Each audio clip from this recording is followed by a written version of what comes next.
What's up, everybody? It's Critical. I'm playing Extreme Drive. Let's do this shit. Alright, we have a truck, a Lamborghini, a married woman's Batmobile. That's it. I have 3 cars to choose from, only one of which is actually useful for racing. I'll just start with the truck. It fucking doesn't matter. Alright, here we go. Do they expect me to just sit here and make balloon animals while this loads? This is an absurd load time. Oh, there we go, finally. Now this is some fucking nonsense. The competition's already got the pedal to the metal. They probably already ran a lap around the world. It's alright though, I've got this under control. I'll take them on a tour of asshole. Speaking of asshole, take this, bitch! There you go. Nice little appetizer before the main course of anus is put onto your plate. Oh, do not think you can escape me, Lamborghini. Take this, you mobile lemon! Fucking steamrolled into the wall. I was a bulldozer running over a stuffed animal. Oh shit, solar flare! Get to cover. Oh, big boy thinks he's got some fast wheels. Oh shit. They're using the Hot Wheels toy as a landmine. That is some foul play. But it doesn't matter, they can cheat all they want. I will still... You sack of shit. I'm going into the rainforest for a sneak attack. I am the camouflaged speedster. Son of a bitch. I've got more speed than light. Fucking, yeah. And more balance than a diet. Bam! Take that, you Tonka toy. I can't get off the car! How the fuck did this happen? Oh, thank you. Are you shitting serious? This snowball on wheels has been planning this since the start. It put magnets on the bottom of itself. That's a premeditated crime. It deserves to have its wheels ripped off and shoved up its exhaust pipe. What the fuck is causing the cars to turn? I guess physics went ahead and popped its titties like a bag of potato chips. We're approaching 360 degrees rotation. This is a very shitty merry-go-round. You fucking cheaters. This is really just something I can't even fathom. They have no honor. They should be crestfallen by their actions. Oh, now they're activating cloaking. Didn't even help them. Goodness gracious, the environment's phasing in and out of reality. I'm just passing everybody. Jump in, Jupiter, I'm on my side. Land it. Wall it. There it is. Oh, fuck. Strong gust of wind. It's alright. Oh, shit. Cheap shot. Someone has opened the floodgates of bullshit. There's only one way to fight bullshit, and it's with speed. Where the fuck is this light emanating from? Is the ancient Egyptian god Re shining a flashlight at me? This is a giant sparkler. It's like a baseball stadium here. Here we go. I'm gonna win this race. Oh shit, this car's fast. Oh shit. Oh shit. Oh shit. Oh, what the fuck? Their cars were like twice the size of mine. I'm in a damn remote control car. It also doesn't have any floor panel. I can see right through it. Oh shit, I shouldn't have been looking at the floor thing. Ran right into the wall. Alright, here we go. It's got a lot of speed. Damn it. I don't know if I just can't use this car or if it's just a shitty car. Fuck. That is simply stunning. It is snowing everywhere but on this racetrack. I guess the walls keep the weather out. Stay on the ground, you son of a bitch. This isn't even a car. It's a paper airplane. It's bullshit. Is that car driving in reverse? Oh, fuck it, I guess now I'll never know. My vehicle's too busy acting like it's a tornado. Okay, I guess I'm just driving on an ice rink. That Lamborghini's definitely going in reverse. The clone of my car, my twin brother, is going in reverse. I may as well follow his lead. I haven't spiraled into outer space yet, so that's good. What kind of tires does my automobile have? Jetpack stone tires? Oh, I lost the race. Well, that was a real photo finish. I'm surprised by the outcome. I am going to win a race, though. And I'm going to win a race using Bilbo Baggins' motorhome. I am gonna win using this fucking vehicle. Your ass cheeks smell like asshole. Oh, fucking son of a bitch. It's time to use the glue tires. We did not stick to the ground. These tires are still wiener. Goodness gracious. Consider these trousers ruined. Didn't you order some dessert? Yeah. Don't forget to take more dessert. Yeah. Oh shit. Yeah, that's what you get. You forgot to tip your waitress. Don't worry because I tipped you, bitch. Oh fuck. He brought back up. I've got you. Yes. There it is. Oh shit. It's trying to squash me. You know, it really is sunny. I'm glad I brought my hat. This car's got some really good balance. I'm still on the ground. It's stabilizing the son of a bitch. Well, I kept my car on the ground for about 2 seconds, which is a lot longer than it's used to being on the ground, so that's really good. Awesome. If I can't win this race, no one can. How do you fuck those apples? Oh, damn it. It was a decoy. It's impossible to win a race using this vehicle. Alright, I'm done playing this. Well, that's the end of this video. Remember to rate the video, comment the video, and subscribe if you want to see videos similar to this one. See ya. The fuck is that insect thing? The beetle. I guess it's just the beetle.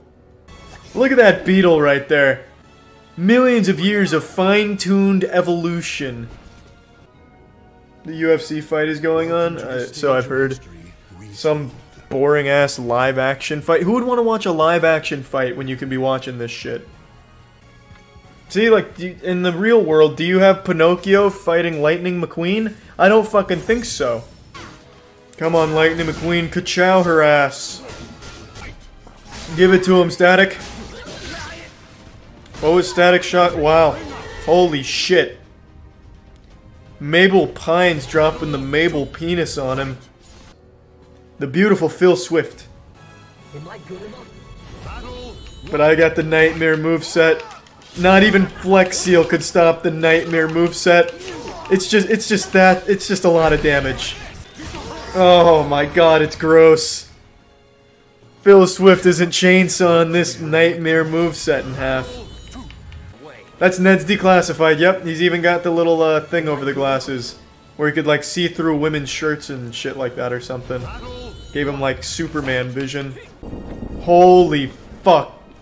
Alright, I'll be the first to admit that is a better plank than my plank. Fine. I'll say it, it's a better plank. I wouldn't count out Soggy Champ. I really like Plank's voice lines, it sounds like a fucking avalanche. Like someone's throwing a bunch of rocks at a microphone for ASMR. He's really nailed Plank's voice very well. Oh, holy shit! Fucking punched the plank out of Plank, and now it's just a man. Where there was once Plank, there's only Headless Man. Oh, oh, oh! Who did it? Oh my god, Soggy Champ fucking did it. I can't believe it. It was nearly a fucking draw right there. He chest kicked him at the same time. Oh, holy shit. I forgot the name of the guy from Katamari, but there's Katamari. King of Cosmos. And then some weeb shit. JoJo's weeb shit. JoJo's nothing without his stand. You can do this, Katamari. Rest in peace, Kurt Cobain.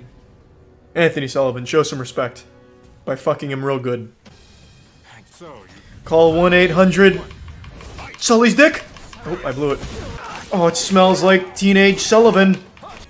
That is an absolutely beautiful evil mermaid guy from SpongeBob. I forgot his name.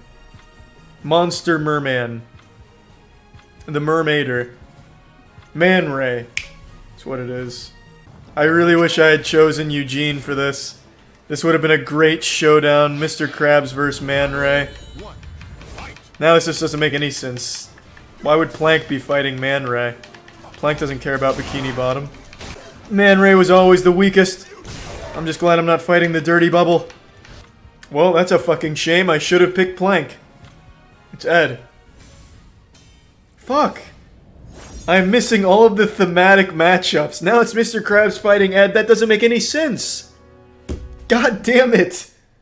Whose dick is better? This is what I used to impregnate Miss Puff. Old Marcus.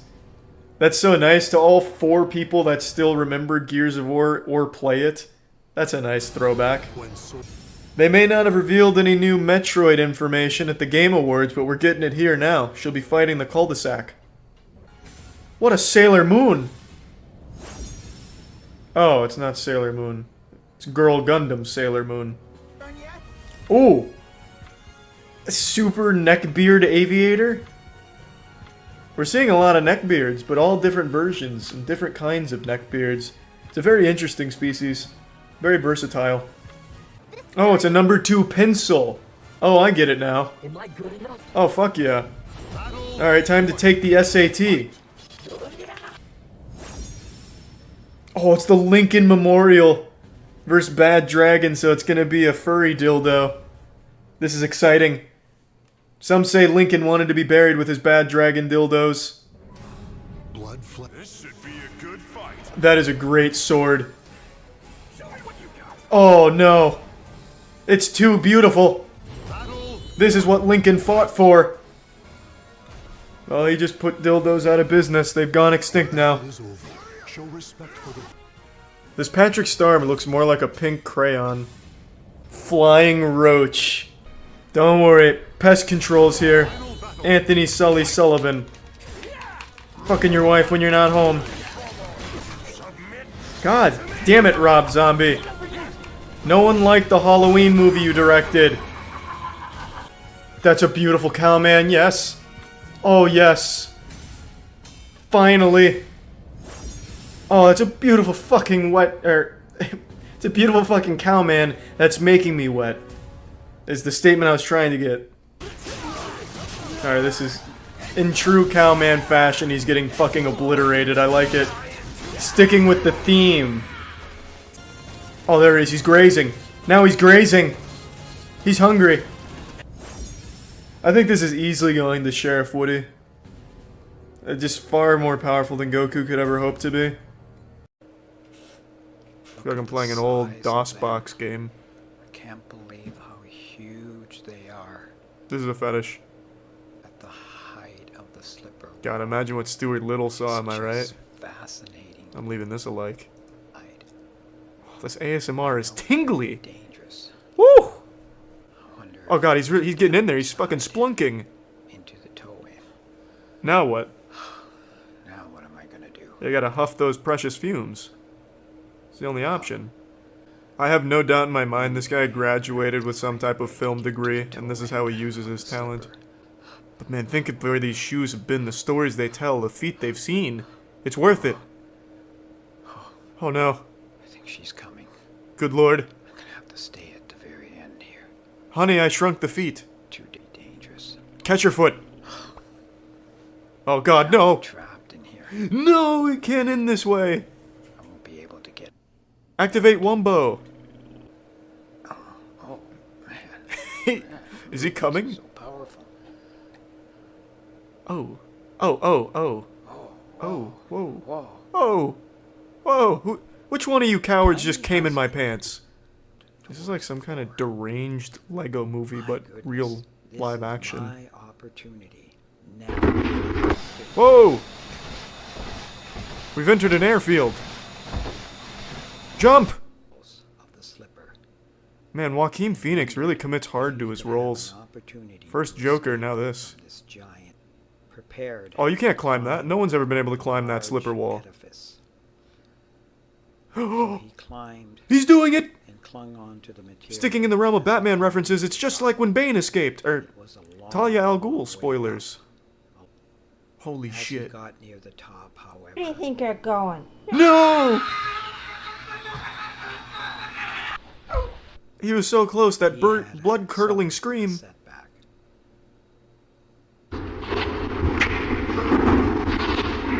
Fuck me, this audio mixing is haunting. Wow, that ever awesome. Onto her giant socked foot. He's doing it! Out.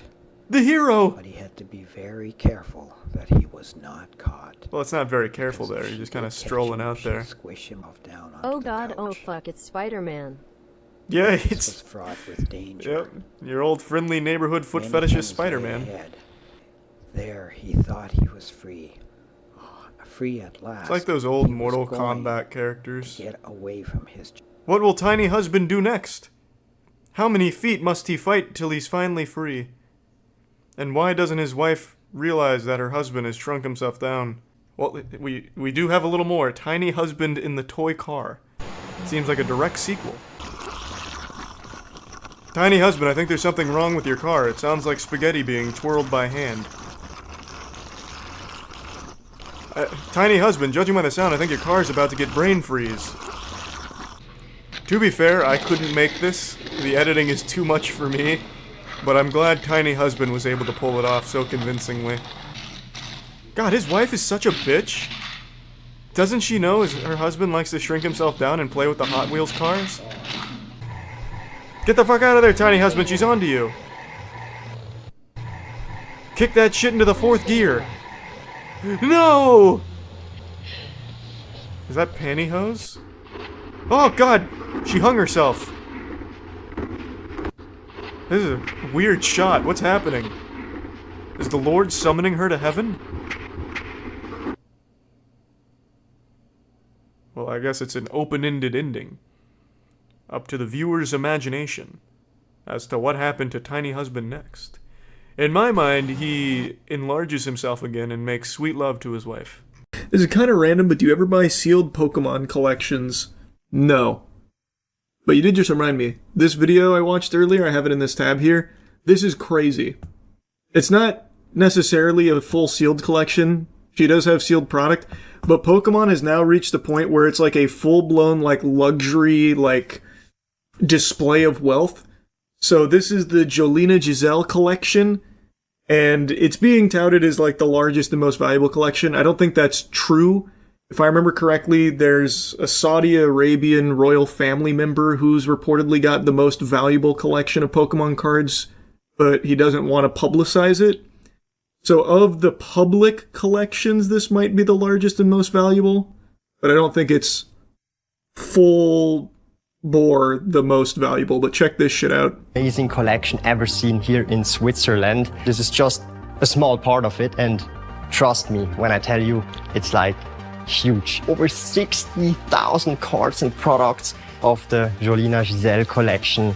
I mean, for me as a collector, we have here the Illustrator Pikachu not 1, but 2 times. Even the It is card crazy. that is the first time it got graded. Yeah, so it's super crazy. I'm Thomas Kovac. I own a store in Zurich, Amazing Toys, and I'm in the hobby. No for idea past where the 25 wealth comes from years. for Jolina Giselle. And it's not only my hobby, it's my job. I own the store online. 2 Illustrator Pikachus is wild. Oh, actually, you don't know the half of it. What's even more wild, it's not just 2 Pikachu illustrators. This one, this 9, is the first ever graded Pikachu illustrator, which is why it's not PSA or anything. It's literally the first illustrator card to ever get graded. It's fucking absurd what she has. It is the first time it got graded. Oh, he Yeah, even says so it here. It's super crazy. I'm Thomas. I didn't Kovac. even hear him say that. I own a store in Zurich, Amazing Toys, and Yeah, I've it is been a very for cool the card. Past 25 years, and it's not only my hobby; it's my job. I own the store, online shop, Amazing Toys, and I'm proud to show you all of this collection. This is just a small part of it, and trust me when I tell you, Illustrator Pikachu is a small part of it. There's way more in this collection. We have back here. I will tell you something though. I wish she displayed it better. I don't really like this feel. It feels very sterile, very like almost callous from Destiny.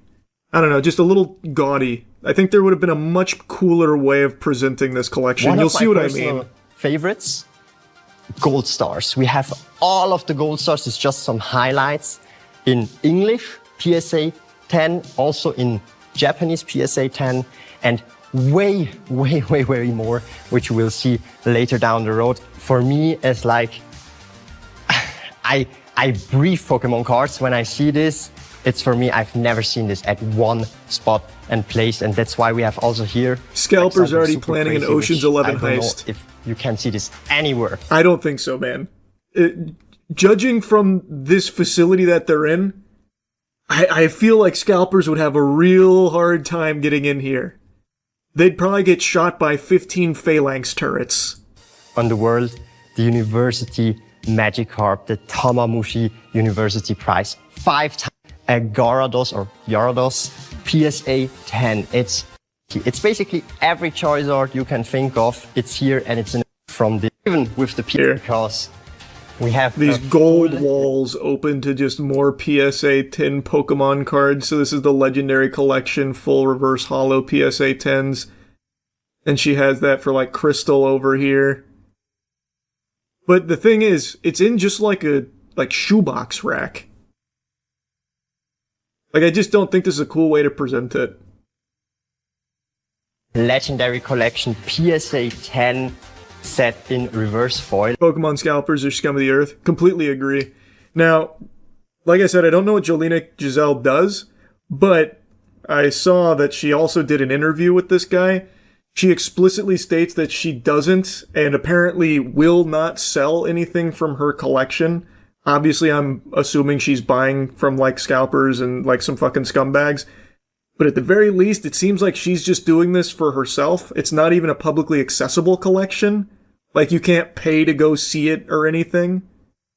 So, as far as the hobby goes, this one's on like the lower end of degeneracy. This is just someone who has absurd fucking wealth that dumped it all into Pokemon. God, do you see what I mean, though?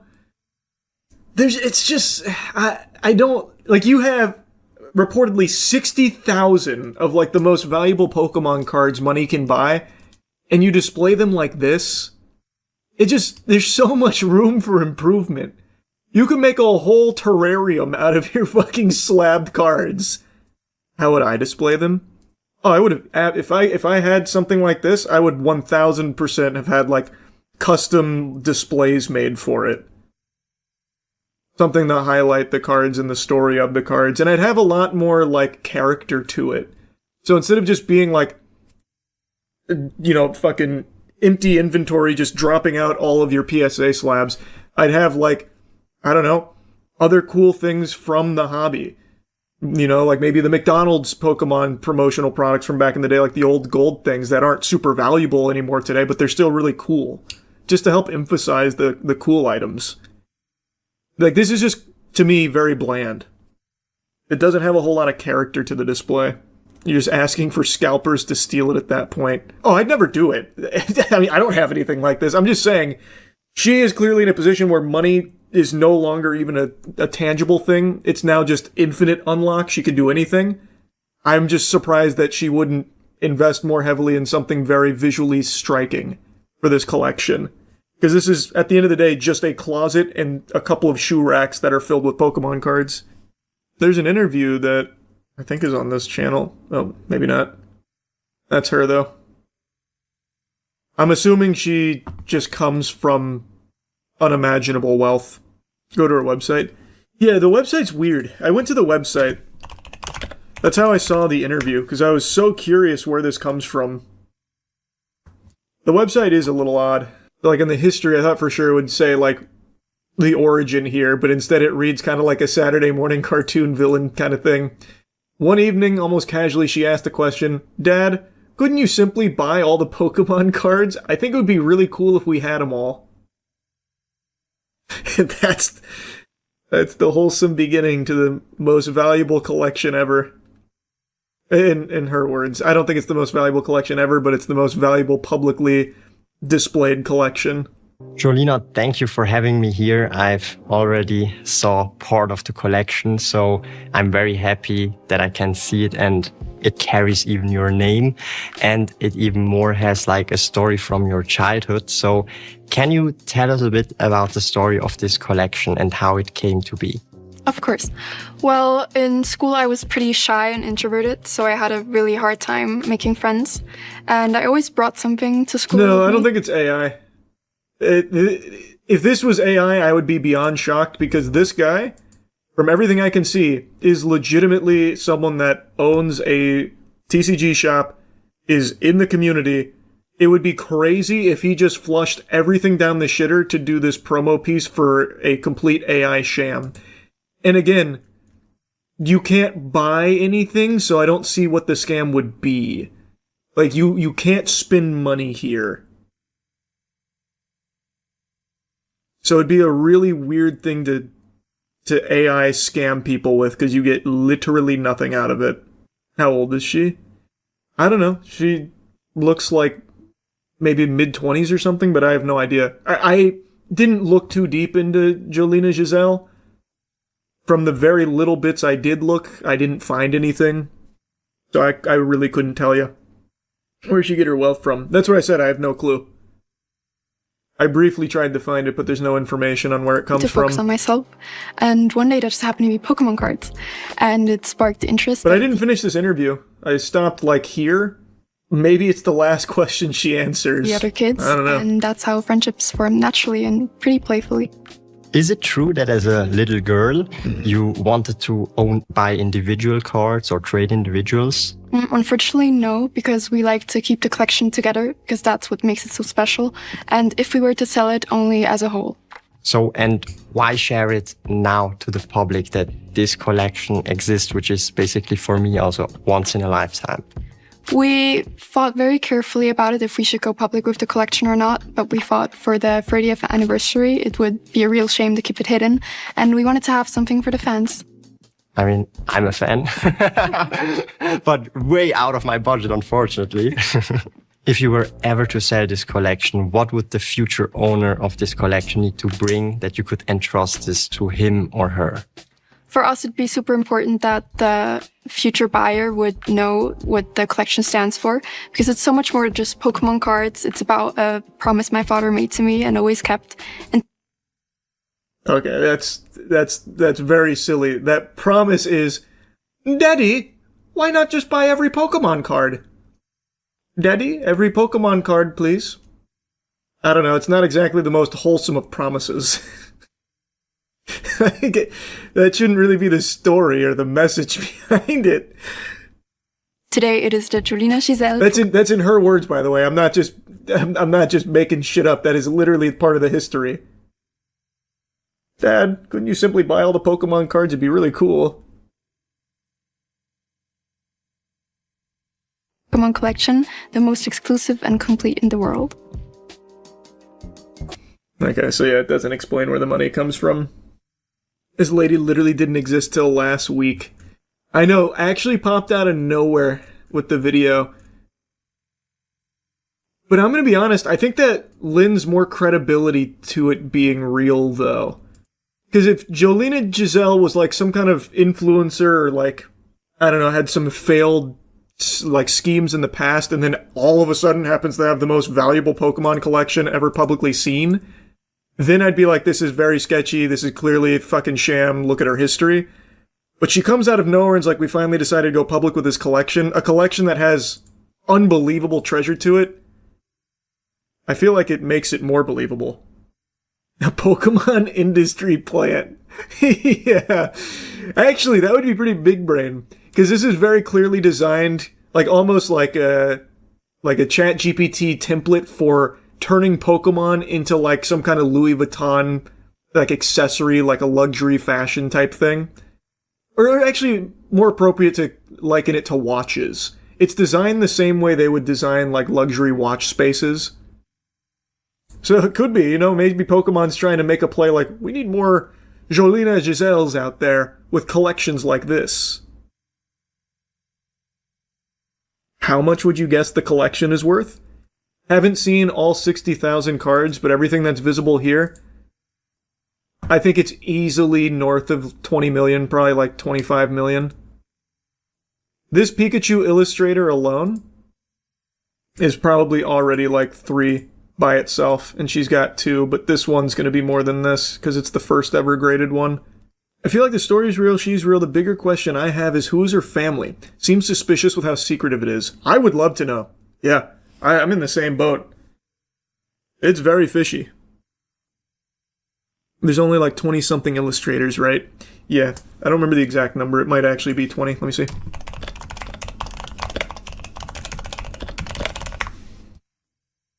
$39. There are 39 verified Pikachu illustrator cards. Look up the Giselle family. I tried, nothing came up.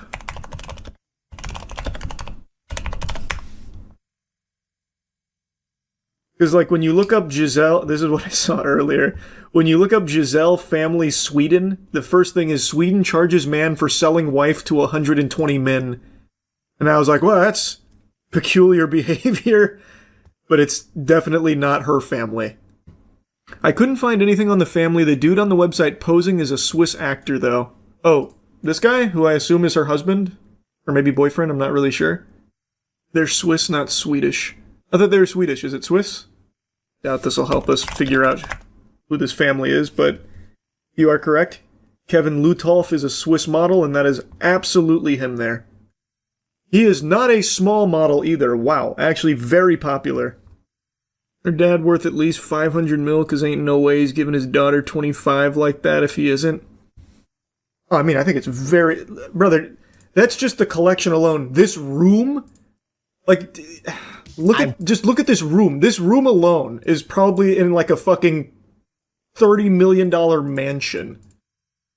Like the chandeliers, the glass, even just like the cupboardry, like all of it is very clearly an extraordinarily expensive mansion.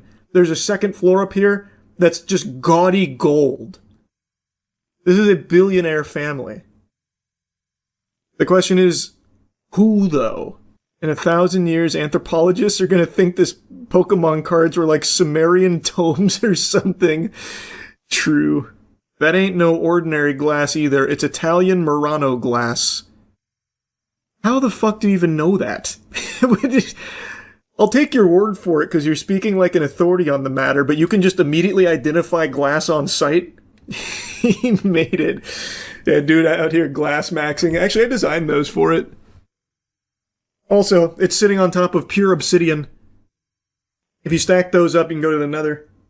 The earliest mention of her Pokemon cards is on his Instagram, February 18th. It's gotta be some kind of psyop. What was the mention? Was it like a hype-up thing? Or is it like a... So we just started collecting these Pokemon cards, me and my wife. Like, what is the mention? I mean, I feel like we could probably track it, right? By some of these purchases, these are very low pop cards. So, this is a relatively new video.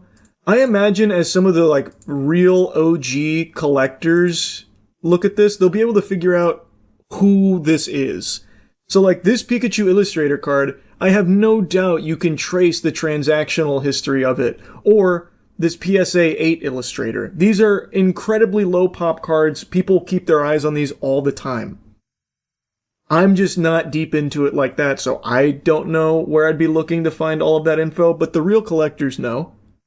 So you could easily find out if this is some kind of like psyop and these are just like, I don't know, extremely wealthy zombies that are instantly trying to flip this to like a, you know, Saudi royal family member looking to expand their collection. Or if it is like she says, and it's been like this lifelong journey over 30 years collecting this. Entirely possible they hired him for that shoot. Oh, yeah. Oh, that's really true. Can you come pretend to be like my boyfriend or something for my Jolina Giselle Pokemon collection tour? I'm crafting a fine narrative. That's very true. I didn't think of that either. That'd be so fucking sad. Jolina apparently did an interview on a Pokemon forum where she said the collection doesn't belong to her, it belongs to her father, who wants to remain private. She also said her family's not rich, they've just been collecting cards for over 10 years. Wait, where's that forum? I've got to see that. That's the biggest fucking load of barnacles I've ever heard. Family's not rich, just been collecting for 10 years. Golden Mansion, by the way. Even 10 years ago, by the way, these cards are still hundreds of thousands of dollars. Pokemon blew up recently, but these are still extremely expensive cards 10 years ago. What forum is that from? I want to take a peek. Oh, this is new, too. Oh, is this in response? Oh, this must be in response to the video going up. No confirmation that this is actually her, but yes, still read it. Hi everyone, so sorry for the delay. We've been so overwhelmed with everything, but now I'm finally here to answer your questions. Guinness World Record, would you apply? Yes, technically we could apply. We've decided not to. It's a long process. We also don't want to take a title away from anyone. To be honest, we're also just not that interested in it. What matters to us is sharing the collection with the public, as many collections like this stay hidden for years. Guinness World Records are pretty meaningless anyway, to be fair. I could buy that. Where's the collection from? Is this about money? We're honestly just a normal family from Switzerland. Nope, not true. Very, very, very rich. I don't know why she's trying to pretend otherwise. This collection didn't come from being some super creepy rich family, but from a lot of time, dedication, and consistency over many years. Of course, it costs money, but most of the cards were bought a long time ago, long before they reached the values they have today. That being said, I know I'm very lucky. My parents have always raised me to stay grounded and humble. They both started with very little and worked really hard for everything they have. So for us, this was never about money at all. It was simply a shared passion for Pokemon, and we never expected it to become this valuable one day. So when I first asked my dad if we could collect all the Pokemon cards in the world, I had no idea what that actually meant. I wasn't aware that Pokemon cards could be so expensive. I was just a 10-year-old completely obsessed with Pokemon, and somehow that obsession ended up taking over my dad as well. Why Pokemon? Seems like she's telling the same story that she told in that interview about helping her make friends. About her favorite Pokemon. Okay, here's something interesting. We've had the collection for a bit more than 10 years. And although Pokemon is still huge and pretty emotional part of our lives, we feel like we would be ready to pass it on to someone else. Okay, hold on. That being said, we would only sell it as a whole. A collection like this took an incredible amount of time and effort to build, and we don't want to break it apart. But of course, my own personal cards are something I will always keep, and I'll share those very soon. Alright, now it's looking significantly more fishy. They've had this collection for only a bit more than 10 years. That kind of flies in the face of like collecting it for a long, long time. Again, these cards are still... You're spending millions of dollars to have this collection 10 years ago. Shit, even if you bought this collection 20 years ago, you're still spending millions of dollars on it. These are extremely rare low pop cards. There's just no way. And it's apparently 60,000 cards.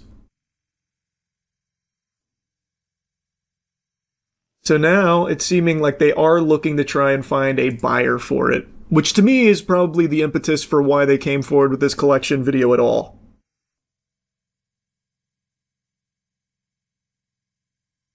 All those certs are old certs too. Not many new PSA cert cards are there. That's an interesting observation. Who owns the collection? Who's Jolina? Collection belongs to my family and was built by my dad over many years. I'm Jolina, his daughter, and I never claimed the collection was mine.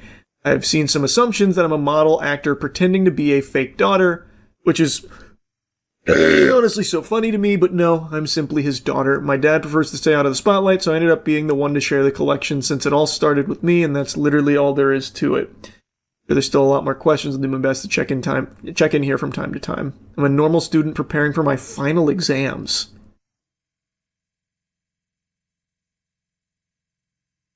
Huh. I don't know what the Reddit stuff is that she's referring to here. You think the cards are fake or just the story? The cards are not fake. I truly don't believe the cards are fake because, again, you can check the certs yourself. It would be very difficult to fake that. Even if you were trying to do like slab switching, it would still be a hard sell. Because you'd have to... For this, it would be noticeable. So the cards are not fake. I do not believe these are fake at all. The story and everything kind of around it, that's where I believe there's a lot of red flags. I like how she says she never claimed the collection was hers, yet it's officially called the Jolina Giselle collection. The people they follow on Instagram range from Logan Paul to Crypto Dudes. If you look at the playlist on the channel, they made an entire short film for this. All very sad. An entire short film. Oh, wow. What? Okay, wait a minute. They got Fincher in here making a short film for the Jolina Giselle Pokemon collection. Wait, I'm all in.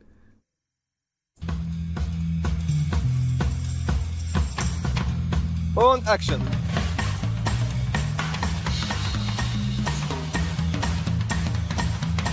Okay. Jolina, thank Where's the actual short film? 'Cause this is just behind the scenes. Oh, here, let's see the trailer. Maybe that's the short film. Robbery.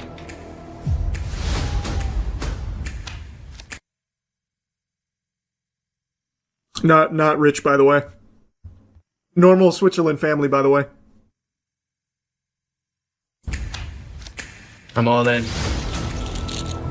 This isn't just a collection, it's a legacy. Ready for round 2? Huh. Wow, this really is peculiar. Imagine they got Neil Blomkamp to direct this. That'd be cool. The energy on set, it was so much fun, and especially during the robbery scene, Kevin and I laughed all the time. It was so funny.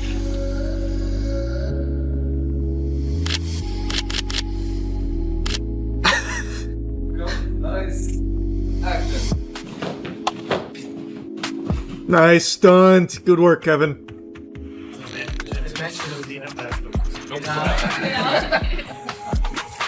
So this is definitely just her house. I was wondering if this was going to be like a set or something. Like this is just the house they rented for the sake of this short. I think this is actually just her residence. If you're that rich, why even sell the collection? If you're that rich, why sell the collection? Brother, more money. But, huh? Money, bro. What? There's still a lot of money out there that they don't have. It is weird. But again, like, I don't really see the fucking point. All of this to appeal to some crazy, gigantic turbo whale out there to buy their collection. It just feels absurdly over the top and unnecessary if that's the goal. It's very weird. It's all very weird. That's what rich people do, though. Do they? I don't know. I can't say I've seen a lot of rich people making a short film trailer to advertise their collection of Pokemon cards before doing a tour. That's pretty new to me. Like those fucking goobers that spend 50 mil on Jackson Pollocks and stuff, I don't see them making trailers to show you their Jackson Pollock, where they have Colonel Sanders fucking rappel through the window. I gotta get my hands on that Pollock! This is the fucking Rim Jimbo collection of Pollock paintings. Fucking world renowned.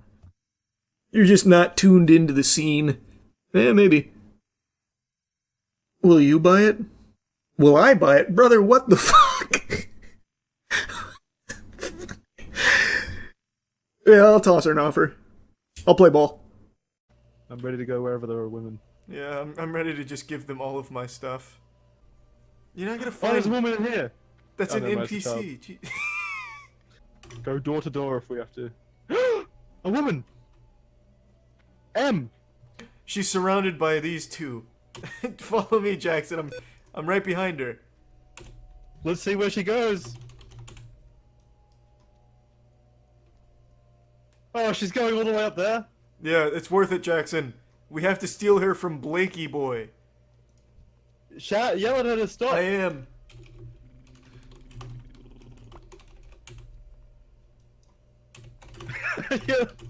Don't get right into the money. We need to woo her first. It's too late. I've already thrown out money. Tell her how we almost finished the dread mines. God, yeah, she's taking us on a wild goose chase, Jackson. Tell the panther to get in front of her and stop them. They're scouting from above. I hope that's her real... I hope it's her real life boyfriend. Ah! Haha! We're forming a shield against Blakey UI. I'll let you take the lead. Ah, fuck. Typo.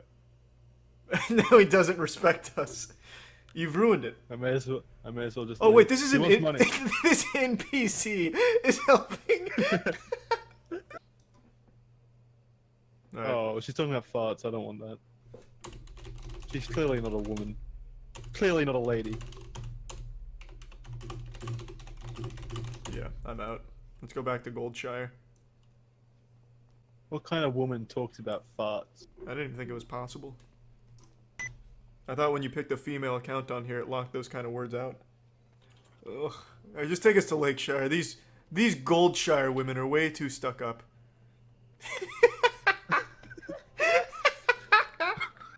Oh, do you think we'd be able to get like a hand job behind a barn or something?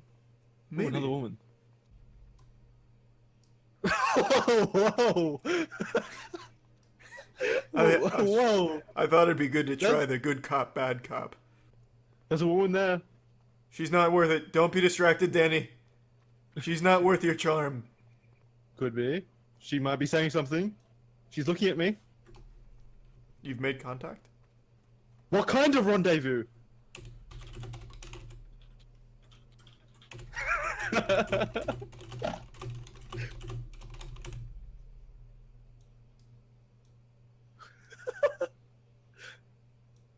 I love when there's typos because that's how urgently we're trying to get the text out. I always feel so bad when I put a typo. Like she won't take me seriously. Price to suck? Ooh! We offer 1 gold coin. No, don't tell her the for price your yet. services. See if she'll do it Woman of before the we month. pay. We might be able to get out of this for free. Oh, 20 silver, she beat me to it. Okay. I'm taking off my clothes.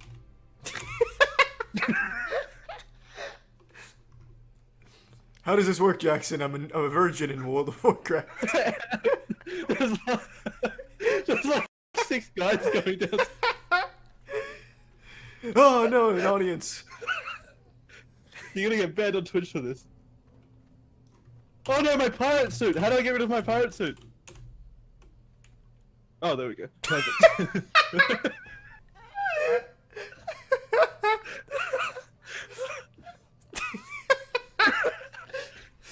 How do I thrust?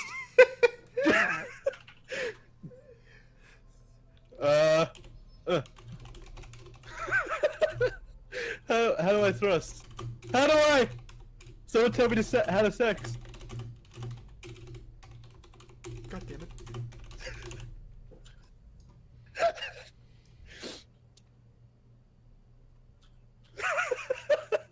I'm underwhelmed, Jackson. Put on a show.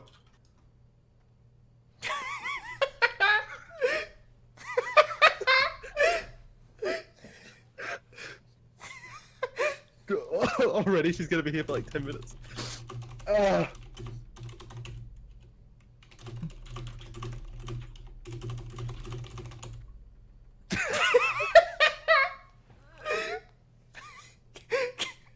Keep skull fucking her, Jackson. Get your money's worth. For 20 silver, this better be the best goddamn blowjob in real life or virtual.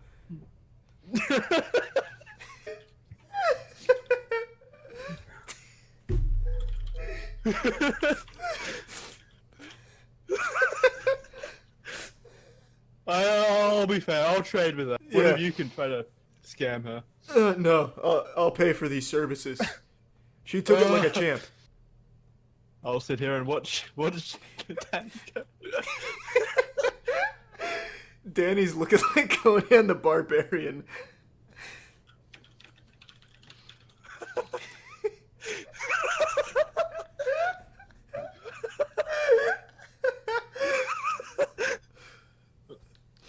Now I see the. Is there no like thrusting thing? When Danny fucks, it's like a fucking flip book. Come on, Danny. 40 for butthole play? Don't slow down. There we go. I now see the appeal of WoW Classic over retail.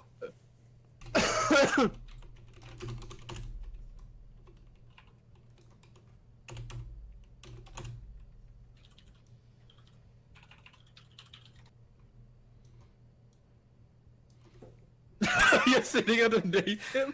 I'm getting a good angle like you see in Brazzers.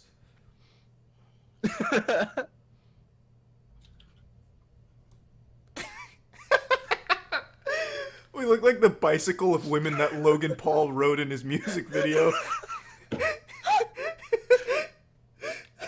Get in here, Gallagher. Eat her ass. Lay down like that. A bit back. Yep.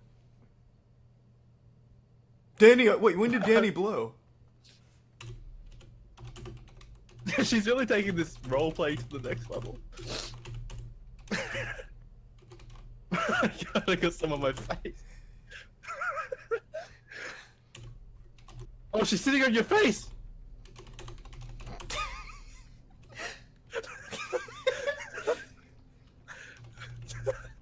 You both already around. I'm trying to get in the zone.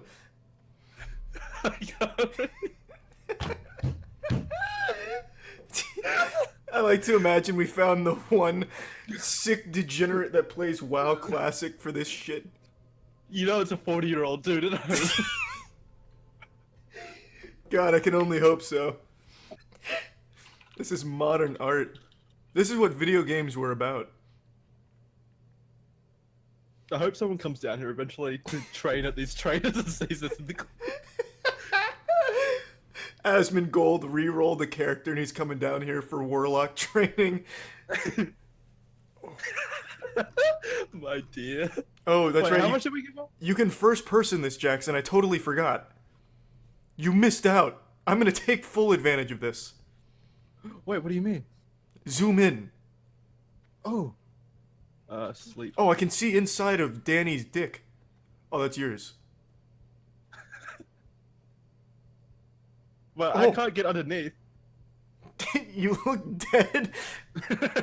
Like she fucked you to death.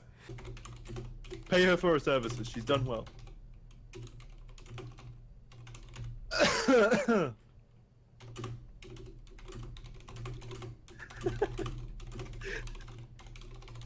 Not just with cum.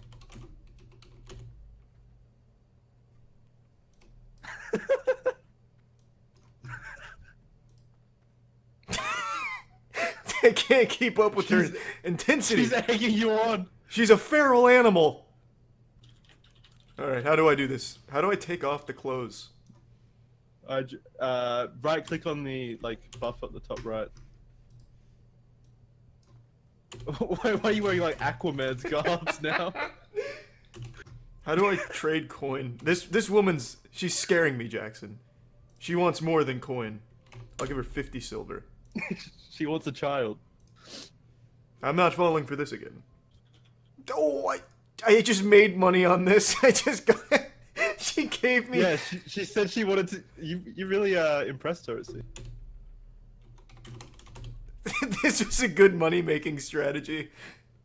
Not everyone can match up to the legacy of Chode's Wiggle. We should have just stayed on the Bloodsail Buccaneers. Can you imagine all the sluts we would have had? We could have been doing this from the start. Contested territory. Oh, that sounds great.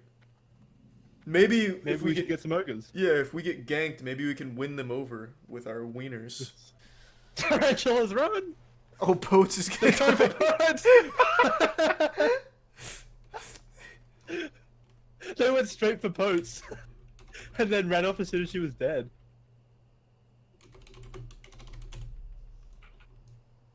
Quickly lay down on her corpse. Keep it warm. So that's how the story ends.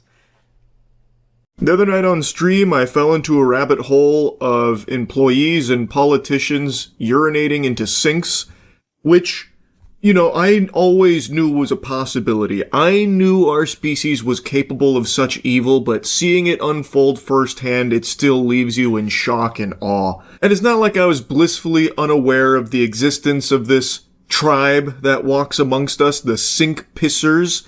On Reddit, quite a few years ago, there was actually a blossoming community, r/sink pissers, that a lot of people were making fun of, but in the shadows, they only grew stronger, only finding more and more sinks to relieve themselves in. And now, since we went through that rabbit hole on stream, I've just been getting fed even more cases of workers pissing in clients' sinks like this one. You probably won't believe an Indianapolis woman says a maintenance worker peed in her kitchen sink inside her Northeast Side apartment. No, you won't believe that I do believe that. It doesn't shock me or surprise me in even the slightest. I have known about the sink pissers community for a long time.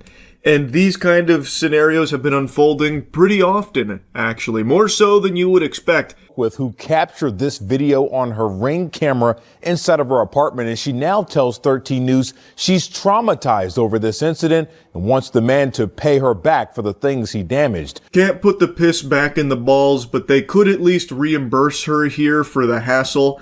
And I do imagine if this happened to me, if I found out someone came in and started urinating all over my dishes in the sink, I would never feel comfortable cleaning in that sink again. Because there would always be that lingering what if. Like, you know, this could be some highly acidic piss this guy contaminated my sink with. Even if I replace all the dishes, even if I do my best to really scrub that clean, I just don't know if it would ever be enough. It would leave a lasting impact on me. Now take a look at your screen. In this video, you can see this maintenance man pulling down his pants and then peeing in Shirley's sink while the dishes were filled in that sink. So Shirley says the incident happened last week at her apartment over at Blackburn Terrace in the Martindale Brightwood neighborhood. Shirley says she was supposed to be there. The maintenance worker, rather, was supposed to be there to fix her water heater. When she got back, the man said someone else would be back to finish those repairs. That's when she looked at her camera to see what he did, and she was stunned.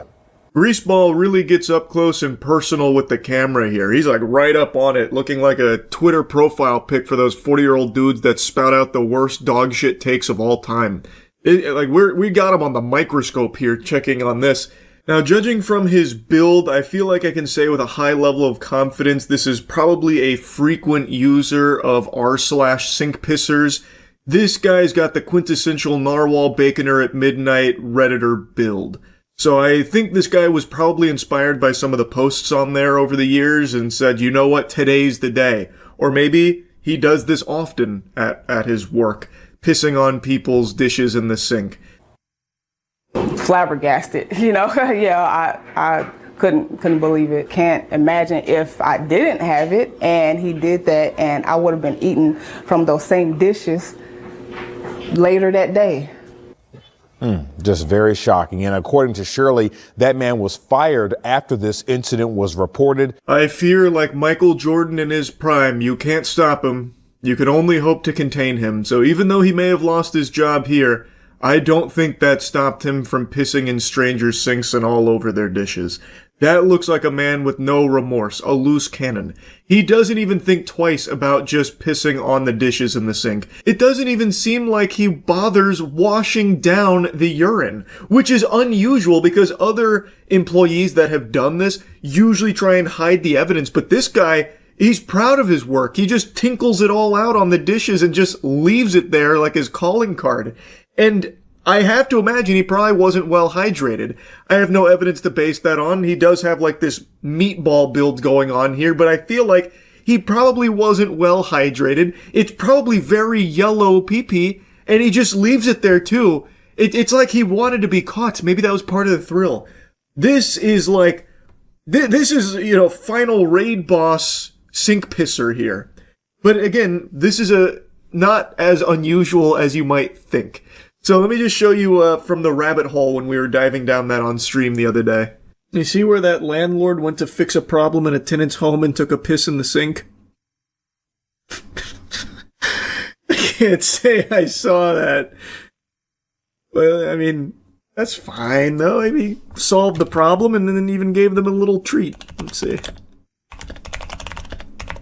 I didn't know how to look for this, so I just said landlord fix problem, pee in sink. Maintenance worker fired after allegedly urinating in tenant's sink. Oh, it wasn't the landlord. I thought the landlord went in there. He's like, alright, he just bangs a hammer on the TV to fix it and then just immediately relieves himself in their sink. Funky story here. We told you about a Bloomingdale tenant who says a maintenance worker urinated in his sink. Take a look for yourself there. The tenant says what should have been a routine service call turned into a disturbing discovery. He says a maintenance worker entered his apartment to address an issue with his washing machine. While inside, the worker was allegedly caught. But then he identified another issue, an unpissed sink.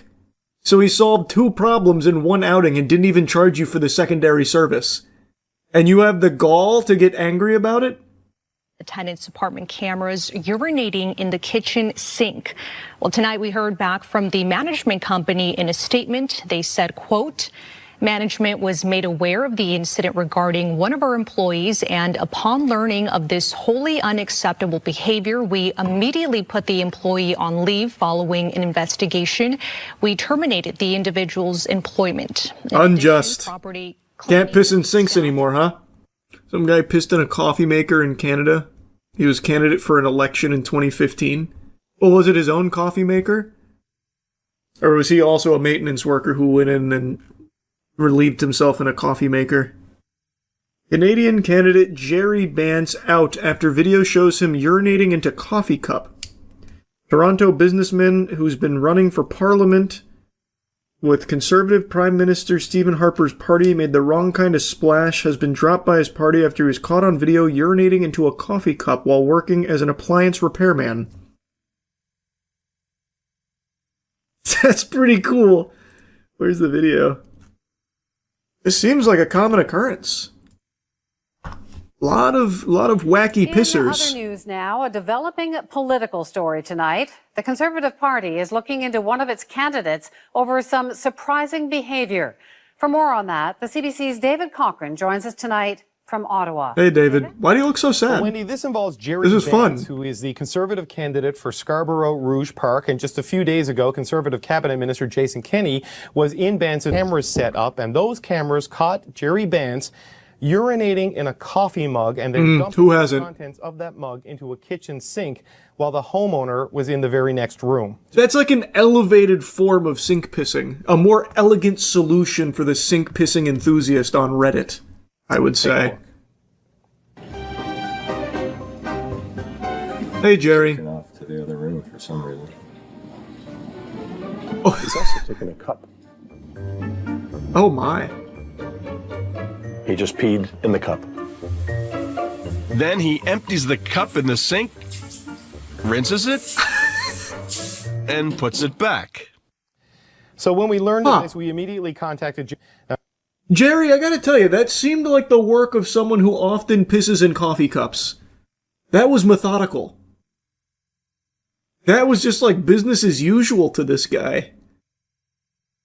But why, and Jerry, far be it from me to question your technique, why not just cut out the middleman and piss into the sink at that point? What was the point of the coffee cup? Did he just want to like maximally contaminate as many things as he could find in the kitchen? I don't even see what the purpose was. Not tall enough, he was too short? No, was he? Let me see. Oh yeah, I guess. Yeah, I guess the countertop's a little high. He could have waterfalled it, just aim up. Arc it. But then I guess you risk contaminating like floor and stuff, and he's not looking to make a mess. Now, coincidentally, Conservative leader Stephen Harper will be campaigning in the Scarborough area tomorrow. Jerry Bance is not scheduled to be with him. Wendy? Yeah, he is busy pissing in my sink right now, probably. I mean, the sink pissers community seems dedicated. Yeah, the sink pissers community is very enthusiastic, but even they, I don't think, would be lobbying for peeing in strangers' sinks while on a job. I think even they would show restraint. That's all they do on that subreddit, bro. Unless the subreddit's changed drastically from the last time I took a peek in there, it's only them pissing into their own sinks, right?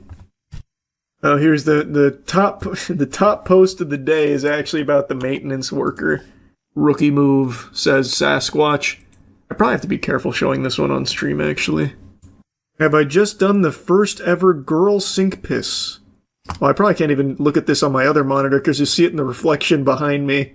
But yeah, this is definitely their own house. So like this one. This milk stool was a game changer. And one of the sink pissers just put a stool in front of his sink for being able to get his cock and balls over the edge.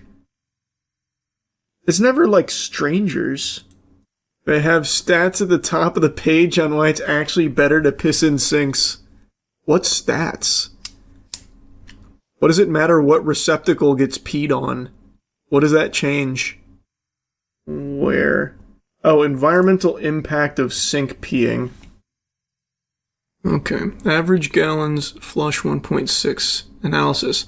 R/sink pissers will save over 16 million gallons of water this year. Number of sink pissers, 4146. Average pisses per day, 7. Wow. Gallons saved daily per person, 11.2. Gallons saved person yearly, 4,088. Number of sink pissers per day, 78. Sink pissers per year, 28K. Gallons saved per year, 118 million? I don't know about this. These numbers don't feel right. This is 7 years ago. Their projections were way off, by the way. The community, I think, is at 15K. Didn't really experience the growth they thought they were, with 4.1 million sink pissing members. They just missed it. Someone also shared a YouTube video called West Virginia Pizza Hut Manager Caught Peeing in Sink. God, they're everywhere. Oh, this was 2014. This was the height of the sink pissing craze, it seems. You had the Canadian politician doing it. Now you had this Pizza Hut manager doing it. Video unavailable, what the fuck? Where'd it go? Here's an extra special ingredient that no one wants on their pizza. Pee. A district manager... Now that's an intro. Where'd this energy go, USA Today? What happened to you guys? Your writers were cooking. She's fucking right. That is the last secret ingredient I want on my pie. At a Pizza Hut in Kermit, West Virginia, lost his job after this surveillance video was released showing him peeing into a sink.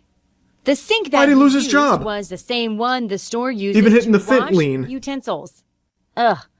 Fortunately, the incident did not include any food tampering, as it happened during non-business hours. Pizza Hut officials said in a statement that they are embarrassed by the actions of this individual. Throwing him under the bus. Pizza Hut has zero tolerance for violation. Better now that Pizza Hut has taken care of business. Well, I mean, it is Pizza Hut. It's not like it could have made the pizza worse. Do I personally know any sink pissers? I do not. That you know of. Yeah, it's true. I guess I've never asked if anyone's an active sink pisser that I know. Could you be friends with a sink pisser? Like, if all your friends came out as sink pissers, would it change anything? The only thing it would change is I wouldn't really want them around, like, my house. But yeah, I could definitely be friends with them. It wouldn't ruin it.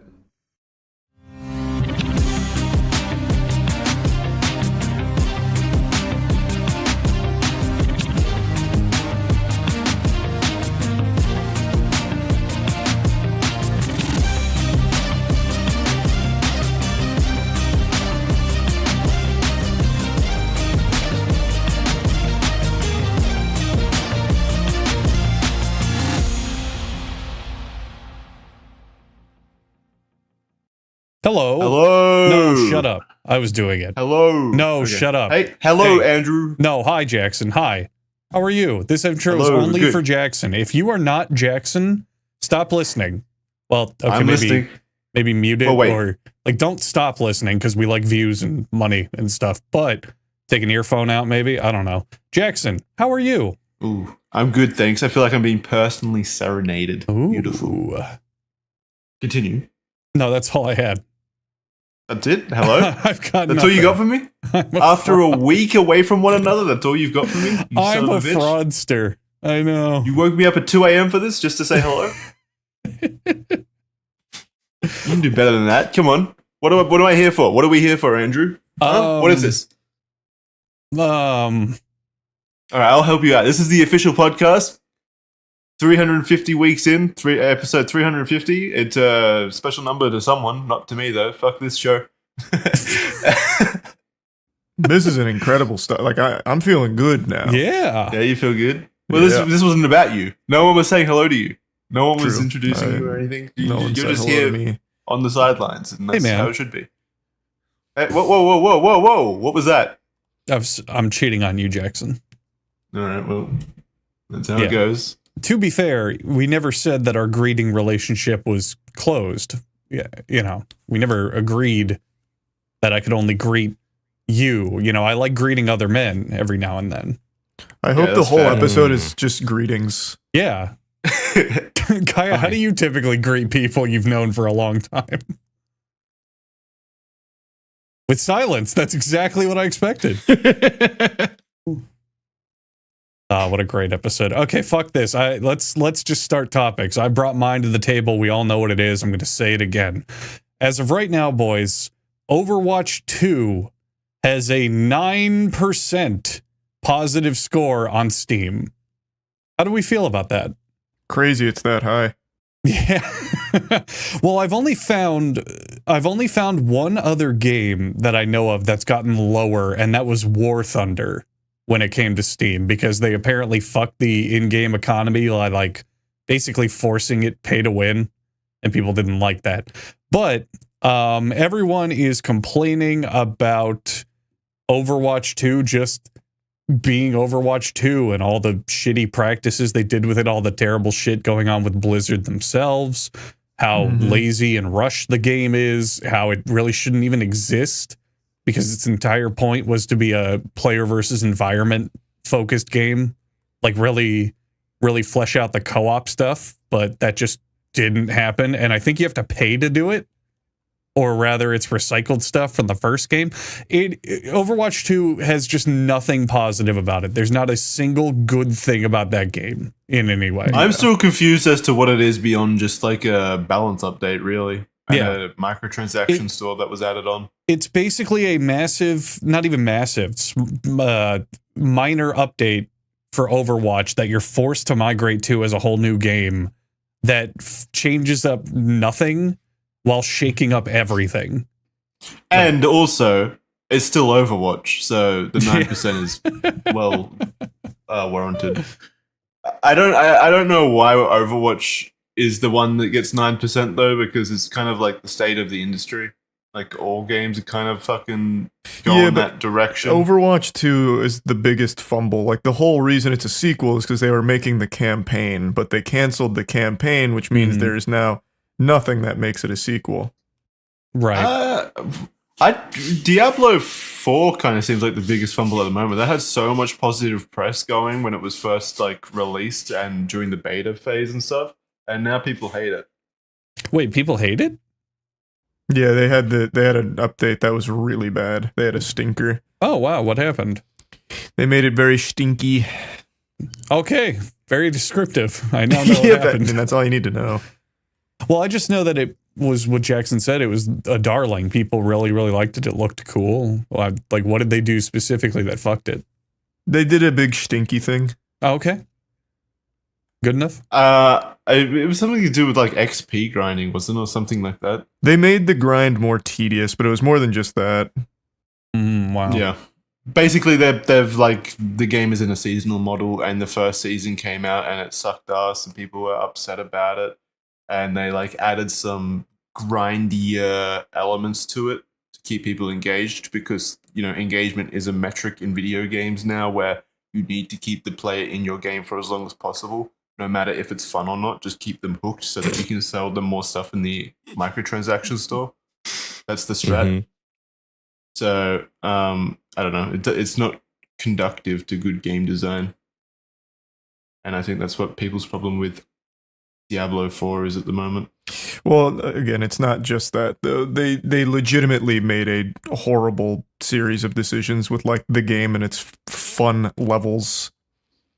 I liked the game for the first, The game, I thought the game was very good. I enjoyed it. Yeah. But I haven't reached endgame yet, though, so maybe that's where it all falls apart. Apparently the endgame's lackluster, and they just released like devs playing it, and they're using that as evidence for why it's lackluster, which is crazy, like how bad devs are at their own game. I know. Well, to some degree, like if it's like an artist or someone who doesn't typically play games or whatever, I understand. Like you can be a dev without having video game experience. You know, like the artist doesn't need to play the game. But I think one of them was like a legitimate game designer. You know, someone making. Well, they designed the dungeons. Yeah, one of them was like the actual dungeon designer. Yeah, and at that point, like, yeah, that's not a great look. That's not a great look if you can't play the game. They were like dying on tier 1 world normal difficulty, not even using their abilities. It was tragic how bad they were. Yeah. And then it's like a failing on multiple levels, though, because then marketing also thought it was a good idea and released the video. Like, that's your job to understand how the audience is going to react. You just threw them under the bus by publicly releasing the video. Like, it's a failure on multiple levels. It was interesting. Interesting choice. Yeah. Yep. Yeah, pretty interesting. Beyond that, you know what doesn't suck, Andrew? Baldur's Gate 3. Yes. My God. That is the big game. The big internet darling, big baby face sweetheart going around right now. Yep, because it's very good. To the point Well where, deserved. and I bet Kaya had this topic in his back pocket. Seems like a Kaya thing. Other game devs are complaining that the standard is now too high and they can never live up to this ideal. Yeah. Was I right, Kaya? Yeah. Were you going to bring that? It's literally the only thing I have this week. Nothing that interests me happens nailed it. at all this week. For some reason, I've just been wandering through Home Depot like a zombie. But yeah, I saw that too. We touched on it last week a little bit. But yes, Western game developers are very salty about this again. I think IGN released the video. Great video. Like an actually great video. Yeah. Yeah. The guy makes very good points, and I forget who it is. Destin is it this guy? Destin? Yeah, something like that. Yeah, that guy. Destin Legiri of IGN, I guess, or maybe he's a YouTuber in his own right. He's I don't know. IGN. But anyway, he made the points. You know, I mean, the reason people like Baldur's Gate 3 is because it came out and it just works and it's enjoyable and it's fun and it doesn't break. It doesn't crash on you every other second. It doesn't look like ass. Like half of the fucking releases recently, like Cyberpunk or, you know, the mess that Diablo is now, like you guys touched on, and a few other releases that he named as examples of why people are just sick of AAA games not working as they're supposed to, as they pay $70 up to $100 for these games. And game developers, of course, they saw this video and they got a little...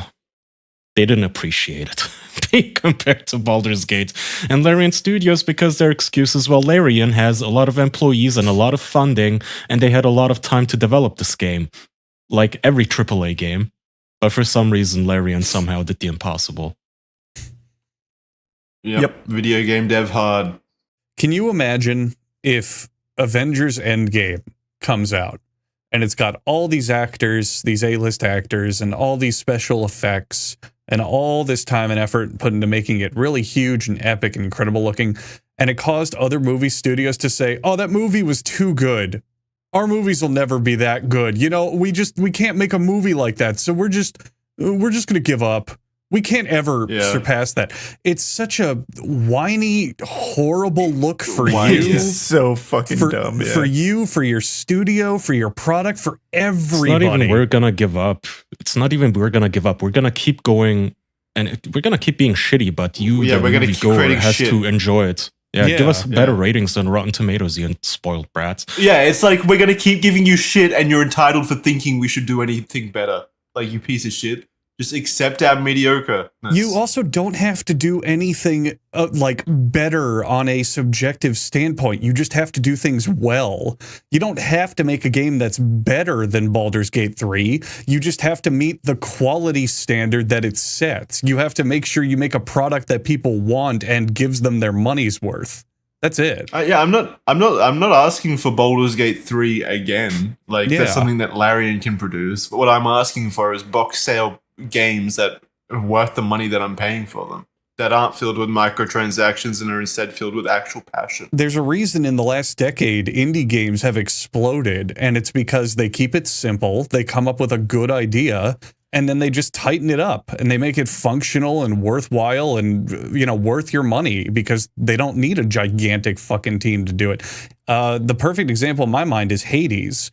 Hades, when it came out, was the biggest fucking game in the world, and it's got a sequel coming out as well because of it, from a team that ordinarily always does new original titles every single time they make a game.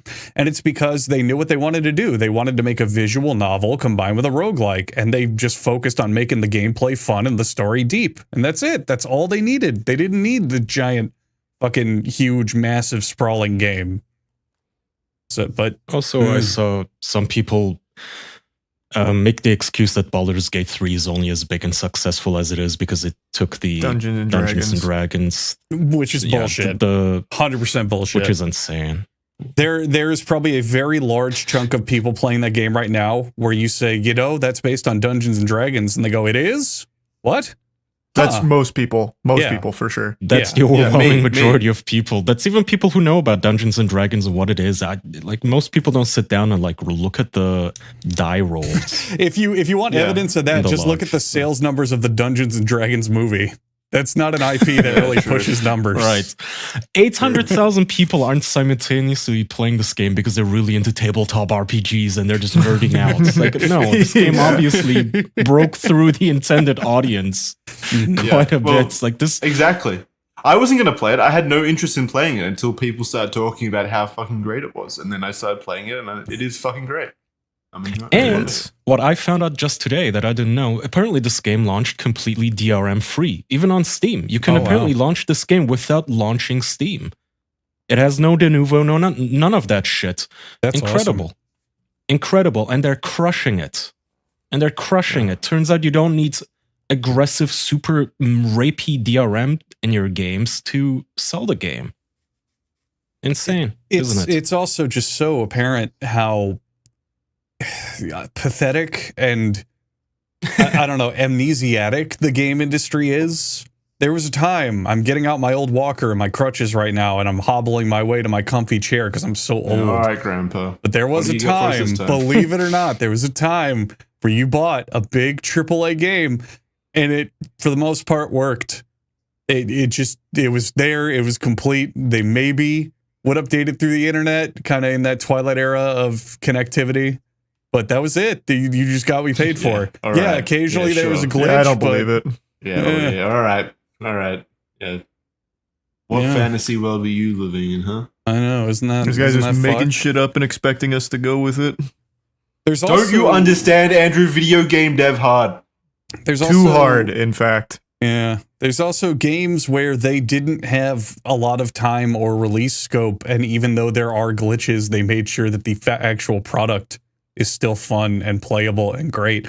The perfect example that comes to mind is Smash Brothers Melee, which had a development time of 9 months as the GameCube launch title, or near launch. And that game is full of bugs and shit that doesn't work as intended. But they like smoothed it over and made it functional, and it's still played in high-level tournaments today. We actually just won a major last night for Moist Esports. Congratulations, by the way. Thank you. Did you watch? I tuned in here and there, but I wasn't home for my, unfortunately. Yeah. Zane played fucking amazing. Yeah, so I heard. But that's a 20-year-old fucking game that still gets high-profile shit and tournaments left and right, and it's broken as shit. There's thousands of videos on YouTube saying, oh, this character's not coded right. This guy was very clearly made last minute. This guy's hitbox is off. This animation's broken. There's like tons and tons and tons of oversights. But the core game, still functions and is still very fun. And that's all you need. And yet the devs can't even do that. It's crazy. Well, some can. Like, look at Larian. We are getting good. They're a games. unicorn, Jackson. No one can do that. Not all developers, Jackson. My apologies. Not all developers. I think this year has been a fantastic year for gaming, which is making it even more entertaining for me when, like, this is the moment where gamers are seemingly choosing to rise up and voice their concerns about the industry as a whole. No one's even rising up. Well, you think they're making this out to be like the Joker moment again, where like he's laughing and then shooting the TV host in the head, and this is what you get. No, people are just paying money for a game that they like, and for some reason, this is seen as an affront to everyone in the industry. Well, no, well, by rising, that was a bit of a joke, but by rising up, I mean like. I never thought I'd see IGN attack the industry like that, release a video just putting their balls on the table in general, like actually saying the quiet part out loud. Like, I never thought I'd see that. So sentiment in general must...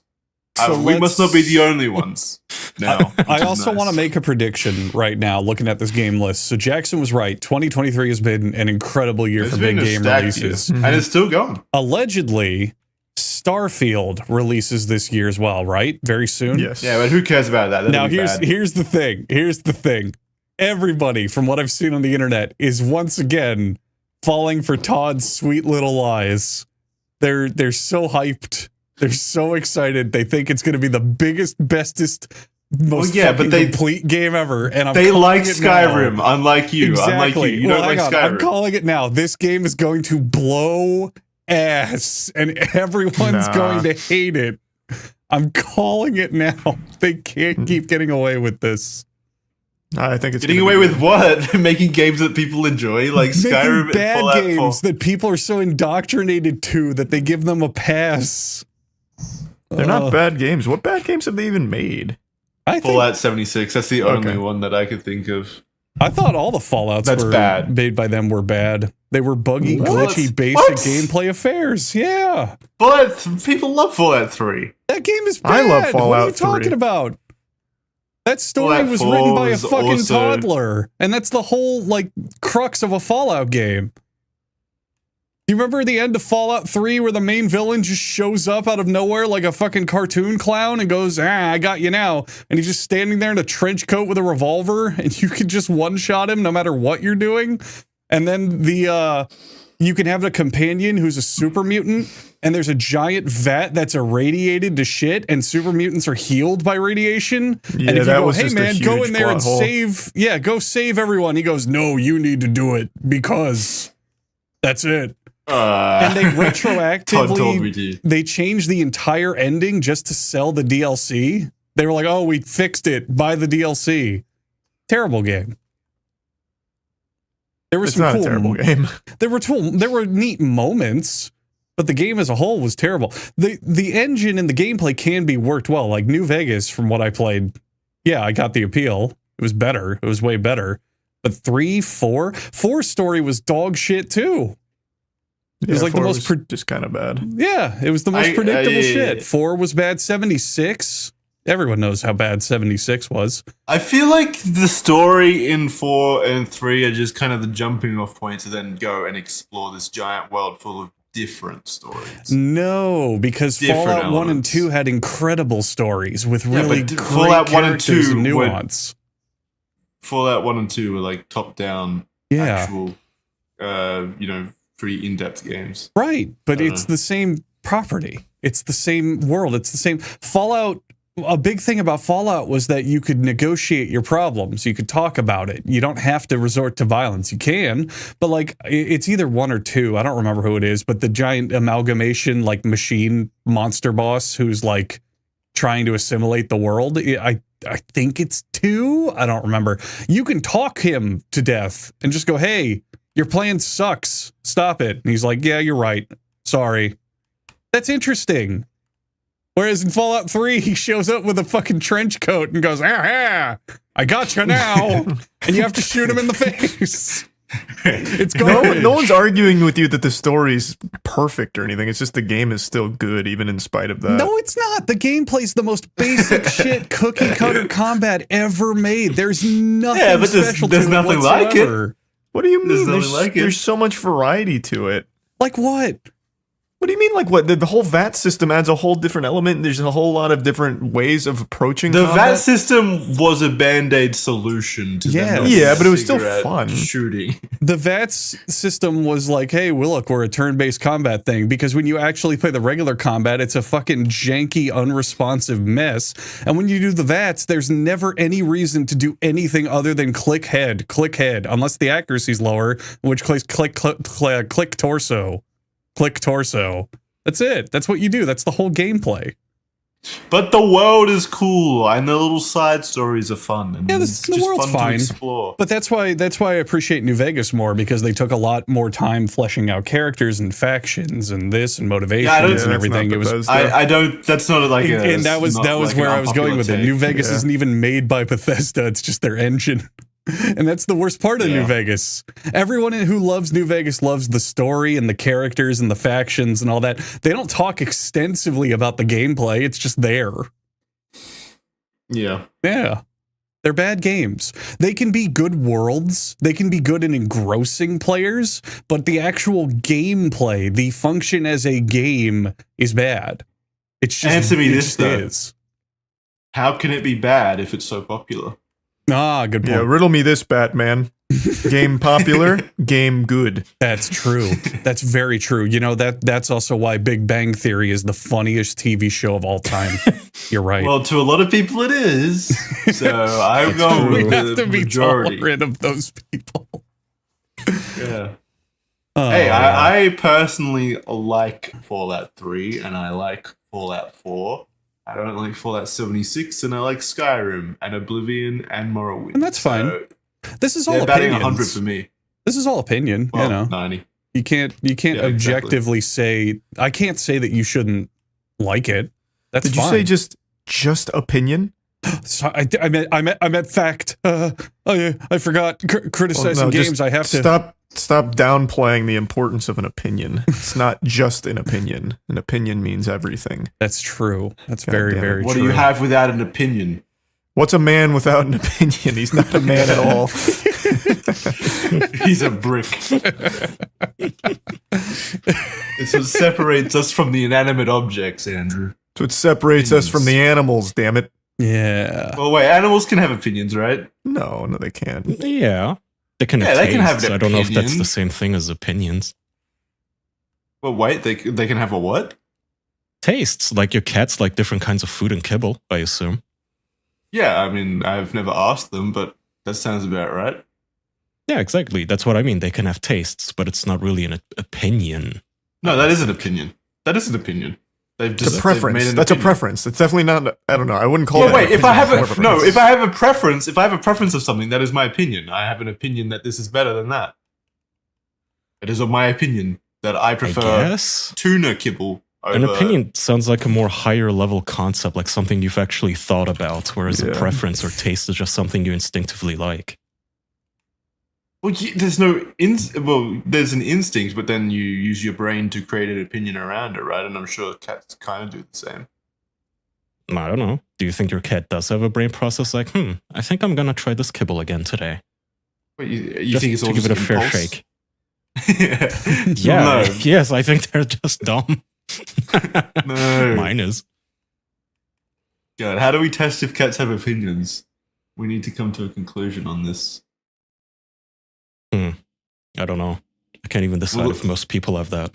We'll leave it up to the eggheads in Washington. They can solve it. Well, I'm actually reading the scientific criteria for what forms opinions. And apparently most scientists think animals do have opinions.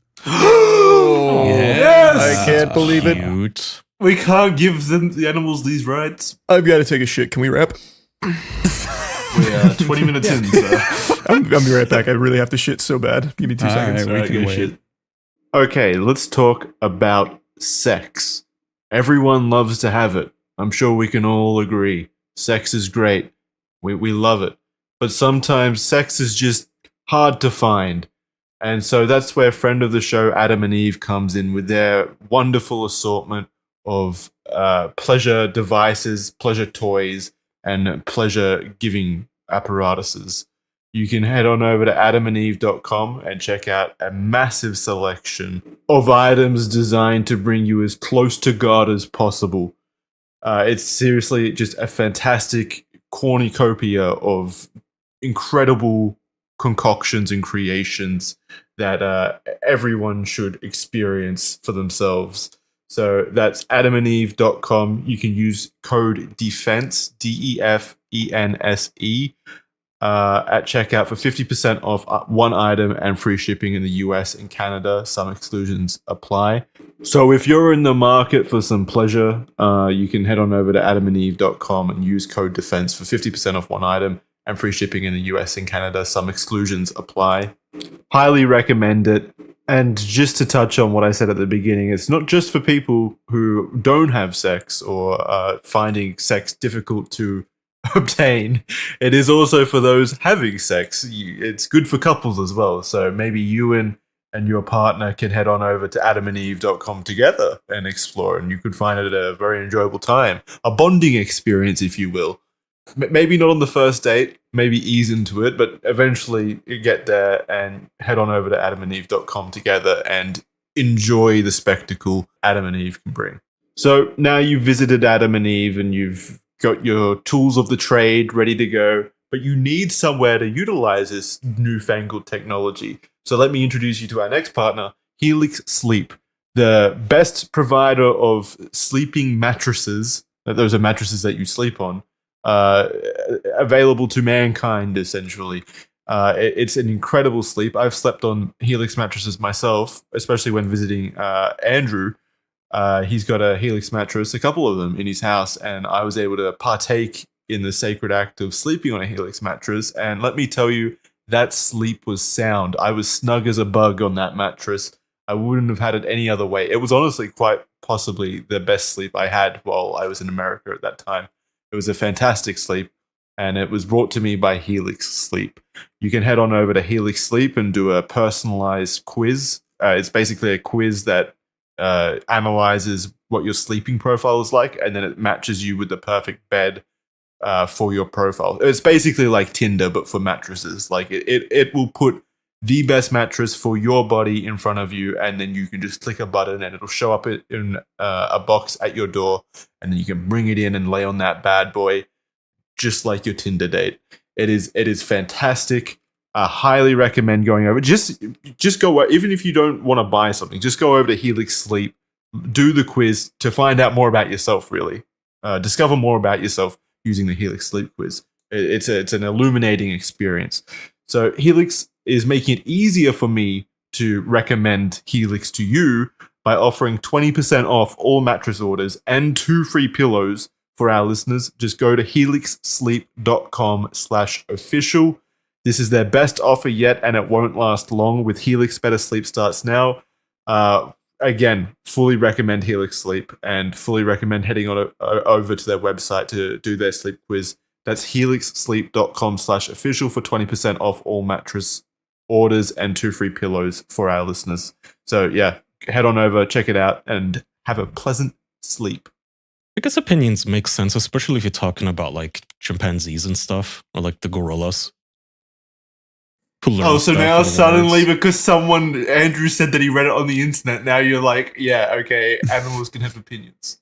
Make up your mind. I guess it depends on the animal. I don't know. I still don't know if jellyfish are fucking animals, but they obviously don't have opinions. No way. No, they are genuinely just jellyfish don't have brains. They're just they are just a massive nerves. I don't even know if they have nerves. Like they're just Some gorilla would have opinions. Yeah, gorillas. I don't know if they would be cool opinions if they could talk. Maybe they're like super racist or something, but nonetheless. I think we are giving a bit too much weight to the idea of opinion. I mean, your dog has opinions. There's probably people that your dog just doesn't like, you know? Mm-hmm. Yeah, exactly. Yeah, and that's not stimuli. That's not like a jellyfish. Exactly. So reading an article or two, they say that the main thing on belief systems and opinions in animals is it can't be reflexive. So like if you startle an animal and it like jumps up or jumps away, that's reflexive. That's not an opinion or a belief it has. That's just naturally what it's going to do. But an opinion would be something it does out of conscious choice. So your cat preferring food, or if your dog doesn't like a certain person, things like that. Yeah. They don't have to reflexively do that without thinking about it, you know? I don't understand why that's even a point. If I come up to you and like scare you from behind a corner or something, I'm not going to go, well, that's a weird opinion you just had, Andrew. Why did you what's the connection? Yeah. Why are people arguing about that? It doesn't make sense. Because it's fun to argue, Jackson. It is fun to argue. Mm-hmm. You're right. You should make the people who make horror movies read that. That jump scares are not clever. Yeah. Just a natural reaction, you dickheads. The old tickling in the crowd argument never gets old. Oh, well. But to come full circle, my opinion is that you're probably right. I don't know. When was Bethesda's last game that came out? Skyrim on the LG refrigerator. Yeah, true. They re-release that shit every 6 weeks. No, it was Fallout 4. That was like 2015, 2016, right? So it has been. Well, wasn't 76 their last game made by them? Yeah, but that one universally sucked. Like everyone's opinion was that sucked. Right. I'm saying, what was the last game that came out that was like well received? So a lot of people conflate Bethesda the publisher with Bethesda the developer, and I like what they published. Like they made Doom, which was good. I thought Deathloop was pretty neat. It fell apart, but it was neat. Like they publish good games. So there's very often contrarians like, oh, Bethesda does make good games. Like, no, that's not what they made. In terms of what they've made, I think it's Fallout 4. I think that was the last one. Trying to find like a list that's just what they published or developed. My point being, I don't know if Starfield's going to be good because it's been so long since they've released a game themselves that it's hard to know where their quality level is at. It's going to be terrible, but the people who are into that sort of stuff are going to think it's incredible and amazing. I found the list, by the way. Literally all they make is Fallout and Elder Scrolls. Their last games... That's... in reverse order were Elder Scrolls Blades, which was a mobile fucking mobile game. Yeah. Fallout 76, Fallout 4 VR, Skyrim VR, Skyrim Special Edition, Fallout 4, Fallout Shelter. Oh boy, people playing that one. Skyrim, Fallout 3. That's all they make. They used to make drag racing games, and then they pivoted to purely Skyrim and Fallout. Oh, those stupid idiots. They should have stuck with drag racing games. That would have made them do millions. Big fucking true. Yeah, imagine that fucking boardroom meeting where they're trying to decide whether to fucking greenlight Skyrim or Drag Racing 2 Deluxe Edition. Why did they do that? Works for Need for Speed. Yeah, but then they had not to the level of Skyrim. But then they had the board meeting in Skyrim where they said, "Hey, do we make combat you press the right trigger or the left trigger?" And you just do that over and over in front of enemies. But you can choose. You can choose to be a mage. That's you right. can choose to be an archer. You could choose to. It doesn't really change. It changes nothing. The combat plays exactly the same every single time. You mash buttons until everything is dead. But you know that Todd made it. True. Very, very, Todd very had a true. hand in it. Very, very true. I think what you're saying is just convenient, though. It gives you an out because you can still just claim that you're right, even though everyone else agrees that the game is good if it releases and it's good. And that's fine. That's totally fine. Is there a future possibility where Starfield does release and you're like, yeah, this is good? If Starfield releases and it does seem like an objectively good game, I will say, wow, I'm surprised. They really pulled it out. I think Skyrim and all of those are very overrated. I think they tick boxes for people without really wowing them. They go, look, here's a world. And look, there's many different things you can do, but there's no depth to literally any of it. Like, one thing I remember from Skyrim that I especially hated is each and every single dungeon is exactly the same. It's copy and pasted, re-switched tiles. A lot of people have that complaint, though, but that doesn't mean that it's still not good. So what's fun about a dungeon crawler with bad dungeons? That it's more than just a dungeon crawler. But that was my point, where nothing has depth. Like, you just do all this surface level stuff, and then you're done. You can build a house in Skyrim. There's Can a nice you? level of depth there. Yeah. Could you? Yeah. I know you can buy one in Whiterun. Can you just decorate it? Yeah, you can Well, no, you can build an actual house. It might be an expansion though. Oh, okay. I did not play the expansions, to be fair. I only played the base game. Yeah. Yeah. And then Super Mario shows up as the final dragon. And I was like, oh, that was cool. Yeah. Yeah. Starfield, good game. Already confirmed from me. Not even out yet, but game of the year. Yeah. Easy. I'll take a peek when it comes out. I could be wrong. I'm just making a little prediction based on my experience. That's all. If you're wrong, you're getting the stick. Oh, if I'm wrong, people are gonna disagree with my opinion on the internet. That's gonna be unrecoverable. Oh. I don't know why you put yourself in that position. Yeah, why would I ever have opinions on the internet? That's fucking stupid. Just say it's gonna be good and then shut up. It's not that hard. No, that's true. That, if you think about it, that's the real influencer endgame, isn't it? You just agree with everyone and shut your mouth and make millions of dollars. That's the dream. Is it? No, I think it's the opposite now. Disagree. yeah. Disagree with everyone. Get the controversy clicks in that audience. True. Capitalize. All right. Let's roll on that then. Charlie, give me a hot take right now. Something you truly think is a hot take. Final Fantasy really 16. spicy. Final Fantasy 16 is not game of the year and shouldn't even be considered. I agree. Okay. But a lot of people disagree. We are gonna get flayed alive by the anime fans. Yeah. I love Final Fantasy. I couldn't have been more excited for Final Fantasy 16, but I think they really dropped the fucking ball.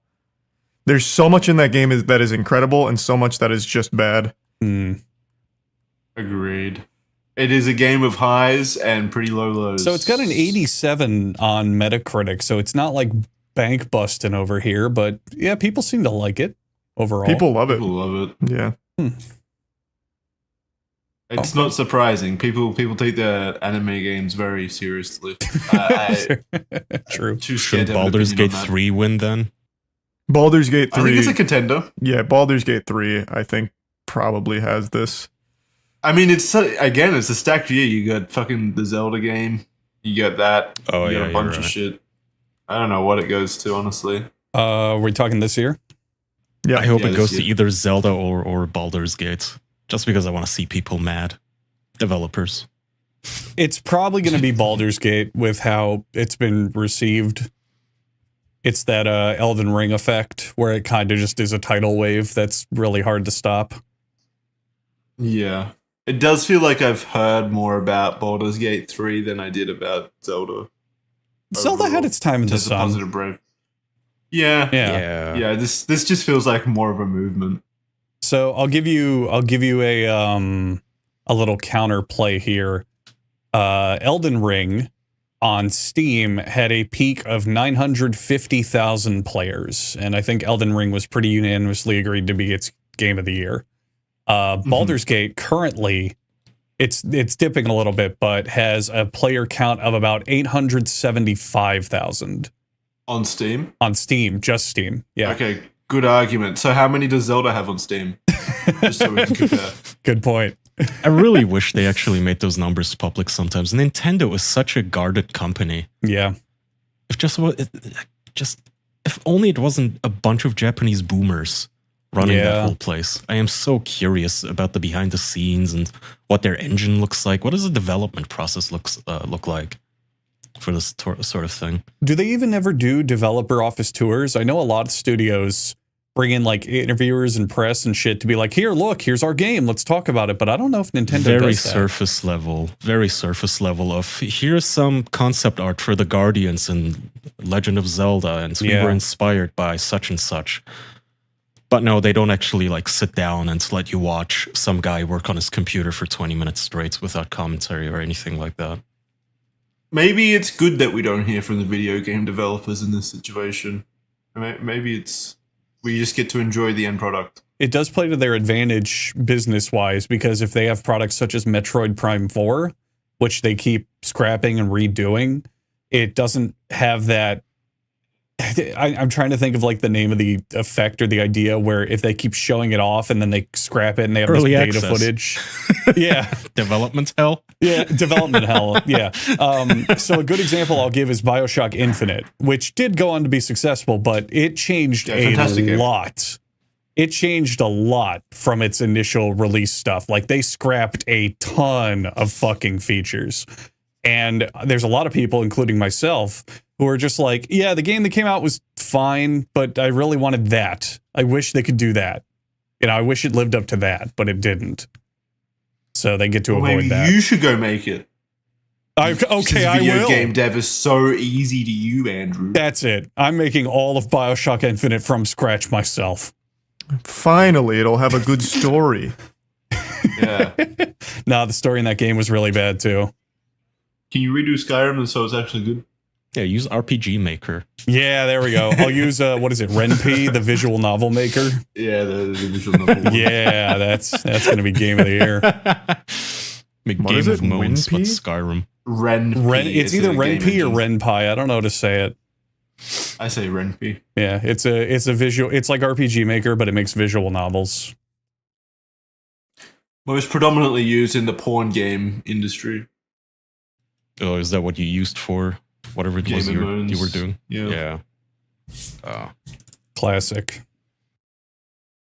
Yeah. Classic engine. Then BioShock Infinite will have a good story as well, finally. What else we got? Have you guys ever seen a dead body?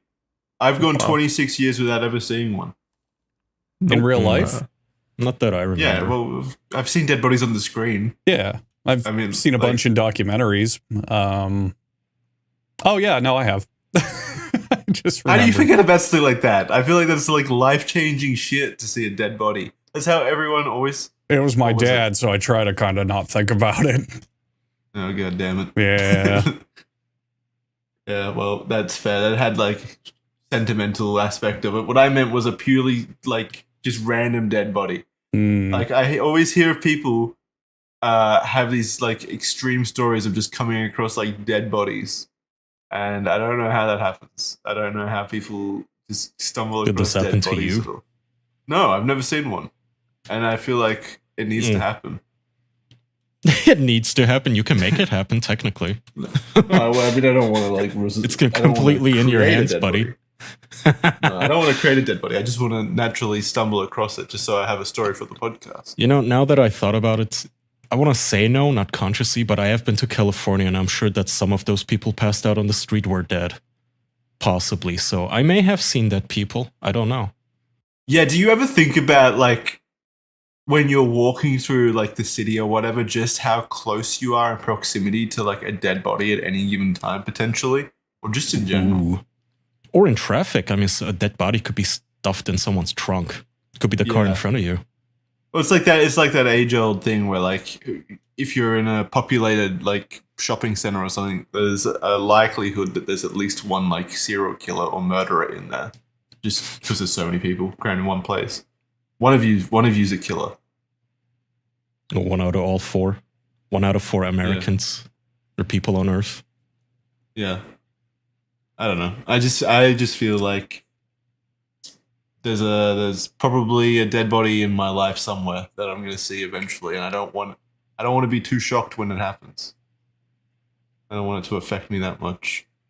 It's probably going to be boring. It's going to be an uncle that you didn't even know existed that passed away, and then you have to be dragged to a funeral, and you're going to have an open casket.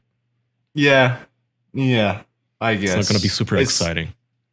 It's just like finding a dead body in like a swamp or something and poking with a stick. There's been so many of those kinds of stories that I've heard from people, and it hasn't happened for me. It doesn't sound like it's happened for you guys either. That's lame. All good. I don't know. Trying to find how many people statistically are murderers. It's an interesting question. You left? Oh, I just had to step away for just 2 seconds. Oh, gotcha. Are we still talking about murderers and dead poopy? bodies? No. Just a quick call. Yeah, I'm trying to... Go ahead. I bet you it's not as many as like 50 years ago. Well, you don't think there's more serial killers now than there was 50 years ago? No, I don't believe that. There absolutely Oh, is. there's Well, 100%. No. What? No. Statistically, there has to be. There's millions and millions and millions There's significantly more people. Yeah. There's significantly more surveillance. Mass surveillance was not a thing 50 years ago, which is why every dope with a 70 IQ was able to kill dozens of people and get away with it for decades. We didn't even have DNA evidence, cameras, or anything of the sort. You could literally walk up to someone's yard and just hit them over the head with a hammer and run away, and no one would ever know. Now you have mass facial recognition everywhere you go. It is impossible to be not surveilled. With my little anecdote, then, it does lead credence to Kaya's point, because people seem to be stumbling across dead bodies less often now as well. Just based on, like, we've never seen a dead body, but, like, older people have generally seen dead bodies. So maybe there were more dead bodies in the past than now, which means more serial killers in the past than now. I don't know. I feel like the killers today, they're still idiots, but they immediately get caught. Again, it's the typical story of mom drowns her 2 kids and kills her husband in her sleep. And then the cops just open up her MacBook and they see that she Googled, how do I kill my husband? Right? Immediately caught because she's a dummy. 50 years ago, she could have gotten away with it. Because 50 years ago, she didn't have Google to give herself away like an idiot. Kira, my girlfriend, was telling me a story the other day about someone a wife who killed her husband through mushroom poisoning, and she claimed that it was all an accident. While, what was it? Like the dinner she served, like coincidentally, she and her parents were fine because it was like a family dinner. I don't know why you choose then to like commit murder, but like she and her parents were fine, but her husband died and his parents died. She killed their entire family through mushroom poisoning. Shit. I know. And then she's like trying to claim that it wasn't on purpose or anything. It was all an accident, even though her side of the family was fine. Were they tripping before they died at least? Or was it just poison mushrooms? I don't know. How many, what is there a mushroom that's completely fatal? Well, yeah. I'm assuming there is. Isn't that everything from what I've learned from cartoons is that there are very few mushrooms you actually can eat and the rest will kill you. Okay, Jackson, are you talking about the story that happened only like a week ago? I don't know. I was just told the story from my partner. Yeah, okay. It's probably what happened a week ago because it happened in Australia. She killed 3 people. She alleged that she bought the mushrooms at an Asian market, and she herself had to go to the hospital after eating them. Well, then maybe it's not murder. I'm not sure, but it just seems pretty convenient. Yeah, how did only she survive? Oh God, she's a fucking idiot. She cooked death cap mushrooms. They have that name for a reason, you dumb son of a bitch. No, it's like deviled eggs, Andrew. It's not like it's the actual devil. You don't get it. Ah, right. It just means you're gonna die of pleasure. It's just a funny name. Yeah. Why would any market even sell poison mushrooms? I have a very good feeling she just kind of found like them and said, "Oh, I got them at an Asian market." Ha ha ha! I totally was mistaken. I was conned. I didn't kill my family. No. Kaya, put yourself in her shoes. She's tried to go out on a limb and provide for her family by foraging for mushrooms in her backyard, and now she's getting shamed nationally for murdering 3 people. That fucking sucks. I would go the Asian market excuse as well. I hope she's got a receipt. To be fair, even if it is an accident, she needs to go to jail forever. She's too stupid to be let back. Even if this wasn't a premeditated murder. Yeah. So it seems as well, the reason those people died is they were all elderly. The victims were all pretty much like in their 70s. Yeah, but doesn't Death Cap, I assume Death Cap, like its name suggests, is just like a lethal mushroom regardless. Yeah, you shouldn't eat death cap mushrooms. It's not a good idea, but the fact they were old probably didn't help.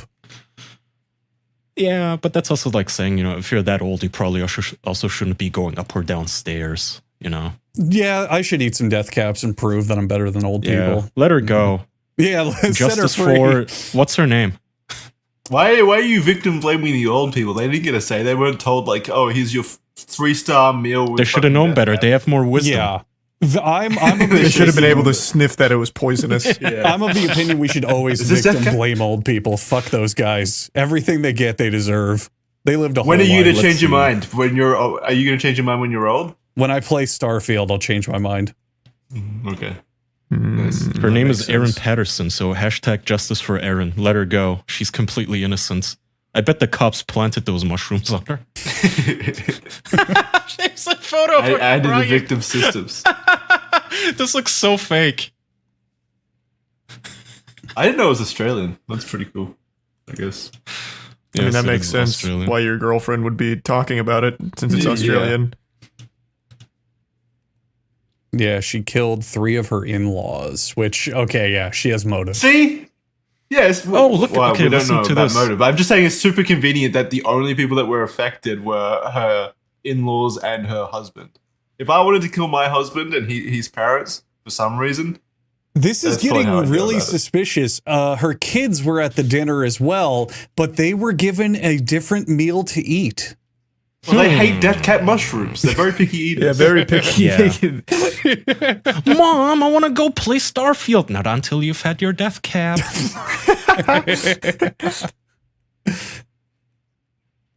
Also, apparently death cap mushrooms, according to this article, are responsible for the majority of mushroom-related deaths worldwide. So these are like the sounds about pit bulls par of for the course. mushrooms. Wait, she went so out of the way. No, I thought it was just a dinner with her in-laws and husband. There was a fucking Baptist church pastor there as well who was fucking in critical condition. It's like a cult mass suicide. Now I'm interested. She had dinner with like 8 elderly people, all in the like 70s, and like killed like 90% of them. Holy shit, that's so fucked. How old is she? 48. Yeah. Is there no video of this? That's You know what such I an love is- elaborate- I don't know. What?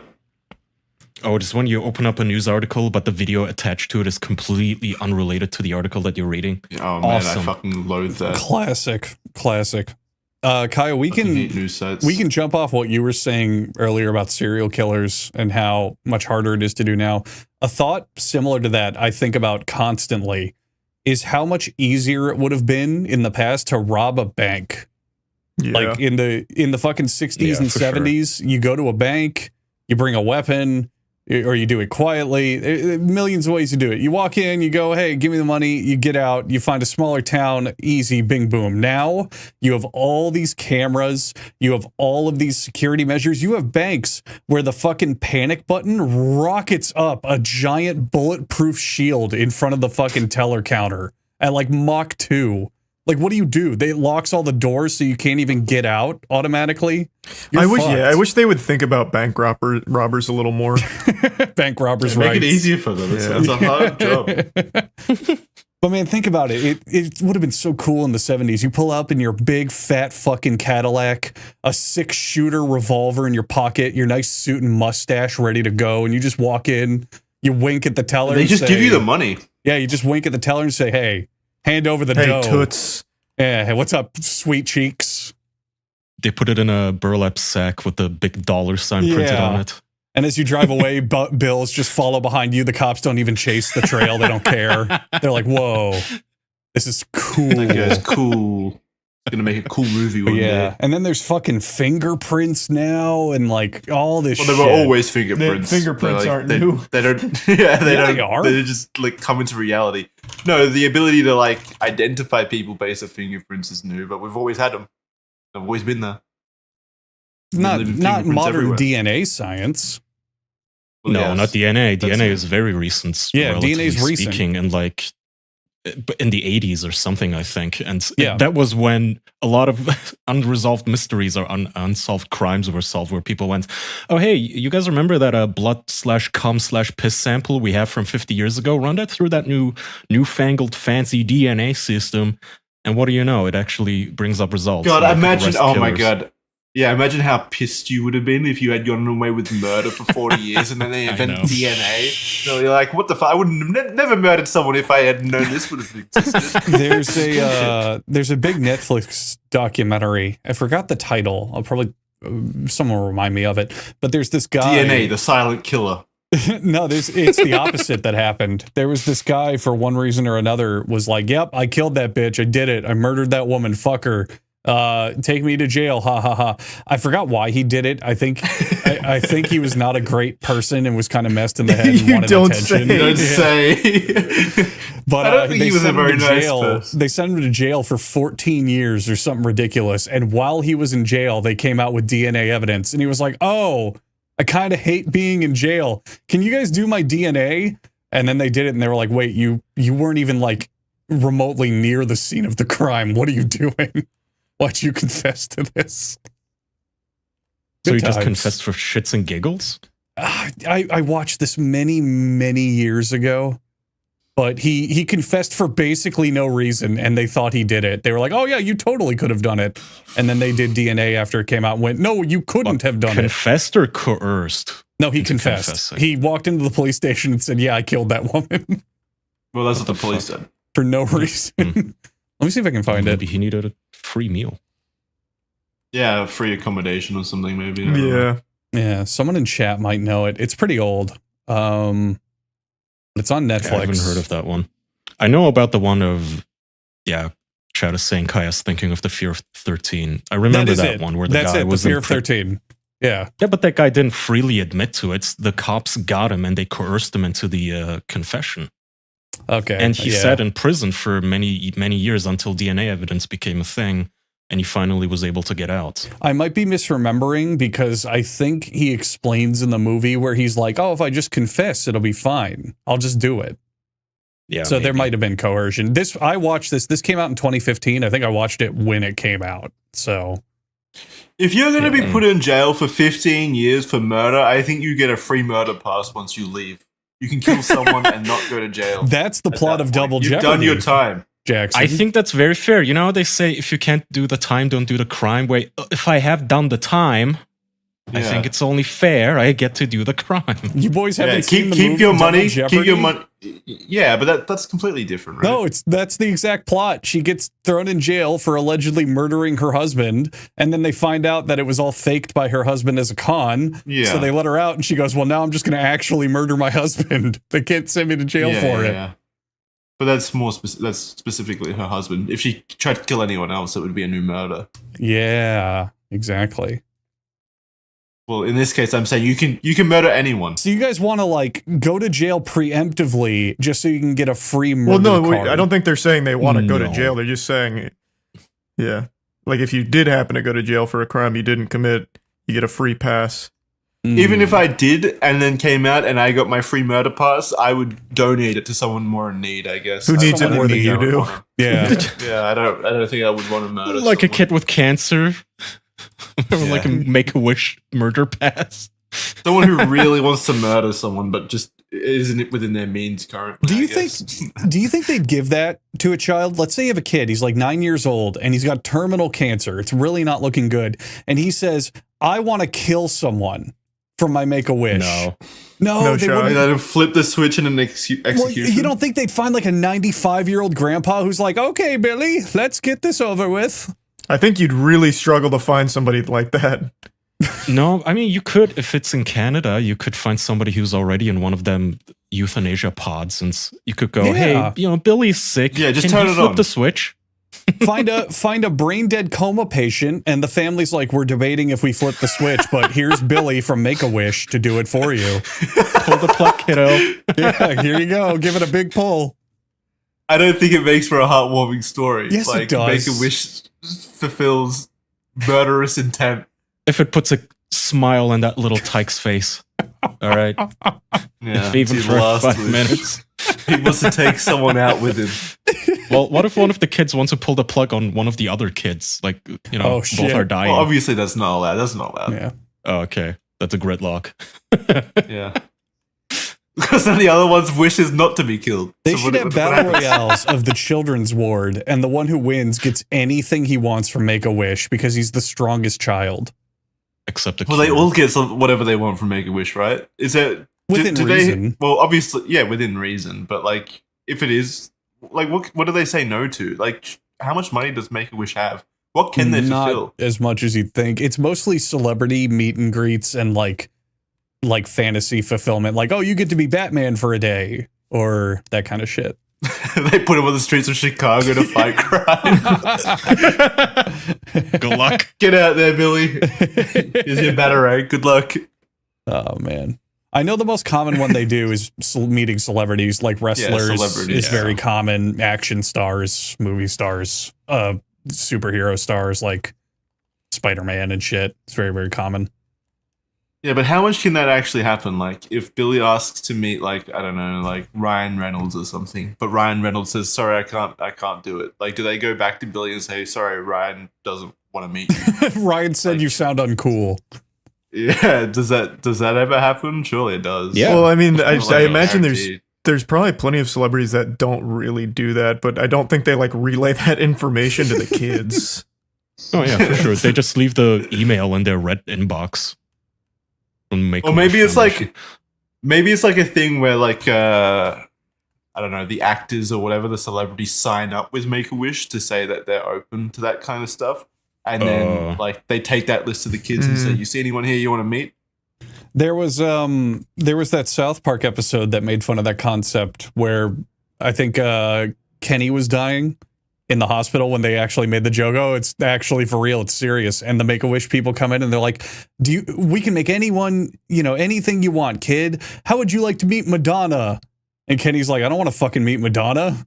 Hey, I want my friends here. And they're like, but you get to meet Madonna. And it's like very clearly the only person they have to call. Yeah. I feel like it'd be something like that.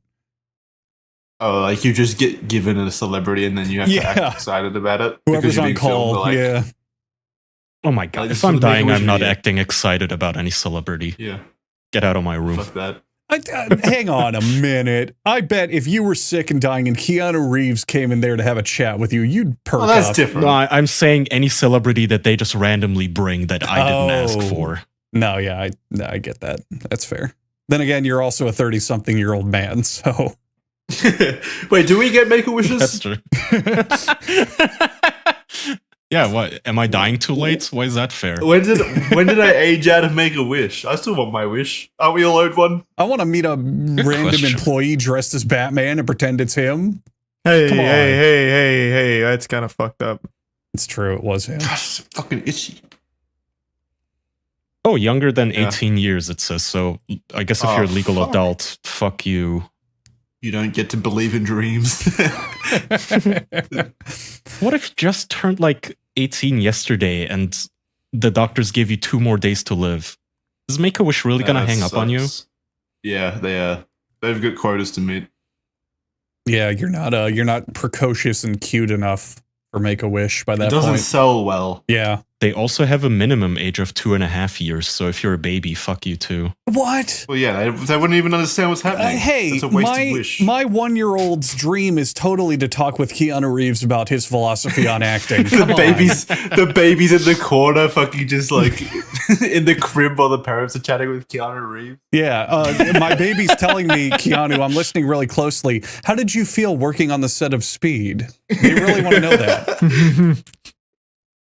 The parents are talking to him while the baby is crying. Keanu goes, "What is that?" Oh, nothing. Put a pillow over that little bastard.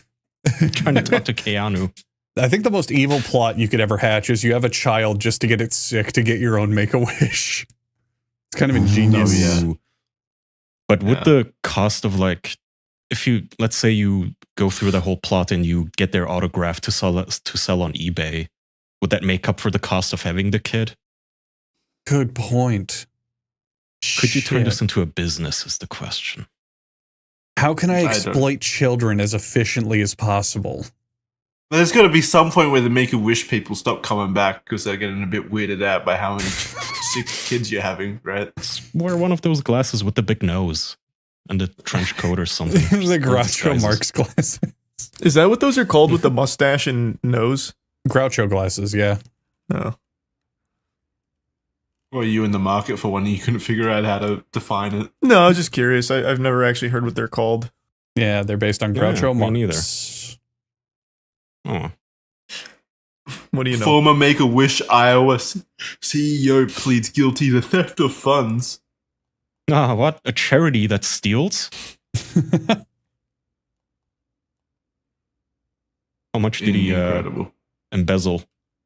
It looks like a she, and it just says tens of thousands of dollars. Imagine stealing tens of thousands of dollars from sick babies that want to meet Keanu Reeves. Yeah. That is pretty fucked up. That is ridiculous. Ugh. I know who I'm using my murder wish on. What would you guys ever steal? Like realistically? Anything? What do you mean? Money? Like how far would you go? I mean, movies and music. Yeah. If we're talking Just kidding. low grade piracy, then how much time do you have? I mean, holy shit. Okay, I mean like an actual like real crime, not just like piracy. I mean, it is a real crime. I know, but that's such a low level one. That's not what I mean. Yeah, it's not a cool crime. How what is desperate am my I? budgets? Or like, I mean, do I like have a right now. team? Am I like Orsan's 11? What are we doing? Am I on my own? Oh my god, just right now, you as Kaya Orsan, what would you be comfortable stealing? I'm just asking what equipment I have. Like, do I get a mask? Do I get a crowbar to break into places? You get whatever you plan. What the fuck do you mean? Okay, all right, fine. I'm not planning the crime for you. I'm just like, would you go to Sam Ash and steal a guitar? Like, how far would you go just for something you want? I mean, like a real fucking crime. Are we gonna get caught? Yes, you might get caught if your planning's bad. I don't know, Jackson. Holy shit. You guys are really overthinking Well, this. there's nothing.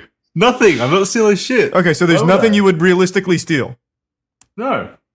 Coward. Not unless I'm starving. No. All right. Well, you. I don't need anything. I don't need or want anything bad enough that I would break into someone's house. No, to, like, even if I was steal it. starving, I'd Charlie, rather why die. don't you than kick us steal. off? It sounds like they're really overinflating these details. Pokemon cards. I would have stolen Pokemon cards easily. If someone had... Even now? Oh, no, maybe not now. But I have stolen What the fuck? That's your entire fucking point. You're going on about this now. Oh, I just mean like I know I could. And like I could do it. Oh yeah, no shit, you could. I can steal Pokemon cards. Doesn't mean I want to right now. I'd rather just pay for Let's it. expand that. Have you guys blatantly theft something? Just flat out stolen something like that? Yeah. Not even as a kid. I'm pretty sure as Only a kid Digimon I cards. accidentally once did, and I felt fucking horrible for it. Like I put it in my Yeah, I'm pocket sure- and forgot about it. Yeah. Yeah. Yeah, sure, buddy. Sure. Yeah, and then I was Accidentally. profiting and snickering under my breath, like, hey, I got him. No, I'm pretty sure. How do you sleep with yourself? Pretty sure as a kid, it was either like a small toy or a pack. It might have been a pack of Pokemon cards, but I put it in my like jacket pocket back when it was cold for the 1 month out of the year it is. And I walked out of the store, and then I got home, and I was like, oh, I stole, and I felt fucking horrendous about it. That store probably had to fire all of its employees and close down because of you. You destroyed that neighborhood. They're still and their feeling access the to effects Pokemon of it to cards. this day. That store's gone Yeah. because of me. The fucking like spreadsheet came in at the end of the month and they were off by like $3. And it was Well, just, you know it what was we too said, much. gang. If we don't make exactly 100,000 in profits, it seems we're short $1.50. So, bye-bye store. You're all fired. We're demolishing it as we speak. Yeah. Yeah. You guys haven't ever done anything like that? Taken something without realizing it? Well, definitely not on purpose, but like you, I'm sure there was a point where like something came out in my pocket or done something both. that I didn't I've never realize. even had that happen, actually. Kyle, you've just Once in a stolen while. stuff? Yeah, as a kid, yeah, for sure. I mean, my best friend was a big shoplifter. We'd just go into a grocery store, and by the time we walked out, he would have just entire sausage links and bread up his sleeve so we could have lunch. I thought you were saying up his ass. Yeah, I thought that was going to go a different direction. Yeah. No. No, it would literally just be up his sleeves. I even wouldn't see him steal, and I would be standing right next to him. But it was convenience. We were kids. Well, convenient And- for you, yeah. Yeah, convenient. You didn't even have to steal. You just got free food. That's true. Technically I didn't steal, I guess. Not on that. Did he just bring you least. along as like a what do they call patsy? Like someone to throw under the bus if the store manager came around? No, he had a lot of honor. He would a lot of times take the fall. Oh yeah, a lot of honor. But I'm not gonna be ashamed of fucking shoplifting sausages and bread jacks. And fuck you. Look at California. People raiding entire stores with like cameras filming them as they're collecting hundreds of dollars worth of designer clothing. Do you really think you can shame me for stealing food when I was 13? It's more understandable to steal Gucci than food. Yeah, with that you can look cool when you finally get something to eat. That's true. Were you starving? Did you need the food? I need my Louboutins rather than food. Well, hang on. There's that, and then how bright outside was it? Did you need the Gucci glasses? Wait, what did you say, Charlie? Louboutins is just so cute. Isn't it? Why? Louis Vuitton. No, you are wrong, because me and my friends were watching 90 Day Fiancé. Louis Vuitton and Louboutin are two different brands, apparently. I also did not know this. Louboutins are shoes. Louis Vuitton is that L&V brands that like trashy women like to show that's off. what we thought you were talking about. Yeah, I'd never even heard of the shoes. My mind Who the fuck was talks about blown. Louboutins? What the fuck? You just came up with an obscure shoe brand? I know, it's just this. I cannot explain like 90 Day Fiancé lore to you guys, but there was one of the contestants just yelled at his fiancé at the time because she threw his Louboutins at him with a B, and he was very, very angry about this. I've never heard of these shoes before. That's the first time I've ever heard. No, yeah, Isn't he's that crazy? right. Christian Louboutin. Louboutin. Louboutin makes luxury shoes. He was the only son of Roger, a cabinet maker. I've never heard of this either, Kaya. I always just thought it was Louis Vuitton, and then there's this whole just like you guys. Because the guy was Dutch, and I assumed, oh, that's cute how he's pronouncing Louis Vuitton. And then I actually Googled it, and I was like, what the fuck? This is one of those Berenstein situations. Like, am I in a parallel universe? Wow, fucking high fashion's such a scam. This brand, this Louboutins, wants $745 for some leather sandals. Yeah, they are so ugly too, yeah. High fashion is legitimately a scam. Oh, yeah. Holy shit. Jesus Just like modern art. Oh, well. It works on people. You look cool wearing them. Like, why would I pay fucking $1,000 or whatever for this bag? That's just a normal bag with just Louboutin. Because on it, like the point is, Louboutin. you show that you wear it. Like, high fashion's not about the quality or the function. It's about showing, look, I wear Louboutins. Look at me. Yeah, again, it's the same discussion we had last week about gold flakes in your food. Yeah. It's more about the fact that you are so rich you can be this frivolous. Look at Yeezys. Look at Yeezy slides. It's a hunk of plastic and people pay for that shit. And the fucking irony is that actual billionaires and wealthy people don't usually dress like that. They just wear regular normal shit. I don't know about that. I don't think so. I think there is a large group of celebrities that only wears like designer clothes, like exclusively. True, but then when you go beyond them to a higher tier of wealth, it's all dorks wearing whatever's comfortable. Look at fucking Mark Zuckerberg and Bill Gates. They just wear whatever shits in their closet. Yeah. Or like legit. Well, yeah, because at that tier, yeah. Usually when people have dozens of billions, Bezos. they're legitimate businessmen. Yeah. Yeah, because they have. I think it's the difference between celebrities and businessmen. At the end of the day, yeah. Celebrities are a bit more eccentric. If you're wealthy and have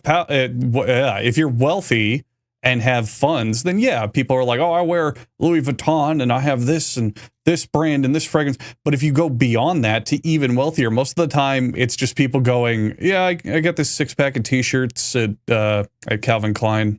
They're comfortable because they don't care because they're making actual money. They don't have to show it off. They exclusively eat soup for dinner. Well, I bring up Mark Zuckerberg because he had a whole fucking like story written about him on how he wears the same t-shirt everywhere he goes, to the point where he like got it recreated by a designer to be exactly what he wanted, but it's just that same gray t-shirt. And that's it. Okay, then he took it in a rich direction then. Oh, he did. But it started out as he just bought the same fucking shirt from like, I think it was a 6-pack from Calvin Klein or something. Like a nothing. Just oh yeah, shirts. And then eventually it became a rich people thing. But if you look at most photos with him, he's just always wearing just a gray fucking t-shirt. Not like, oh, here's me in my brand new fucking Versiolago shirt. You know what I mean? Robots don't have much need for clothing. Speaking of Zuckerberg, why the fuck is that man agreeing to fight Elon Musk now? Well, that's been postured for a long time. Zuckerberg would actually fuck him up so hard, though. There's no way Musk would do it. Oh yeah, not even that's close. Not my point. For Elon Musk, this is nothing but an upside because he gets even more clicks and views on X or Twitter, whatever you want to call it now, if he live streams it. What does Zuckerberg get out of it? Publicity. Meta's name in there, I guess. Yeah, why is to kill a man in the ring? Why take not over do it? X? You know, he got his murder pass. I mean, no offense, but everything Zuckerberg touches just kind of fizzles out. He tried the whole meta thing, the metaverse thing. Nobody gives a shit anymore. He tried what was this Twitter clone? Threads. Oh yeah. god, yeah. Yeah. People migrated to that for like a week. All the celebrities did. And then everybody got so bored. Even Zuckerberg stopped posting on it 2 days later. Not true. He's the only one that still posts on it. Once in a while, yeah. But no, that's where he posts all his fight updates where he's like, yeah, Musk is he's a coward. So yeah, I'm reading some updates on it. Apparently Zuckerberg wants to do it, but Elon is just completely dismissive and is he just keeps ducking. Yeah, it just isn't interesting. No, apparently Elon sent him a private message and said, hey, do you want to spar in your backyard next week or something? And Zuckerberg replied with, if you're serious about this, go train with someone else. This isn't how professional fights work. Until right. then, leave me alone. Yeah, I mean, he's right. Correct. But again, I see why Musk is doing this. He's a publicity man. This is nothing but a publicity stunt for him. They're both I guess it's publicity cute men. that Zuckerberg... He'd get more publicity though if he actually got in the ring though. That'd be a massive event. Yeah, but he That knows would be he'd way get more fucked up. publicity. He doesn't want to get hurt. Yeah, neither of them actually wants to fight. Like, actually fighting does nothing for them. But the publicity of it... Zuckerberg does. actively trains all the time. I think he would Zuckerberg absolutely actually do does it. fight. I feel like Zuckerberg probably got all these pain receptors removed, so just as well. I think you're probably I don't right. think it would affect him. Yeah, but Elon has Neuralink on his side, so maybe he has something. Ooh, he's got like VATS. He's got VATS. No, wait. We're thinking so fucking small. These guys are multi-billionaires. They need to have mech suit fights. Well, they send in their slaves to fight for them, basically. Ooh, like John Wick 4, they each pick a champion. Yeah. God. Elon Let should them pick fight Donnie it out. again. Okay, yeah, we should have billionaires fighting. They need to just throw money into shit and have like I don't know, make some warships and fly them around the air at each other. Something cool. I like it. I like how we've come full circle as like human society. Like old kings back in the day used to fight each other for land and stuff, and now old rich people are fighting each other for entertainment. To be fair, I mean, to our billionaires' credits, a couple of weeks ago we talked about Jack Ma. Was that the Alibaba guy who made a movie about himself Alibaba. just kung fu fighting sumo wrestlers? so And we cool. said, Oh, that's yeah. kind of cool. Well, to be fair, I'm actually more interested in this actual fight if it does happen in real life. It won't I want to see happen, but yeah. Zuckerberg wedgie Elon. Yeah. That's You don't something know- I would tune in for. If I could be a big dumb history nerd, I did a video on a guy. He was king of France. I'm looking it up now, or of King Louis. Spain. But it was in the 1500s, and they had a jousting tournament. And he was like, "Yeah, I'll fucking joust. I'm the king. I'm fucking cool. Come watch me joust." And he got a splinter in his eye, and it got infected and died, and it killed the entire sport of jousting, and that's why we don't do it anymore. What? What do you mean killed it? People were like, "Oh shit, this is dangerous. The fucking king died. Let's stop jousting." Fucking libtards and their regulations. Yeah, ridiculous. Yeah, Henry II That's of funny. France was the king of France, and he went to joust, and he was like, "This one's for you, mistress," and then he got fucking obliterated by a splinter. What an So idiot. what's the vote here? Do you guys think the fight will actually ever happen? No. It will never happen. I want to see jousting now, though. Yeah, we should bring actual jousting back. Yeah. Oh, well. Maybe Elon will try to weasel his way out of it. It's like, hey, how about we don't fight, but instead we turn it into a sports competition. We play pickleball or axe throwing or something else that's super dorky. He already has fair games. Did you not see his tweet about like he's going to need back surgery? So like he's already getting his excuses ready. He's getting body enhancements. That's not a good enough excuse. Well, let's kill two birds with one stone. Let's have them joust. Yeah, I'd be down for that. I'd pay to see Elon and Zuck joust. I think that'd be cool. Yeah. But doesn't jousting just last like one dash? I mean, you either hit them or you don't, right? Well, and then you circle back. Yeah, if you miss, you circle back. You could also play multiple rounds. Doesn't have to be one and done. Well, no, it's done when someone falls off the horse, right? That's the entire point. Right. Yeah. But it could be like first to 3 falls or whatever. You could it doesn't have to just be, if you fall off you lose immediately. They could keep doing it. I don't think that's how they did it back in the old days. I think it was one and done, or until you get a splinter in your eye. Well, I'm trying to make it more exciting, Jackson. Jesus. I mean, it's fucking joust. Like, once is enough. That would be incredible. Oh, this guy's never seen a joust if he thinks once is enough. Well, get a lot of other side action. Have you never seen jousting, Jackson? They still do it. Yeah, like Renaissance fairs. No, I have. Yeah, but that's like, isn't that fake stuff? No, that's real jousting. I feel like that's fake stuff. I feel like they don't actually. Well, they're not It's trying to like kill each other. choreographed. Yeah, they're not trying to hurt each other. They're still pushing each other off horses. It's like pro wrestling. Yeah, but it's like wrestling. It's like choreographed falls and stuff. Hey man, falling off a horse is still fucking dangerous. Like, And getting hit with a giant I fucking gotta- wooden spear. Yeah. I gotta believe that there's some danger there for it to be jousted. There is. Jackson, come on, man. Are you the They guy? have like insurance. You know who you are? You're the guy who goes to a wrestling event and goes, "Oh, this is fake. They're not actually fighting." Boo! You know who you are, Jackson? You're Mr. Dweeb. You're Yeah. dweeb guy. You're a fucking nerd. I'm Mr. Dweeb. I'm Mr. Dweeb for wanting people actually to kill each other in jousting. You don't enjoy entertainment. Come on, dude. I'm just saying, I gotta believe there's murderous intent. It would be cool I if gotta they see actually blood. did fight to the death and the winner gets ownership of all of the assets of the other billionaire. Ooh, I do That'd like be that. crazy, yeah. I'm just thinking they're billionaires, man. We got to go bigger. They should have like a private helicopter duel or something that regular people can't. Yeah, helicopter jousting. Yeah. That'd be fucking awesome. They should both buy Apache helicopters decommissioned from the Soviet Union and just start lighting each other up. Like something the common man can't do, you know? Give me a real spectacle for their money. Or like a game of Battleship. But But with real life-sized. battleships from World War II. Yeah. Oh my god, that'd be so fucking incredible. Fuck yeah. Yes. Do something, you know? Put your money to good use. Charlie used to bring up something, I think it was Charlie, or maybe, no, I think it was Kaya, where it was, if I was a billionaire, I would just make a full movie of my design from start to finish. Was it Kaya? Yeah, was- I said that I would regularly fund just my passion project. I would just literally go and give them enough money to make another Mad Max or Yeah. Baldur's Gate game. Do that. sort of stuff. Do that. Like these guys, boxing, boxing's neat, but have them do something that only they can do. Really just up the fucking ante. Recreate a giant Connect 4, like the size of a country, and play that. Like something. To be fair, Jack Ma did try and he got disappeared for it, right? He made that karate video and then he disappeared. Well, that's not why they disappeared him, but yeah.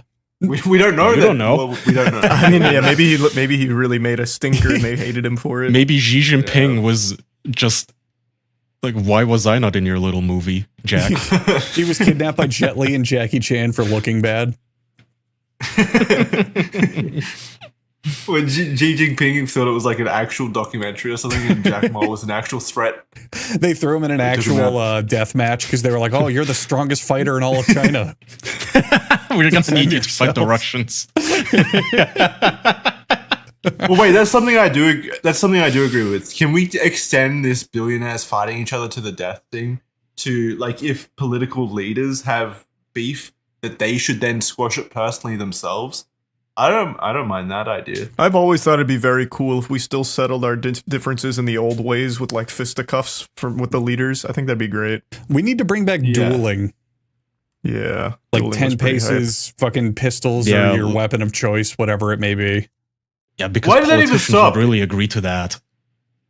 You know, Jackson, I can answer that question later. I'm working on a video on dueling. I haven't found that part yet, but I'll let you know. Yeah, it's if two people consent to have a duel. Like I get like if one person doesn't consent, that's just murder. But if two people consent to have a duel that ends in death, I don't have any issue with that. They agreed to it. That's them squashing their beef. I mean, can they stop you from doing that today? Is that illegal? Well, they can't stop you, but the winner's going to be found guilty of murder. Right? Yeah. Yeah. That's fucking stupid. Yeah, I agree. Oh, well. That's actually really fucking dumb. I mean, not really. I mean, think about the Cannibal Corpse guy. That guy agreed to get eaten. Yeah, but at least in that case, you could argue, like, they just hooked up on the internet randomly and the guy was kind of sort of mentally ill, maybe. You could make that argument. And because Germany doesn't have double jeopardy laws, they just came back after him, after they already said that it was okay. They came back to the case and said, actually, we changed our minds. It's not okay. You go to prison now, to a mental asylum. But with a duel, if you regulated it and both parties went through a mental health check beforehand and proved their competency, why not? I mean, I'm for it. I think there has to be like dedicated dueling grounds though. Otherwise, people are just going to shoot each other out in the streets and stuff. And We need to construct a dome, and you can battle royale in it all you want. There's no consequences. We call it the Thunderdome. Yeah, the Thunderdome. Make the Thunderdome.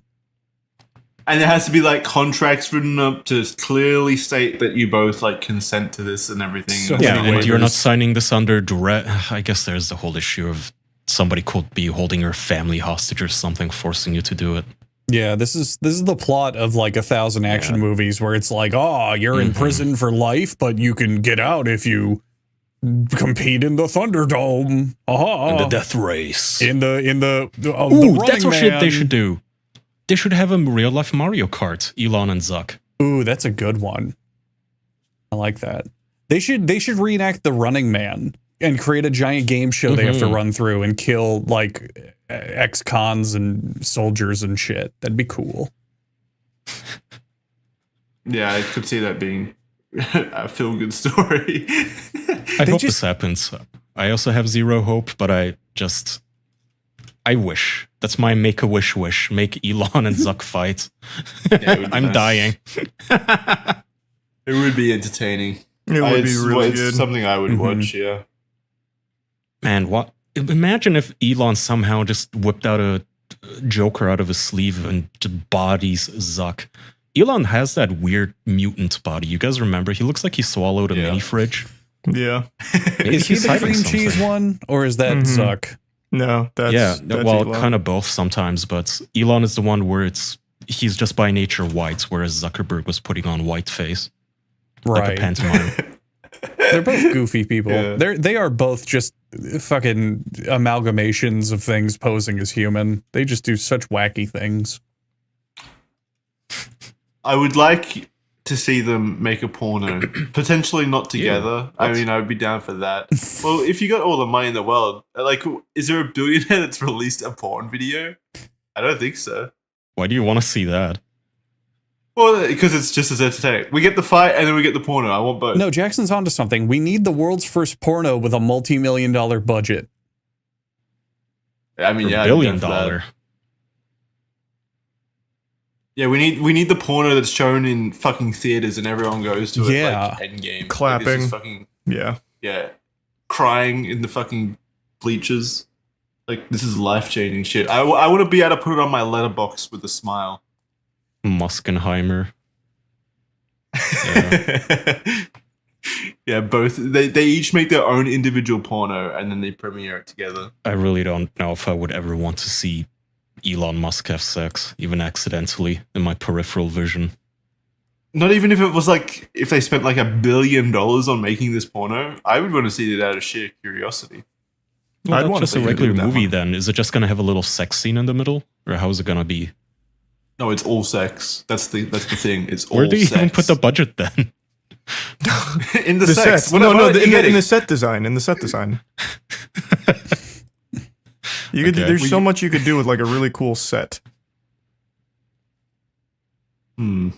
Yeah, like it lifts a little bit. It rotates. Well, no, I mean like the background, like you could do it on like 0G stuff. Like there's a lot you could do.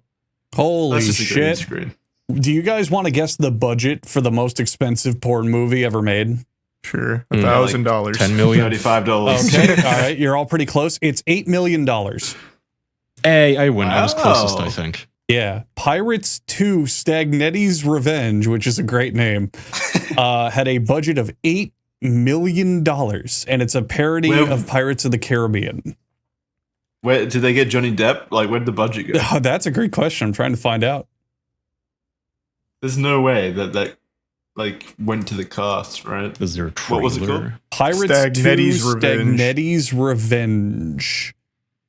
A follow-up to the hit series Pirates. It had Sasha Grey in it. It might have just gone to the actresses. What the fuck is this? Is this whole movie on YouTube?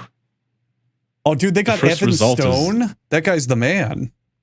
Wait, there's a Blu-ray release of this? Yeah. Did it have a Fellow theatrical dogs. run? I think this did just go to the actresses because there's a lot of big porn names on this list. Yeah, but no, actually, watch the trailer. Because this is an actual movie. They have CG, there's skeletons and everything. This is a full movie. Is there porn? Yeah. I guess. I hope not. It says R-rated That'd ruin version. it. Well, wait, R isn't porn, right? Porn is X. Yeah, porn is X. This is a porn then I- film. There's no porn. So is there just softcore porn? So the YouTube version's probably all the sex edited out. Yeah, Oh, that's that's what funny. I'm guessing. Yeah. Because these are also porn actors. Like, unless a bunch of porn actors one day just decided to make an actual Pirates movie, which is pretty cool, I guess. That'd be very cool if that's the story. Why Pirates? Was Pirates that big of Yes. a like? Yes, Yes. Jackson. I know it was big, but this is like they made a full porn. This is 2008, like $8 million Jackson. parody of it. Pirates of the Caribbean was the biggest fucking franchise on the planet back then. Well, then why hasn't there been an Avengers Endgame porn parody where they? There has been. What do you mean? There has been, just not with this budget. What? Well, that's what I'm saying. Why this budget on Pirates 2? More conducive to good porn, I guess.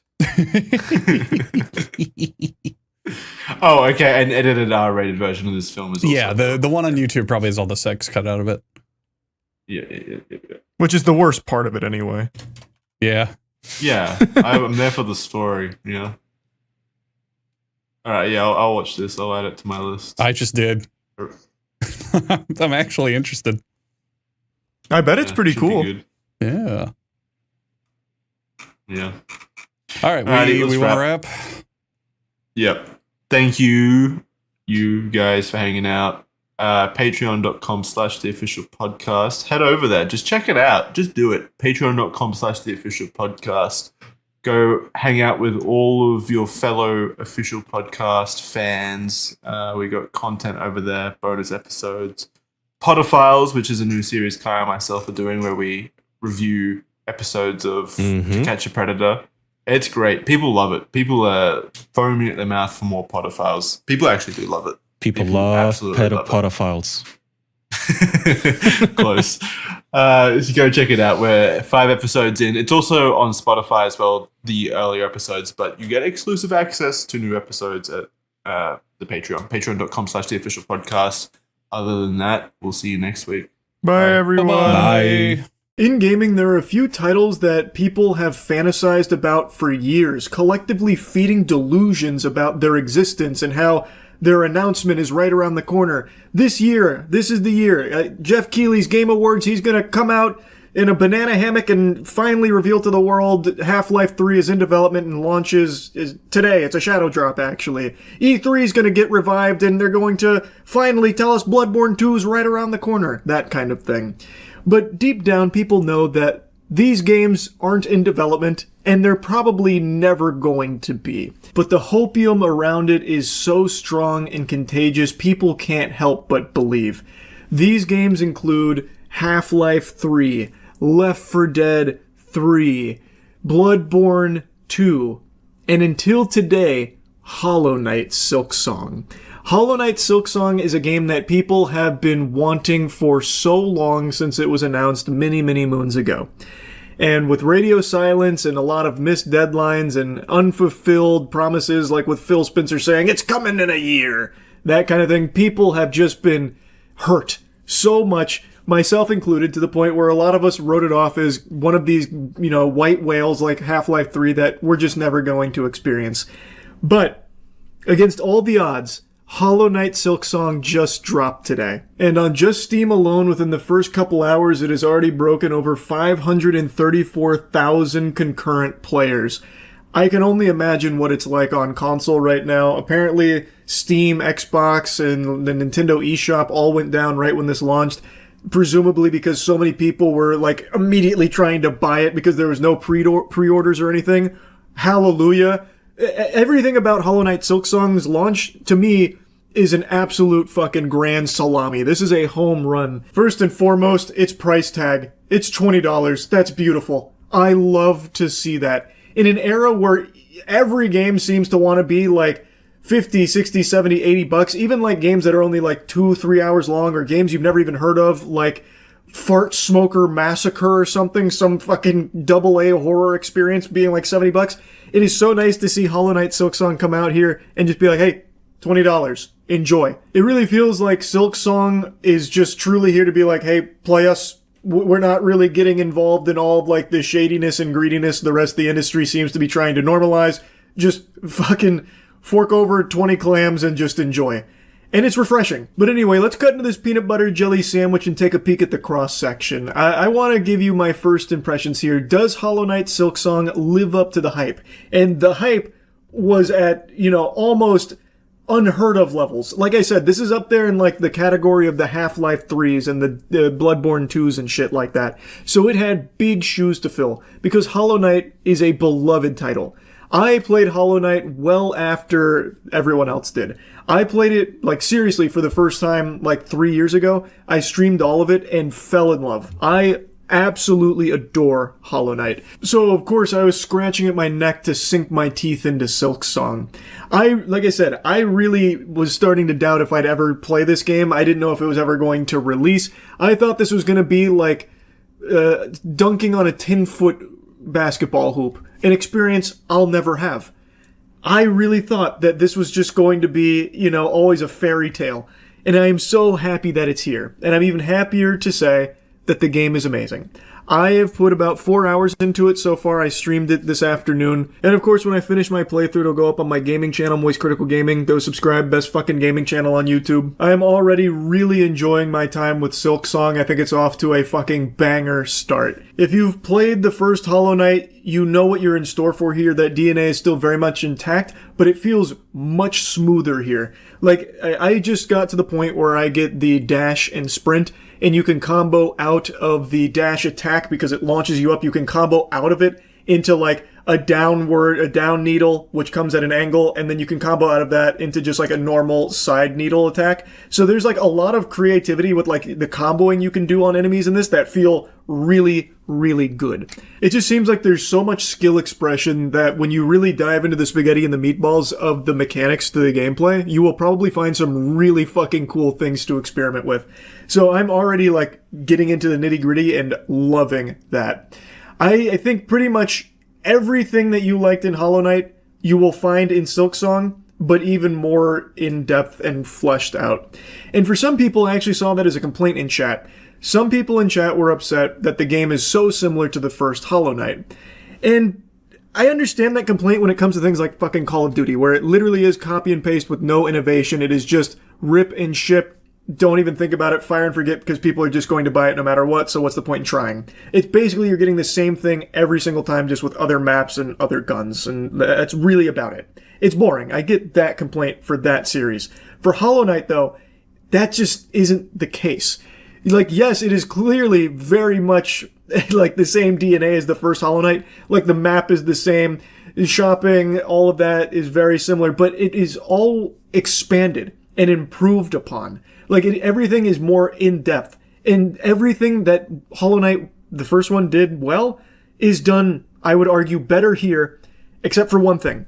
My only complaint about Silksong, and it is kind of a sizable complaint because this is a big portion of what the game is asking you to do, I don't like that they changed down needle. So to pogo in the first Hollow Knight, you would do a down attack in the air, and you'd bounce off of whatever you hit, whether it's an enemy or like a spike, you would bounce off it to give you some extra air, which of course led to more skill ceiling. There was a lot more you can do with that.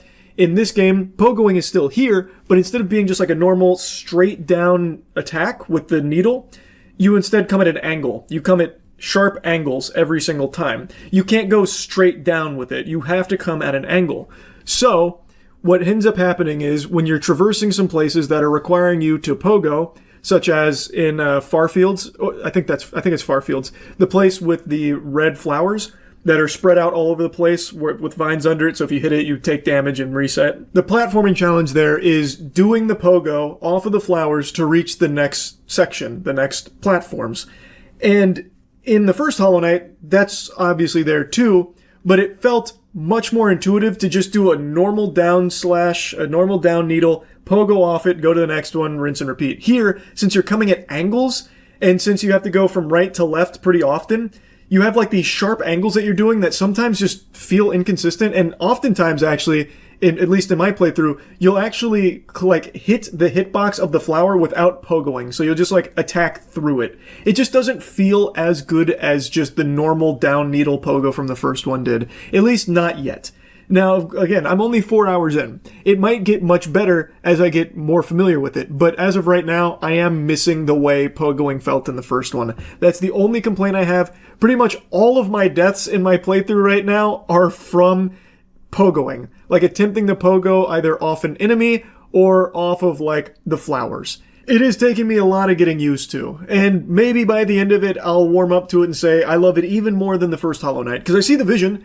Like, it wants it to be even more demanding, like, and give you even more options for your movement. Like, I can see the vision, because sometimes I can string together, like, a really good set of pogos throughout the terrain and throughout the enemies, and it is beautiful looking. The way that you'll pogo into, like, a dash cancel or something, and then go right into the next pogo while still in the air. Like, it looks really cool because you can combo all of this together. And I do see, like, there could be a lot of cool experimentation with it.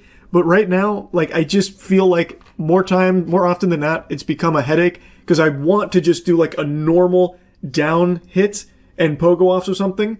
But instead I go off to the side, miss, and just go straight into the shithole and take big damage or just die. Like, I don't know. It's not that big of an issue, and again, it is still fresh, so maybe I just need to get more familiar with it.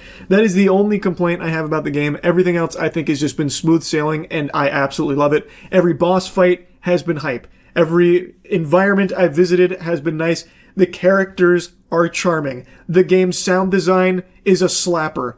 Everything in this is exactly what I was hoping for a new Hollow Knight experience, and I imagine most people that have picked it up are probably pretty satisfied, would be my guess.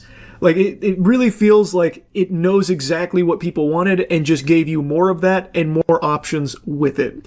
So I'm excited to keep playing it. I'm excited to finish it, and I'm very happy to see that it is doing so well for Team Cherry. This has been a lot of years, baking here in the oven, and it looks like everyone's really enjoying the dessert. So I'm happy that it's doing so well, and just wanted to give you my first impressions and say that, yes, it does live up to the hype so far. And I'm optimistic that it will only continue to get better as I get deeper into the game. That's really about it. So, what's up, everybody? It's Critical. I'm playing Miami Traffic 3 for the PC. Let's do this shit. Holy shit. Everyone's sliding around like they're on an ice skating rink. Oh, I'm playing as Tony the Tiger. That's more than good. That's great. There we go. The jumping looks fluid and natural. What was that? Am I pointing at somebody? Is that my punch? Look at that. Look at those jabs. It's fucking textbook. Come here, hyena. Let's have a little brawl. Oh, fucking incredible. Punched him into another realm. That's it. I'm gonna become a boxer. It's the only logical course now. What do we have over here? Everyone's just sliding around in the street. They don't really care about incoming cars. But if the cool people are doing it, I don't mind giving myself a wet willy on the street while there's cars coming at me. I don't fucking care. Where do you think you're going? Take this. Yeah, go invisible. See if I lose sleep over it. Damn, he's just out of range. Let's try this weapon on for size. What the fuck is that? Oh, the smoke is coming out of the tiger instead of the end of the gun. Looks like there's a small phantom looming over his head. Safety first. What's this? A grenade launcher? Let's find out. It's a flamethrower. I've now incinerated a pedestrian. And this tree's next. Take this, yeah. Oh fuck, look at the tiger's mouth. He's the one producing the flame, not the gun. Fascinating. I tell you, this tiger is well equipped for any situation. Let's roll with this weapon. The sun has turned itself off, that's fine. Let's change perspective. These trees look like the real deal. It's like I'm actually outside right now. Take this tree. Looks like I just dropped a lime on the ground. Well, the tree just survived an explosion. I guess human technology is obsolete now. Yeah, here's a tennis ball I found. Why don't you go pick it up? Did he take the bait? Oh, yes he did, yeah. Oh, it wasn't a tennis ball at all. It's a grenade. I bet he feels really silly about now. How do I get in? There we go. This is a snazzy little automobile. A Sharknado must have just blown through. How else would a shark end up this far on land? It's all over. This is how it all ends. Is that a UFO? I don't really care, fuck it. This car is extremely hard to control. Damn it. Damn it. Damn it. Alright, this isolated pubic hair is really hard to outmaneuver. Fuck! The legend of the Sandy automobile has been confirmed. The car that is half sand, half vehicle has been located. I am driving it. All the lady cars are welcome to fondle its exhaust pipe if they'd like. You can go fuck yourself, shark. Perfect. There's no sand out here, who would have guessed? You know, I really think the people in this game are just an evolved form of Legos. This shark is really friendly. Just the way they all move. And look at the way this tiger swims. Looks like he's signaling a successful field goal. He's keeping his head completely underwater so he can't breathe. You know, because you're taught to deprive yourself of oxygen when you swim, so that way you can drown. I mean, how else would you swim? Yeah, this shark wants nothing to do with me. Maul. Might want to rename that to Shit Hall. Yeah, get out of here. That's what you get for looking at the building, bitch. Is there an invisible volleyball net here? Did Susan Storm Richards, the Invisible Woman, set up a force field between these two trees? Why the fuck can't I get through? This is fucking preposterous. I don't care if my car's on fire, I'm getting through at any cost. Just in the nick of time, officers. I seem to be having a little car trouble here. Oh, game over? Oh, I'm going back in. No, that's bullshit. This is a spectacular apartment. I can even see the beach shark from here. I have 2 beds. One for each of my titties, and then I sleep on the floor. Can still see that fucking shark. I've seen you before, dog. In a picture you were playing poker with some of your buddies. But this isn't the poker table. These are the real streets of soggy Anusville. You gotta be careful walking around the road like that. I'm nearly faster than this car. I am faster than this car. Holy shit, I'm gonna catch up. Hijacking time. Well, what do you know? It was 2 cars in one. Surprise! It looks like Christmas has come early, ladies and gentlemen. Fucking terrific. If you low-life passengers would take a look to your left, you'll see a condemned building. That will be your new home. If you look to your right, you'll see how much better your lives could have been if you didn't enter my bus. I have no clue where I am right now. Half of my bus is in this hollow building. The other half I don't give a fuck about. Let's just go this way. If any of you scoundrels would like to exit my bus, you can go fuck yourself. I've now run over an innocent power walker, so you are all my accomplices. So if you would like to avoid jail time, I suggest you learn how to swim, because I'm taking us in the river. A captain always goes down with his ship, but you are all welcome to leave the bus, and I hope you get overrun by jellyfish because you're all scum. I can just hear my armpits crying out for deodorant. I smell like shit right now. I'm not even controlling this tiger right now. What is going on? The fuck is going on? It's fucking being taken over. This tiger needs an exorcism, quickly. What the fuck is happening right now? Oh, there we go. I can control the tiger again. Except now I'm being shot at. They don't realize they've brought a gun to a knife fight. Come here. I'll take it to him. Yeah, here, take this. This ought to do it. Will you fall on my knife, please? Alright, the knife is ultimately ineffective. Let's try a real weapon. Let's try this. Take some of this. There we go, direct hit. Take this. The pizza delivery guy called, said you should all take this. But it's not pizza. Your mail is here, you should take this. Excuse me, but you've dropped this. Take it. Is that everybody? Oh shit. No, you know what? They need to learn a lesson. The road is made for cars, not people made out of Lincoln logs. Oh, damn it. It's the fuzz. Oh shit. That was some collision. The officer fell out of his car like he would fall off of a surfboard. Alright, well I tried to get out of my car and I'm now in their car. They never expected it. I'm out of here. Good luck catching me. Oh, what the fuck just happened? Did I step on a teleportation pad? What is going on? What the fuck is this? Was that a camouflaged paintball player shooting at me? Or did that cloud of smoke right there just make the tiger buy the farm? Either way, it's fucking absurd. Alright, well I'm done playing this. Well, that's the end of this video. Remember to rate the video, comment the video, and subscribe if you want to see videos similar to this one. See ya. Yeah, I saw the Ashes of Creation stuff. Archive sent it to me. This has been a crazy disaster that just keeps on getting messier and more pathetic. What happened with Ashes of Creation? Like, in general? You don't know the story, or do you mean what the new stuff is? Because, we'll just read the article, just in case people don't know the lore. Ashes of Creation, though, in a nutshell, massively successful Kickstarter campaign, and then, out of nowhere, in a very public blow-up, got taken down, like 4 or 5 months ago? They're like, alright, we're done here. No more Ashes of Creation, after raising $3.2 million. Okay, so it was removed from Steam in February. Wow, I didn't remember being that. I thought it was a lot longer, but whatever. I thought it was a lot earlier. Watch like the first 20 seconds of the video in that article. It's insane how much money they spent on bullshit. Down here, yeah, we'll get to it in a minute.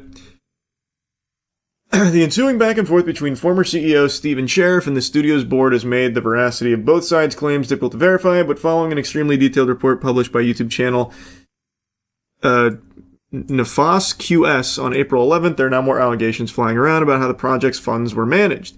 The news report claims to have obtained and processed the entire Intrepid Studios general ledger from 2015 to 2026, which they state paints a troubling picture of a company that was on the threshold of financial death at multiple points in its history. And then it talks about the new allegations here about the lavish lifestyle. So basically, using funds for nefarious purposes outside of making the game that they were supposed to deliver and following through on the promises. $21,000 to hire a private chef, $48,000 for historical antiques, $220,000 for DoorDash, $8,700. $220,000 for DoorDash. That's diabolical. What is he ordering through DoorDash? How is that possible? $1,000 to hire a private chef, $48,000 for historical antiques, $220,000 for DoorDash. $220,000 for DoorDash doesn't even make sense. You'd have to be eating like every hour. Man's out here DoorDashing caviar and shit every hour on the hour. DoorDashing gold bars to my house. Yeah, I mean, I don't know how that's possible. I didn't see that figure. I saw like the TCG stuff where he wasted $48,000 on trading cards and shit. And then the private chef. Why is he getting a private chef for $21K when he's still DoorDashing $220K worth of food? Is all this guy does eat? That's all he is? He's just like fucking gluttonously consuming? Just like this filthy, gluttonous man? Like Nurgle or something? Like, this is crazy. How is that possible? How does an appetite like that even exist? Because keep in mind, this is $220,000 in a relatively small period of time. This isn't over the course of like 40 years. Wow. Wow. $8,700 for office plans, almost $16,000 for the movie theater. What? $16,000 for the movie theater? I go to a movie every single week and I haven't spent anywhere near $16,000 in the entire time I've done like the moist meter and shit. How? What does he do? This can't be right. You would have to be seeing every single movie that's ever released for the last, 5 years in Dolby and IMAX.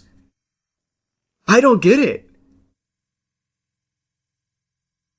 That's mostly food. Oh, true, yeah. Maybe he spends $16,000 at the theaters, not on tickets, but on concessions. That's a good point. Yeah, it's very true. That's very true. All the limited edition popcorn buckets, you're right. Didn't even think of that. How silly of me. The guy who DoorDashes $250,000 worth of food is definitely finding other ways of wasting even more money on food at movie theaters. Holy. $95,000 for Amazon orders, 3.5. What was that? So, let me just full screen that because it's getting because it's getting blocked by the embedding. $8 million for the almost $16,220 for the movie theater, $595,000 for Amazon orders, $3.5 million for Amazon Web Services, $1.48 million for the American Express credit card, $3.9 million for multiple Chase credit cards, $102,000 for Epic Games, $21,000. Say that one more time. Multiple Chase credit cards, $102,000 for Epic Games. $102,000 for Epic Games? What does that mean? Using their engine or their service or something? Or is he actually spending $102,000 on the Epic Games Store? I don't even think they have that many games on there that could even warrant that amount of spending. If you bought every game Epic Games has, I don't think you would spend $100K. Oh, V-Bucks. I didn't even think of V-Bucks! Son of a bitch! Oh, you're right. I didn't even consider that. How accurate are these numbers? Well, according to the article, he got a hold of their entire financial ledger from 2015 to 2026. So I think it's probably pretty accurate. I don't know. And even before this video, there were allegations of really crazy spending and mismanagement. So it's entirely believable. It's not confirmed per se, but I could see it. Oh, I spoiled one of them. He spent $421 at a luxury cigar retailer. It's kind of cool. Okay. Oh, I'm getting spoilers now. Arguably one of the more serious allegations in the general ledger concerns a company named Gore Oil, which states he received $81K. Gore Oil Company was the deed owner of Sheriff and Moore's San Diego mansion, which was sold to the couple on April 11, 2020 for $4.9 million. Sheriff, who is continuing to litigate these matters in court, told Kotaku there was no misappropriation of Kickstarter funds whatsoever and that any assertions regarding a lavish lifestyle or personal misuses of company funds were categorically false. An examination of the facts through the judicial process has already revealed that the parties behind these claims orchestrated an unlawful foreclosure to take control of Intrepid's assets from the people who built Ashes of Creation, with the intent to exploit those assets for their own benefit, Sheriff said. Since the new video went live, someone has been trying to make it go away. Someone already filed a privacy complaint against the video. Just a heads up, we will be disputing it. He wrote in the comments. Someone also reported my Reddit account from a community subreddit to the admins. Huh. So interesting. I am so beyond curious if these are accurate. $21,000 for Magic the Gathering cards, $2,200 for hot dogs, $4,200 for luxury aromas, $6,600 for Steam games, and $5. How do you only spend $6K on Steam versus $100K on Epic? This guy's actually a madman. This guy is clinically insane. He needs to be institutionalized. I don't even care about the $2,000 that he blew on glizzies. Don't care. Shoving them up his butt, throwing them in the trash. It's a lot of money to be spending on glizzies, but that is not nearly as offensive to me as spending $6K on Steam versus $100K on the Epic Game Store. How?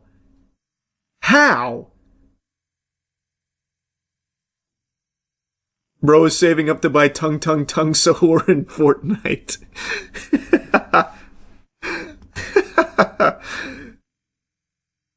$49 million for office rent. Listen, someone's stomach, your child's stomach just growled. Classic, Did you hear classic. It? Gotta listen like me. Rent is too damn high. Those are just some of the numbers you'll be able to look at both yourself in this video and the general ledger covering over a decade of monetary transactions I'm making publicly accessible. Oh. You can check the ledger yourself? That adds another air of credibility to it, I would say. Wow, I have got to see how this shakes out if this is all true. That's crazy, man. Yeah, I only read, like, the article, so I missed some of these up here in the beginning. I didn't watch the video. Yeah, the whole Ashes of Creation story is a crazy one. We talked about it when it first happened, when it first got taken down, and all of the wackiness. But this is brand new here. I paid $250 for it, sad. Oh, sorry to hear that, yikes. Don't worry, your money was spent on a glizzy. That's true, you were probably part of his hot dog fund. That was one of your backer rewards. Sheriff eats a hot dog in your honor. I don't know, man. It is very interesting that this is now publicly accessible. He's made the ledger public. It could still be bogus. It could still be incorrect data. I have no idea. I have got to see where this goes next. I am still so stunned on this right here. The other 598,000 for historical antiques, 220,000 for DoorDash. Can't get over that. I can't get over that. $220K for DoorDash. That's like that Wayfair shit back in the day where people thought they were trafficking children through the Wayfair prices because some of the furniture made no sense that people were paying or something, whatever that was. Now I kind of already forgot the details. That's like that kind of shit. Isn't it across 10 years? Yeah, I believe it's across 10 years.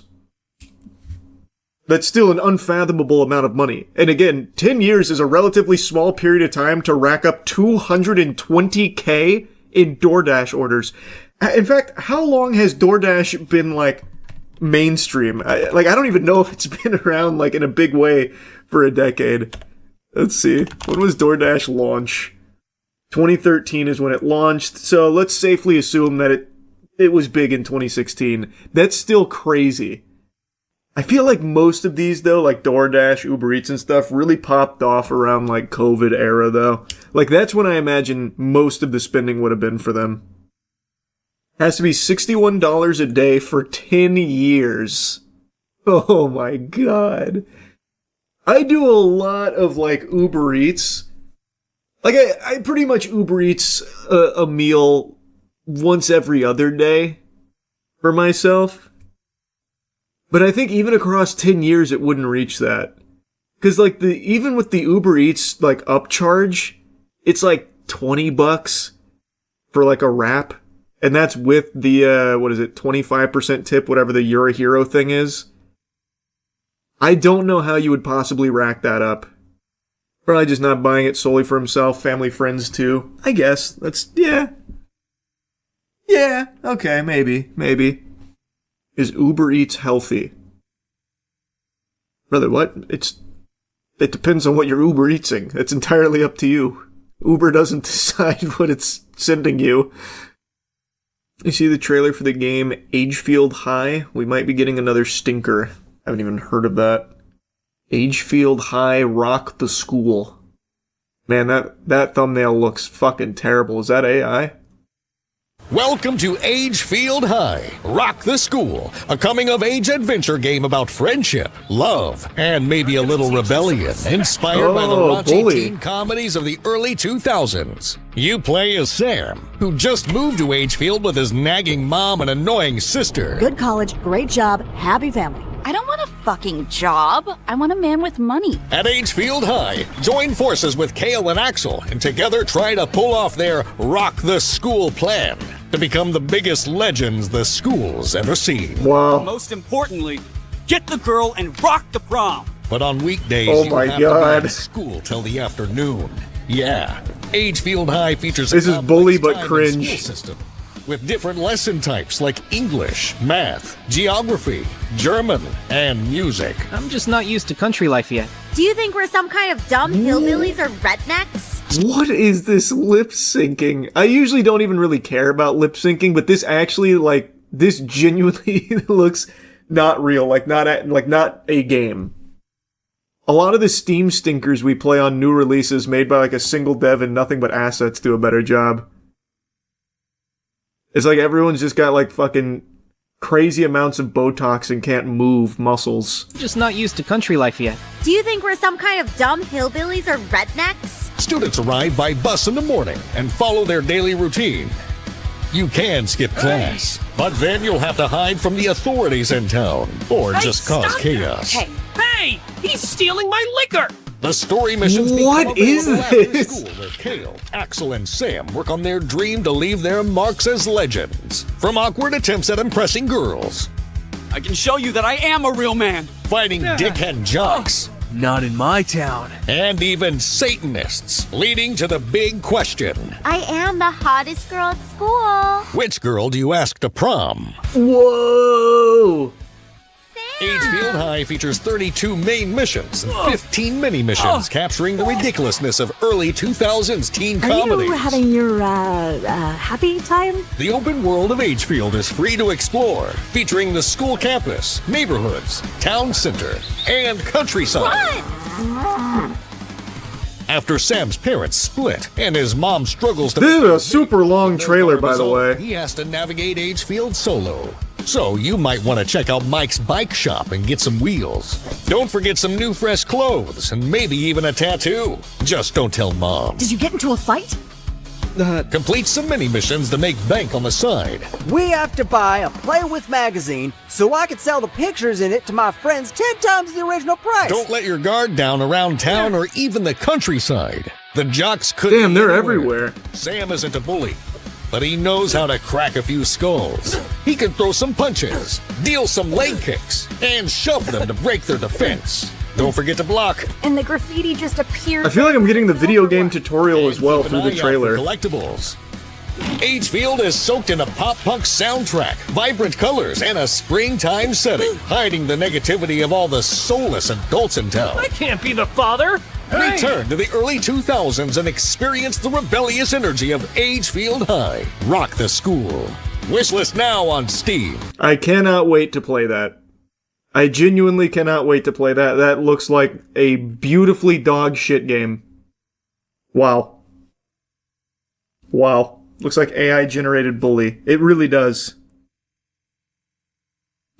Thank God they gave him a shirt that says 2002 so we know it takes place in 2002. See?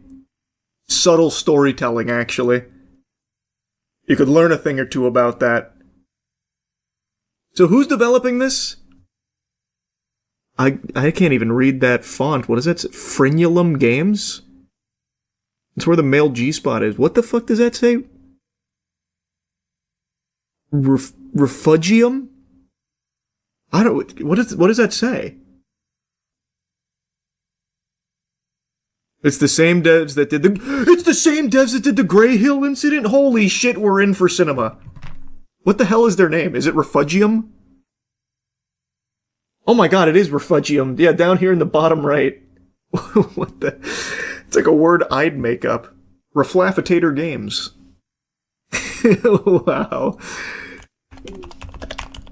This is the Grey Hill Incident Squad. Let's go. This is the game where, when you shoot an alien, it starts, like, slurping your shit up. It fucking gawks on the cock. This game was wacky. Conspiracy theorists claim to have seen a UFO. The minority tries to convince other people that the small green aliens are real. They're lying. The government. That is not a weather balloon. Ryan, this is an absolute invasion. I'll have to replay this for the gaming channel to get hype for Agefield High. It's set in the same universe. They should make it a connected universe for sure. Wow, it's been 3 years since Grey Hill Incident. That's crazy. Time flies. I hope it's at least fun bad. Grey Hill Incident was fun bad for the first, like, 45 minutes-ish. But this looks like it has at least 2 hours worth of dog shit fun bad content. They even got fucking Gerard Way over here. They hit him with the shrink ray. Man, they got everything. So who are you taking to prom? I don't know. That's actually the final mission, it seems. So the whole game will build up to that one choice. I'll probably spend my time socking the teachers in the jaw. Pass. But then you'll have to hide from the authorities in town, or Hey, just cause stop chaos. that. Hey, he's stealing my liquor! Nice. Good find. I can't wait for this game now. That's so good. Could have sworn you reacted to this trailer before. I doubt it. It's only 13 hours old. Oh, wait! Wait, there are other trailers from 5 months ago. Maybe I did. Was this shown at one of the game showcases? It's the year 2002, and 3 friends decided not to leave school as losers. Good morning, everybody. This young man right here is our new student, Sam. There's Cale Baines, the guy who thinks college is for chumps. Ah, you're the new guy, huh? What's up? Axel Philly, the wannabe rock star. I got an F in English. And you, Sam Tatum, the new kid. So we can have the party, but my mom cannot find out. If she does, she'll go ballistic. They made so relatable. That's so true. I remember that. And leave their marks as I remember that in high school. They want to indoctrinate me even more into a boring fucking life and work 9 to 5 like some sort of mindless zombie. Fuck thinking about college, dude. We need to stick to our plan to rock the school. But there's always something or someone. Oh, baby. Overbearing parents. If you don't get into college, I'll throw you out of my damn house. Perverted teachers. You messed with the wrong one. Nosy neighbors. Fuck. Aliens in the forest, in the countryside. Not to mention Seth. Damn, maybe I was too quick to poo-poo on it, because this story is riveting, actually. This has everything. Popular guy at school whose life mission is to make yours miserable at best. So you think you can move to my town, come to my school, embarrass me in front of my friends, and ruin my party?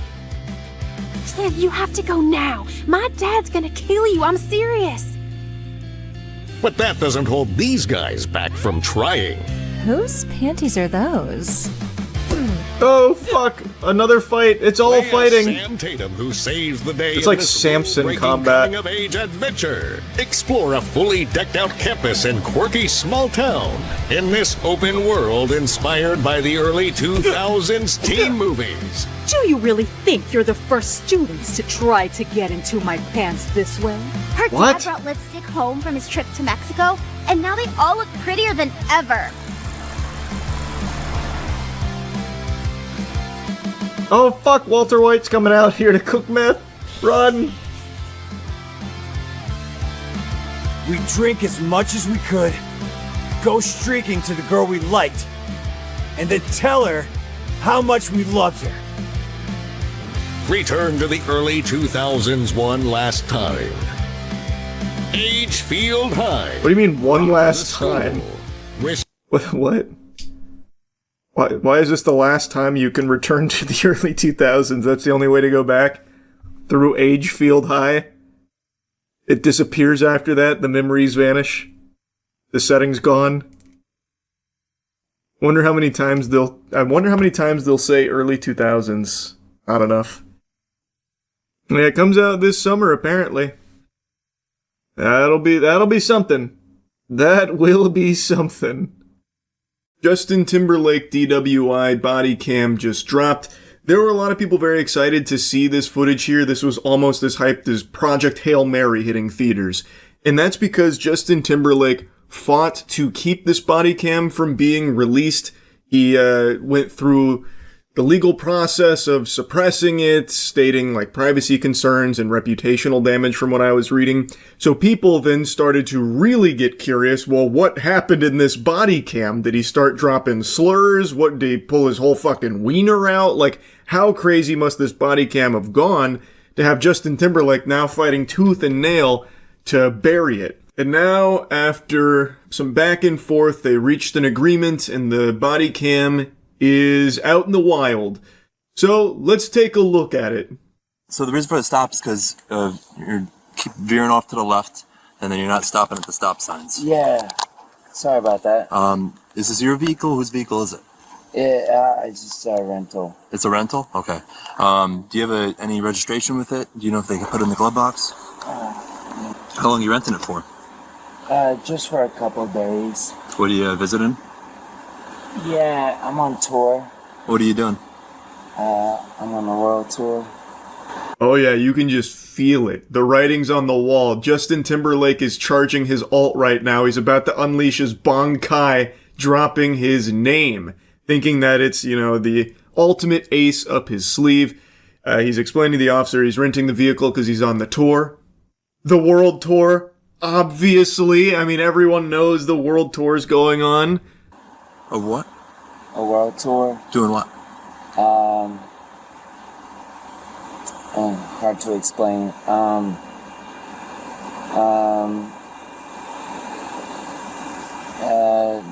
world tour. I'm Justin Timberlake. What's your name? Justin Timberlake. You are Justin Timberlake? Yeah. Do you have a license with you? Yeah, I do. There it is. He alted. I'm Justin Timberlake. Now, it does seem like he didn't want to utilize his noble phantasm there, releasing his name like that. It feels like he was trying not to, but couldn't figure out any other way of explaining the world tour. So then he says, I'm Justin Timberlake. And I'm guessing he was expecting the officer to get down on his hands and knees and start kissing his feet. My apologies, Mr. Timberlake. I had no idea. I couldn't say, I can't wait for the world tour. Can I get some tickets? But that's not exactly how it unfolded. I also don't really understand why it was so hard for him to explain what the world tour that he referenced is. How difficult is it to say that he is a performer? He sings and dances, right? It couldn't have been that hard. It's not the most confusing thing to explain. He wasn't out there trying to solve a fucking Millennium Prize problem here in mathematics. Unless Justin Timberlake believes that he's much more than a singer and a dancer. He's I'm an artist. In fact, I don't even like that nomenclature. I'm something of a divine creator of entertainment. So I'm finding it a struggle to explain this world tour to you. So, Justin Timberlake, perhaps you've heard of me? And then when we do this, just like you're doing right now, arms, feet together, arms by your side. You're doing it just now. I'm just going to re-explain it before we continue, okay? Arms by your side, feet together. And then you're going to keep your head straight and just keep your head straight. Only follow with your eyes, okay? Okay. You understand that? All right. Yes, sir.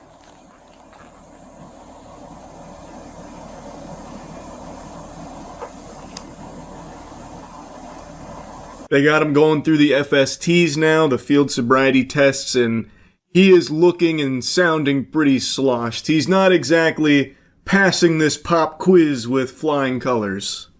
Put your left foot on this imaginary line. This one? Yep. And then put your right foot in front of your left. And what you're going to do, you're going to stand just like this. Left foot on the line, right foot right in front of your left. And you're going to stand like this. And then I'm going to explain everything, and then we'll go ahead and do it, okay? Okay, so left foot on the line. Left foot on the line first. And then you're going to put your right foot in front of your left. Stay just like that, okay? You're going to be heel to toe, like this. Heel to toe. Up. Put your left foot on the line. Yep. The heel-to-toe straight line test was catastrophic, which actually surprised me. I thought given Justin Timberlake's dancing background and his history of dancing, he'd be able to just ace that, even while completely blackout drunk. Like, I half expected him to go above and beyond, like, oh, just a straight line, that's it? No, this ain't amateur hour. How about this one, officer? I'll do you one better. You ever seen some of this? You ever seen some of this? Could a drunk man do this? Huh? What about this? Huh? Yeah! You're going to have your right foot in front of your left, heel to toe. Yeah. Okay, so we're going to put our left foot on the line first. Put your right foot in front of your left, heel to toe. And you can stay just like that, okay? Okay. Okay. So this is going to be a series of 9 heel to toe steps. I will demonstrate this like you're doing right now. While you're doing this, you're going to look down at your toes. Guys, I'm just following my friends back to my house. Seems like he could smell it wasn't going overly well, so he's like, listen, guys, we're blowing this way out of proportion. I'm just drunk driving following my friends home. Like, this must be some kind of big misunderstanding. Like, come on, man. This is Justin fucking Timberlake. This guy has millions of dollars and has had millions of dollars for decades. You're telling me he couldn't call an Uber or have one of his, like, posse drive him home? This guy travels with, like, an entourage, I imagine. Nobody could drive him home. He is very clearly impaired here. Like, this is absurd. Right foot in front of your left. You gotta stay like that, and then just like this. It's gonna look like that. We'll start, okay? We'll start. He's gonna tell you when you're supposed to begin. He just wants you. I'm sorry. You're all good. He just wants you to be in position. He's gonna basically tell you when to go. Okay. So I'm gonna have you get in position, then you may begin. And then just walk. I'm sorry. I'm Here. Ready? Ready? I'm a little nervous. Left. Right foot in front. And you may begin. 3, 5, 7. Again, not a slam dunk performance there. To be honest, I am surprised he didn't go harder on the Justin Timberlake angle. Like, I'm surprised he didn't try and just sit them down for an acapella of, you know, NSYNC's greatest hits or something. Like, guys, we can solve this through the power of friendship, love, and NSYNC. In fact, here, I got a crowd favorite for you. Dirty Pop! Bop! He starts breaking that one out. That one was always one of my favorite NSYNC tracks, the pop one. Hi, are you with Justin? Okay, perfect. Yeah, we're doing a couple tests on him, okay? Help us. What's up? Help. You need help? No, I'm just kidding. Okay. We're just doing a couple of tests on him. I need you to hang out over here just so you don't interfere with him, okay? Player 2 plugs in the controller here, coming from out of nowhere, just in the pitch darkness out there. She just rolls up and then says, help us. Like, actually, like some shit out of Weapons or something there. It was very peculiar. And the officer's like, what? You need help? She's like, no, it's just a joke. I'm just yanking your chain. I'm just jerking your gherkin. What's going on over here? You got my friend Justin. Okay. Yeah, we just have to do a couple tests on him, make sure he's okay to drive as well. Okay. If not, we can have someone drive him. Right, gotcha. So she appears to be a member of his team, and then says that if he's not okay to drive, they can have someone drive him. Well, why the fuck didn't you just do that in the first place? Did Justin insist that he drive himself? I do my own stunts, guys. I'm fine. Yeah, I can't really see straight, but I'm good to drive. You gotta trust me here, damn it. I wrote Bringing Sexy Back. I know what's best for us. 1,000, 2,000, 3,000, 7,000, 5,000. That's all good. Alright. By the way, these are like really hard tests. Well, he was already operating the vehicle, so we need to make sure that he's okay. He wasn't operating the vehicle under any kind of impairment. Got it. That's all. If he's all good, Can I charge my phone? Is that okay? Yeah, you can go into the vehicle. That's perfect. Okay, thank you. Yeah, it's fine. Okay. Ma'am, do you have another way to get home? Can I drive? Have you been drinking? No. You haven't been drinking tonight? I had like one glass of wine. Okay, no problem. How are you related? Friends? Friends, obviously. Okay, if he's okay with you driving the car, you look like you're fine to me? They got JT in the handcuffs now, after the series of field sobriety tests here. And then the lady who showed up, she's now questioning what's going on. The officer's explaining to her, and then she's asking to drive the vehicle home. The officer asks if she has another way of getting home. And I have to imagine the answer to that question is yes, because how did she arrive here in the first place? Like, did a fucking spaceship drop her off? I'm really curious because she, I believe, does end up taking his car there. So I guess maybe she had someone from the team drop her off here. Like maybe they have a GPS tracker on JT. So when they noticed that he was stopped for a while, they sent her in as the cavalry to check on her. Like, I'm actually kind of confused on exactly where she came from. So I looked it up, and she was in the vehicle that Justin was apparently following. So I'm guessing, so she is the designer, and she was with her husband, and Justin was apparently following their car. So I'm guessing they noticed that his car was no longer behind them, so then they kind of threw that shit in reverse and went to locate him, and then she tried to help here. Though, unsuccessfully. But I don't look fine you look to you. fine to you. Oh, I was like, wait, Yeah, no, what? no, if you look under the front of the car. Hold on, what do I look like? If you look under the front of the car, Do it's I fine. not look good? So, he's coming with us, okay? No, he's not. Yes, he is. No, why? He's being arrested for intoxicated. Stop it. DWI, yes. No way. Yes. Don't say it. Yes. He's coming down with us. Speech isn't slurred. You're, so if you're you're... arresting Justin Timberlake right now? Yeah. Stop it. Yes. Why? He was driving drunk. He wasn't. Her strategy is quite the desperate attempt here. She's like, no, you can't be. You're arresting Justin Timberlake. No, stop it. No, he wasn't driving drunk. No, what? Nuh-uh. You guys are wrong. This can't be. This is Justin Timberlake. So, even though he didn't really play the Justin Timberlake card a ton during their interaction, she is using it willy-nilly. And again, it's not working. He failed every single one of our test rates. What do you mean? So, at this point, so listen, this is a private matter with us and him. Okay, I can't really talk about it too much. Okay, just okay, know I got he's it. not... There has to be a moment of talking. No. Not anymore. Please help me. Not anymore. Hold on. Okay? So, Hold on. this is the registration. Can you guys please just do me a favor because you loved Bye Bye Bye or I'm like happy. Sexy Back? I'm Like, happy. do me one favor. Let me ask him if he wants me to give him his phone. Yeah. I mean, This is it's- insane. So it's not going to be a long thing. I'll let you walk up real quick. Please.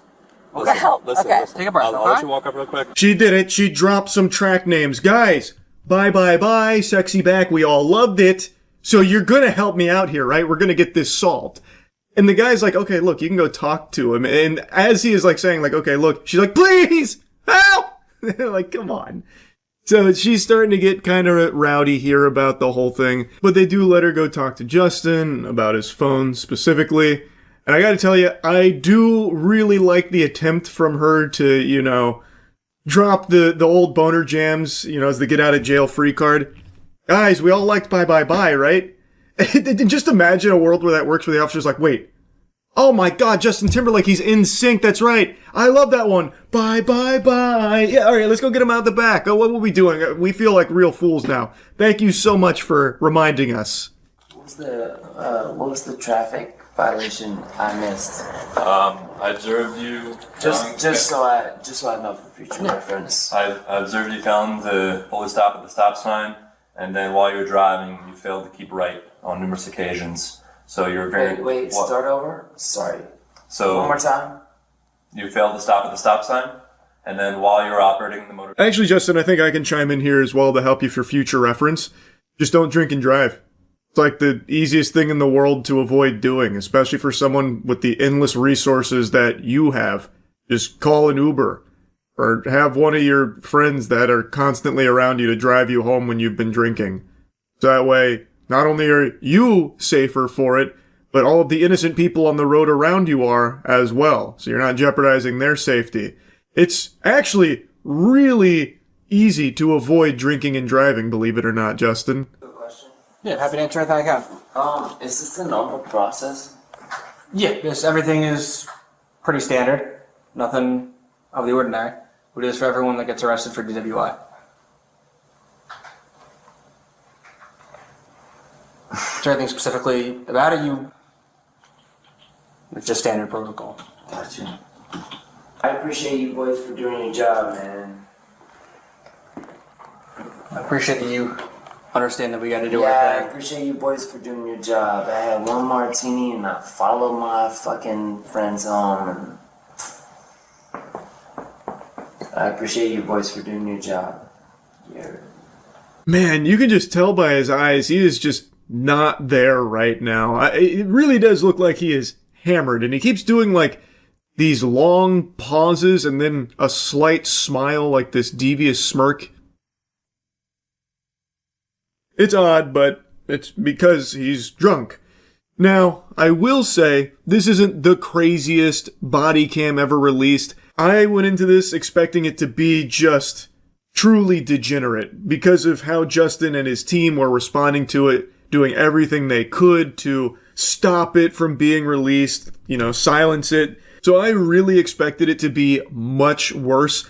And I think the decision to try and bury it was one that shined a much bigger light on it and most likely had even more people tuning in to see what he was trying to stop everyone from seeing from the body cam. As I've always said, I have no respect for drunk drivers, so I think this is a huge L for Justin Timberlake, and also the follow-up L of trying to suppress it. That was a terrible decision there as well. That was a rough chess maneuver they attempted. Anyway, just wanted to yap about it a bit. That's it. See ya.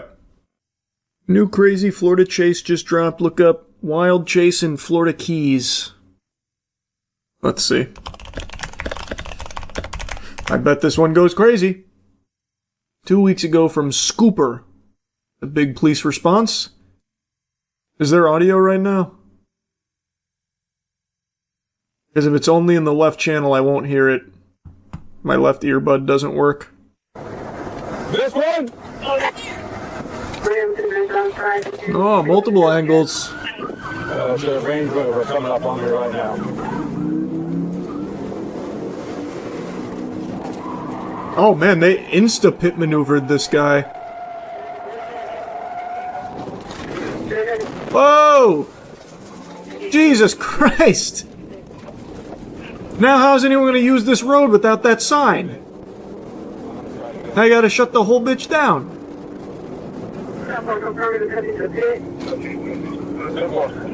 I made a pit attempt and vehicle still fleeing stopping. Man, this thing really ate that pit maneuver like it was a fucking hamburger. Wow.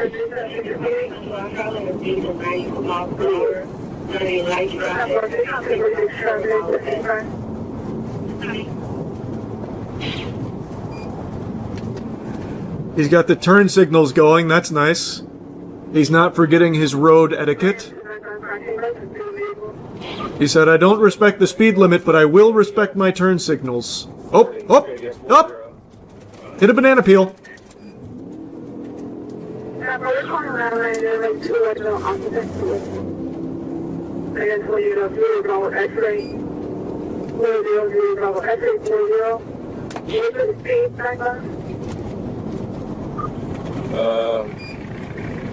We're slowing down right now.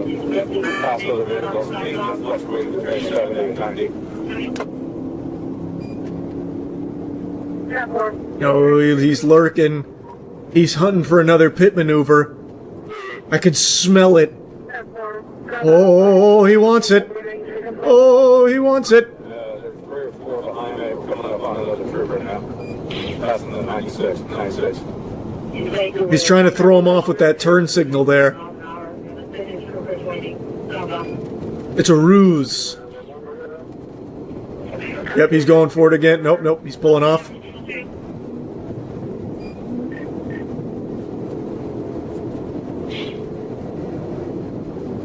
He can't pit on this side. This guy knows it. He's familiar with the tactics.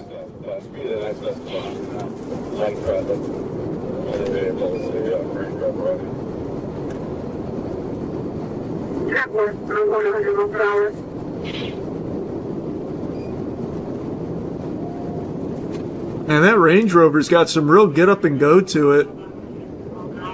That thing can really scoot.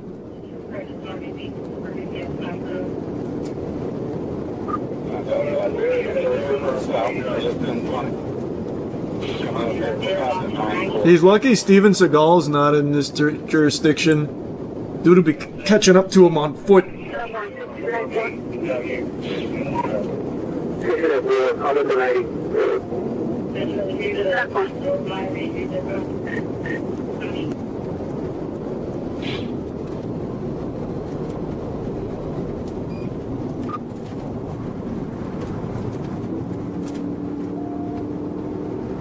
I think he's losing his opportunity for a pit maneuver. It's getting pretty crowded now. Fire the harpoon! I was wrong. You instantly just proved me wrong. I look like a real dummy now. Oh, the legendary 0 mph pit maneuver!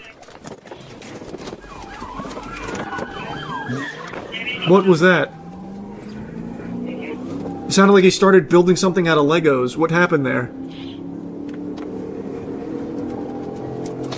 What the fuck happened?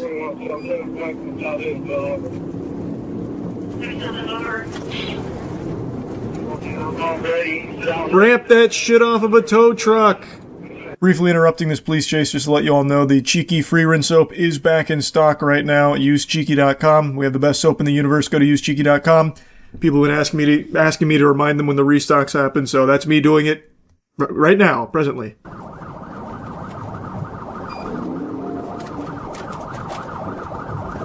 Oh! He really greased it.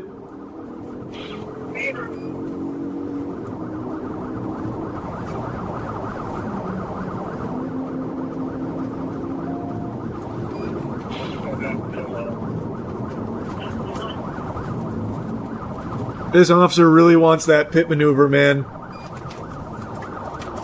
Is he gonna do it? Oh! No. I thought he was gonna go for that that real low speed pit again. Oh, they spiked him! Damn it, it's not enough to stop the Range Rover! God, what are those tires made out of? Tungsten? Dude's got the adamantium rims. This shit probably reinflated. And there's someone at the Ring doorbell at the officer's house.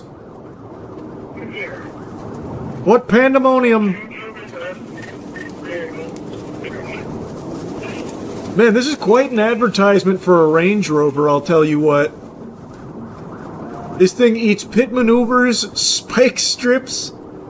Nothing slows it down.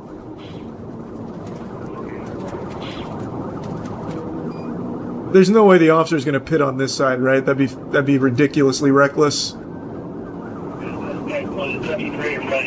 No, there's no way.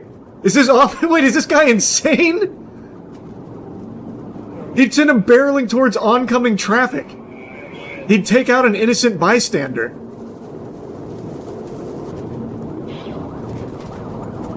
Oh, they're splitting it.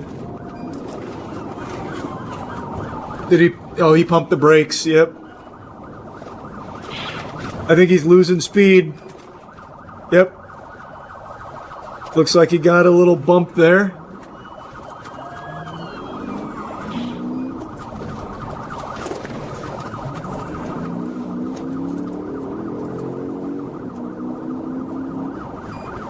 Man, this is a really good tour of the Key Largo area. I feel like I've seen everything.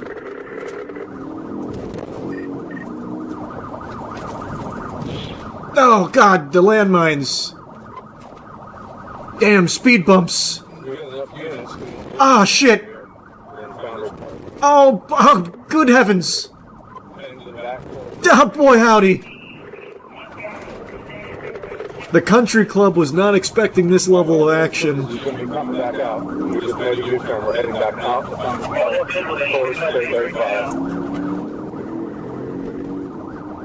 Good God, there's bumps. Oh, not again. The shocks can't take much more.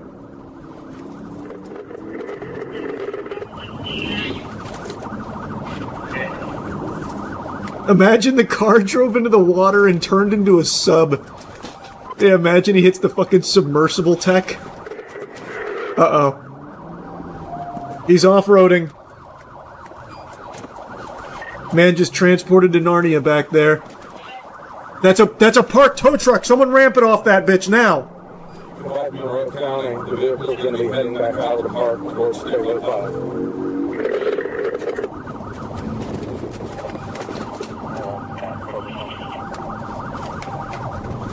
Man, the cop was not about that action. He said, I'm not going in the forest. You won't find me going in the trees. Ah!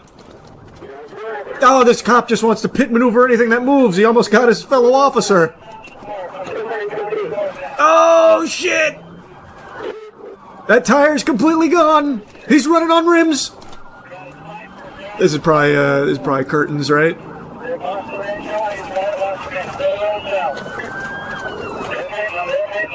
No, they're squeezing him. They're putting the squeeze on him.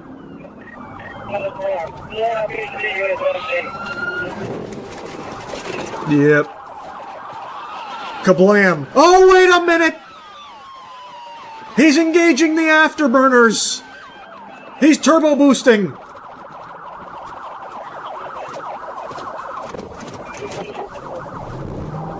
I like that the officer tried to chase him on foot there for a little bit. Man thought he was Superman for a second. Oh, God! If I was that guy in that vehicle, I would be beyond pissed right now that the officer just wrecked my shit for no reason. No, not the boat! Oh, God, not the boat, too! No! See if you can get MC Soda set up. Is this an instant replay, or is this still going somehow? This has to be an instant replay, right? Just a different angle? Yeah, it is. Yeah, we're just seeing it from the other officer's perspective, different POV.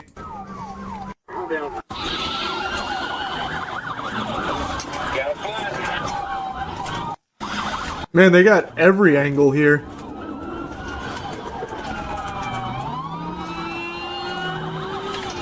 That truck is desperately trying to get out of the way. He's like, oh, fuck. No, I've seen this movie before. Not my truck.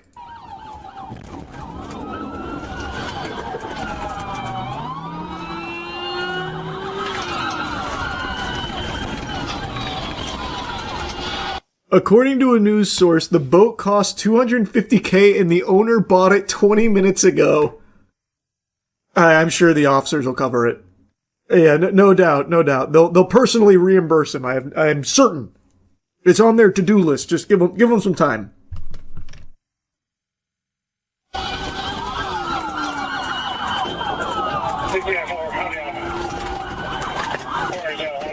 Oh man, that's brutal.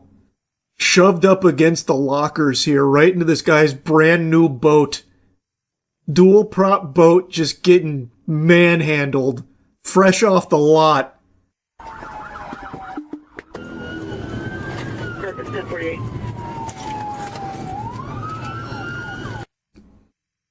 You know what? I'm assuming they just get him out of the vehicle. Yeah, it looks like that's it.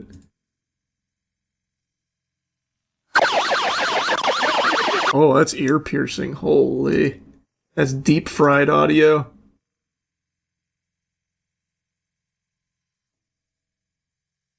Who's coming?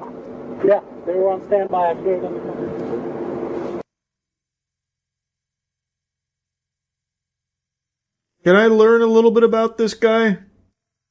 Bring him into this vehicle for an interview. Over here across the street, like done. What do you mean? Like the engine done, or? I don't know. I reckon he's done. He hit me. I got in front of him and he T-boned me. Oh, shit. So crazy to see how slow this guy was. Oh, he was unbelievable. Holy shit.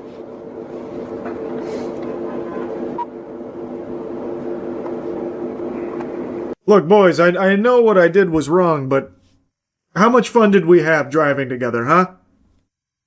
So on November 4th, deputies and state troopers said Christopher Brinkley, 23 of Great Falls, Virginia, crashed a rented Range Rover into a trailered boat in Isla Mirada after authorities used multiple pit maneuvers trying to get him to stop. It started, authorities said, after Monroe County Sheriff Office deputies stopped Smithers in Key Largo after he nearly sideswiped her and was driving erratically. According to the report, he was wearing dark sunglasses despite overcast weather, appeared visibly fidgety and restless, now facing multiple charges including fleeing and eluding. Investigators said he told deputies he had taken Adderall, no alcohol was in his system. So it seems like it started because he nearly sideswiped someone. Who out of the boys would last the longest in a police chase? Oh, unquestionably Matt. No doubt in my mind. You get compensated. My car was hit by a car chase years ago. City paid for damages 12 years ago in Texas. Really? I've heard numerous times that you don't. Maybe it varies from precinct to precinct would be my guess. I don't know. I remember when I was a child, birthdays were always a big deal. My parents would get a cake, I'd have my friends come over, we'd fill up water balloons with a hose, throw them at each other, play some basketball. And I even remember one year my parents had a magician come through, which I thought was super hype. But now I've just seen a video and it makes me kind of embarrassed that my parents only ever got a magician to perform at one of my birthdays when I was a kid, when the optimal choice would have been hiring a coked out superstar dancer to arrive and just be like a fucking wrecking ball destroying my entire house for my birthday.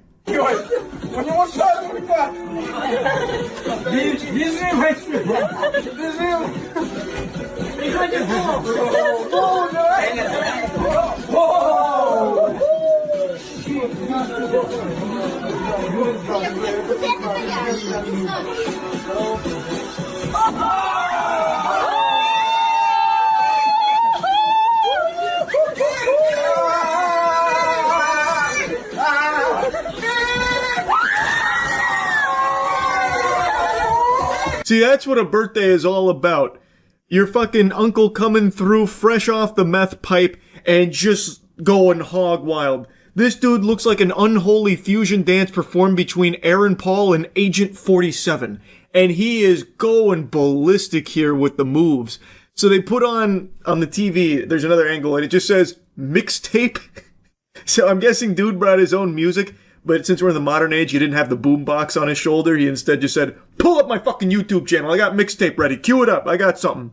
And it's at a 9-year-old's birthday party. And he just wants to be the center of attention. So he's like clearing out, the space here.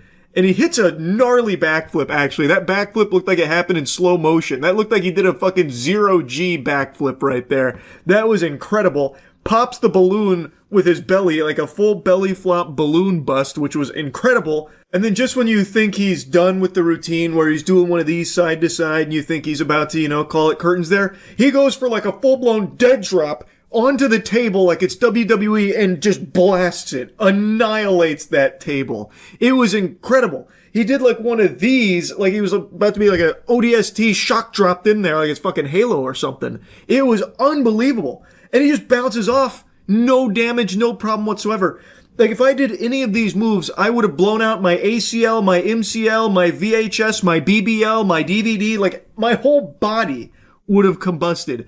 But this guy is blessed by drugs and he's basically immortal right now. He's activated God mode. This is like in, Mario Kart. When you get the star and you can just blast through everything, you're invincible. He's got the star power up right now. And he is utilizing to its fullest potential at a 9-year-old's birthday party for some reason.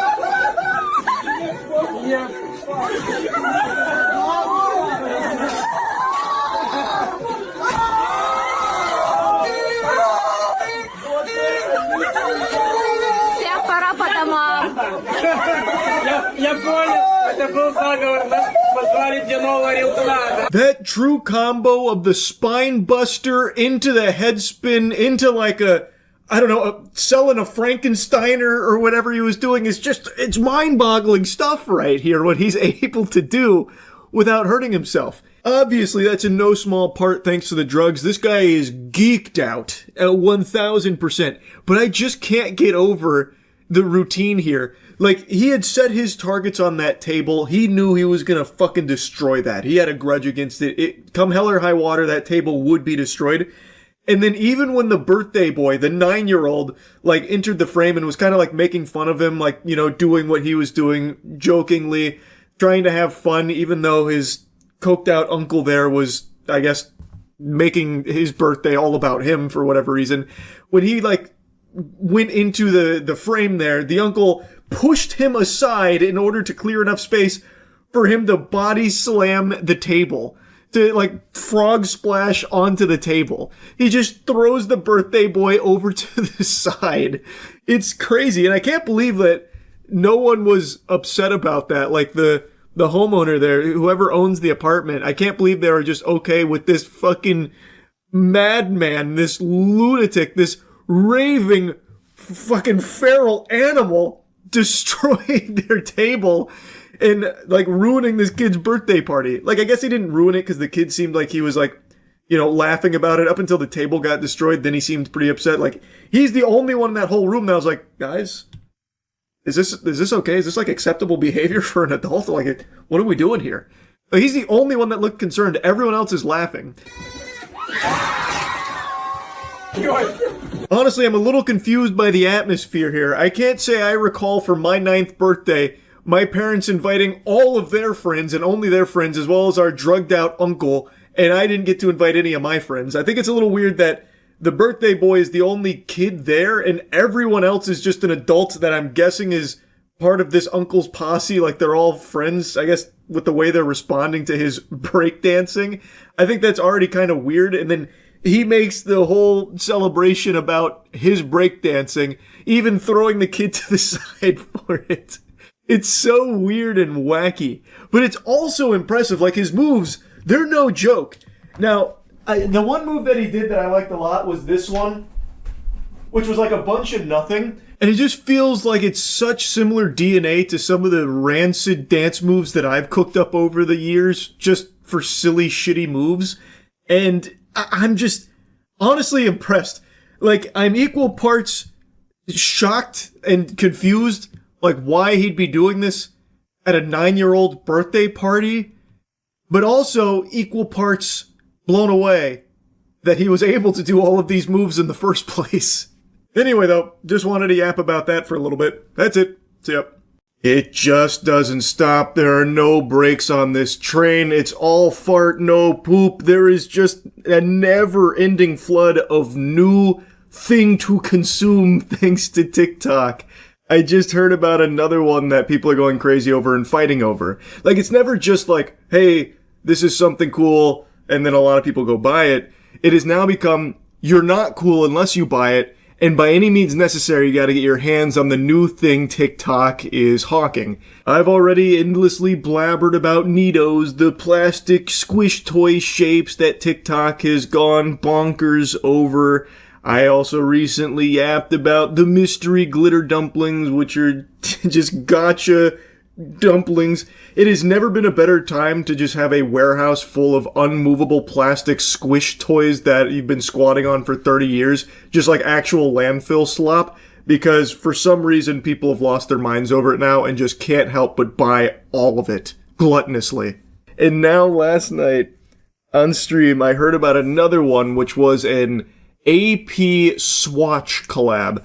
Two things I've never heard of. I don't know AP. I already forgot what it stands for. It's like Adieu Pabu or something like that, like a luxury sounding name. And then swatches are apparently like little pocket watches, which I've never heard of either. They look like a little trinket you'd find at the checkout counter at a grocery store in the early 2000s. And these are about $300, and people were going ballistic over it, even starting full-blown fights and brawling, throwing knuckle sandwiches to get their hands on these swatches. I also double-checked, not $300, $400, and apparently they're reselling for anywhere from $1,200 to $1,400. Yuck. And the craziest part that I didn't learn until the end, which was a huge plot twist, but I'm going to spoil it now, spoilers, they're not even a limited time collab. They're not even a limited time drop. They're not even like, you know, once they're gone, they're gone. They're even making it known like, hey guys, we're just going to keep making these. Like, they're coming back. And yet people are still doing this. Scalpers are still flocking to it. Resellers still, you know, getting on each other's nipples and twisting them off to get them. Even though they're not limited. You can just wait. And then you don't have to go through a scalper who's doing an insane markup. You could just wait if you really want these. You saw scalpers have been getting into giant brawls over the new AP Swatch drops. Lessons in Internet Culture has a great video on it. What is an AP Swatch drop? Is this like a drug testing kit? What is this? Looks like one of those children's toys that you teach them the sound that animals make. What? I don't understand. Oh, these are like those are watches, aren't they? Oh my god. What the fuck? I thought these were I thought this was like a mixer. Oh my god. What, those are fucking watches for ants. And people are fighting over them? Yes, it's an AP watch. A collaboration between the cheap and cheerful watch company Swatch and revered luxury brand Audemars Piguet has led to rioting on the streets. Before the collab dropped, collectors and resellers lined up for up to a week prior. This the fuck? This literally looks like they're charging Nickelodeon Studios right now. Collectors and resellers lined up for up to a week prior, hoping to be first in line to pay for these little colorful... How do you, what? That had to be a typo. You can't line up a week prior. What are they doing? Just farting, shitting, pissing out here for a week? There's no way. That can't be right. There's no way. No, they literally did. They spawn camped. I don't believe that. Maybe they like come and go over the course of a week, but there's no way they actually camped out there for a week. Nuh-uh. I don't see any kind of tint or survival supplies. Let me look this up myself. Rather, if Pokemon scalpers do what they would. Even Pokemon scalpers and all of their brain-dead degeneracy don't camp out for a week. They camp out for a night. They spend like 9 hours in freezing cold temperatures. But here is an article from Business Insider saying that they actually waited for days. I found lines of foldable chairs with line sitters having lunch and chatting, spoke to 6 people who spent days waiting outside the Swatch store for the chance to own the first AP. They were all excited to see a luxury brand come together with an accessible label. I just don't understand. So they have to be going somewhere to like use the bathroom, get food, shower. Well, no, they probably don't shower, but like the rest. Everybody was freaking out about the collab, so I decided I'd come and try my luck here. Learned there was a mutual respect among the 70 or so people in line. Once you've claimed a spot and spent some hours in your seat, you're in. The honor system of keeping out line cutters and helping your new peers hold down their spots now falls on you too. God, they're like gladiators. They're actual warriors. That's a strong brotherhood right there. Some of them worked in groups, taking 10-hour shifts to allow each other time to step out of line. Okay, there we go. See, that's what I needed to know. Like I said, there was no way they could just stay there for a fucking week. Shifts make sense. I mean, it doesn't make sense. You're still an actual idiot for doing it, but that's the only way it'd even be possible. And at the time, I was still under the impression this was like a limited amount that they were doing, which is why people were just banishing days to the Shadow Realm, waiting for it to drop. Knowing what I know now, you're an even bigger moron than I thought. You are an actual drooling imbecile if you sat outside for days waiting for this drop. It's not limited, and they didn't even hide that, actually. I went back and looked. They never made it seem like it was just like a fixed quantity and then it's gone forever. They had it very explicitly stated that this is something that's sticking around. So how dumb could you possibly be wrapped up in this like reselling hysterical mindset where FOMO, you have to go get it now so you can resell it on fucking whatnot or whatever for an extra 3 clams. Like how delusional can you be to then go and spend days, up to a week apparently, just waiting outside for this drop to happen like it's Jesus coming down from the heavens. It's not even limited. You could have just waited. Like, if you missed it in the initial wave, oh well, just wait a little bit and it'll be right back. That's craziness. Like, this is so out of control. He doesn't wait in line for new drops often these days, but he used to when he was a shoe reseller. Unlike those who could take turns going home for showers or naps, Hostler has been relying on his surroundings and the new connections he's made. More for the experience for me. Camping out and meeting some new people, it's been fun. That sounds fun, camping out on the street, meeting other resellers. Yeehaw. That's the kind of company I like to keep too. A week prior, hoping to be first in line to pay for these little colourful pocket watches. Resellers were even selling places in line for over $1,000, so it's clear that these little timekeeping devices were hyped up to a ridiculous degree. When they finally dropped, there were literal riots and fights on the street as people desperately tried to get their hands on stock. Honestly, the display of greed was a little bit pathetic here, so much so that this issue has made the mainstream news cycle. This is because AP is considered a high-status, ultra-luxury brand, and Swatch has suddenly made their products accessible to the masses. When something like this becomes... But I didn't even read the caption. You think I'm gonna let a Swatch wearer say we have the same watch? From benefits of motion? A loser. That's so cool. Damn, that goes hard, man. That's true. You're definitely above them. You're right, man. When something like this becomes available, then those who care most about status but don't have the funds to actually buy a real AP watch are going to pay as much as they can to get it. As a result, there's also rumblings that AP... When I'm genuinely telling the Huz my Swatch AP is a Royal Oak ceramic-coated skeleton AP that costs... I think this is significantly nerdier than just talking about anime or video games, by the way. That costs $100K, then some luxury watch collector enthusiast tries to say something about $300. He might have ruined its luxury reputation by intertwining it with Swatch. However, there's counter-criticisms that the angry people are mad because they care more about looking rich than actually being rich, rather than just having a cool piece they can enjoy. Watches, just like cars, are for some people like dick measuring content. Resellers, when they realize they genuinely camped a week for a McDonald's Cross AP Happy Meal watch. Actually fair though, I literally didn't know these were watches when I just saw the thumbnail. I've never heard of Swatch, I don't know AP.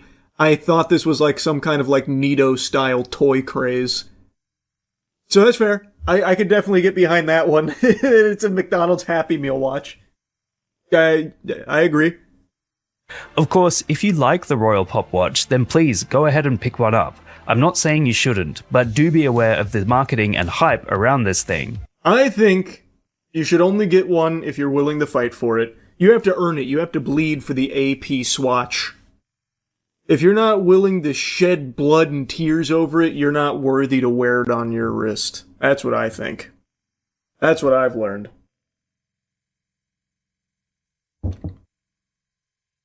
In short, it's just insane that people would get to the stage where that... Swatch had to clarify that the AP Swatch Royal Pop Collection is not a limited edition after people were fighting and causing chaos outside their stores.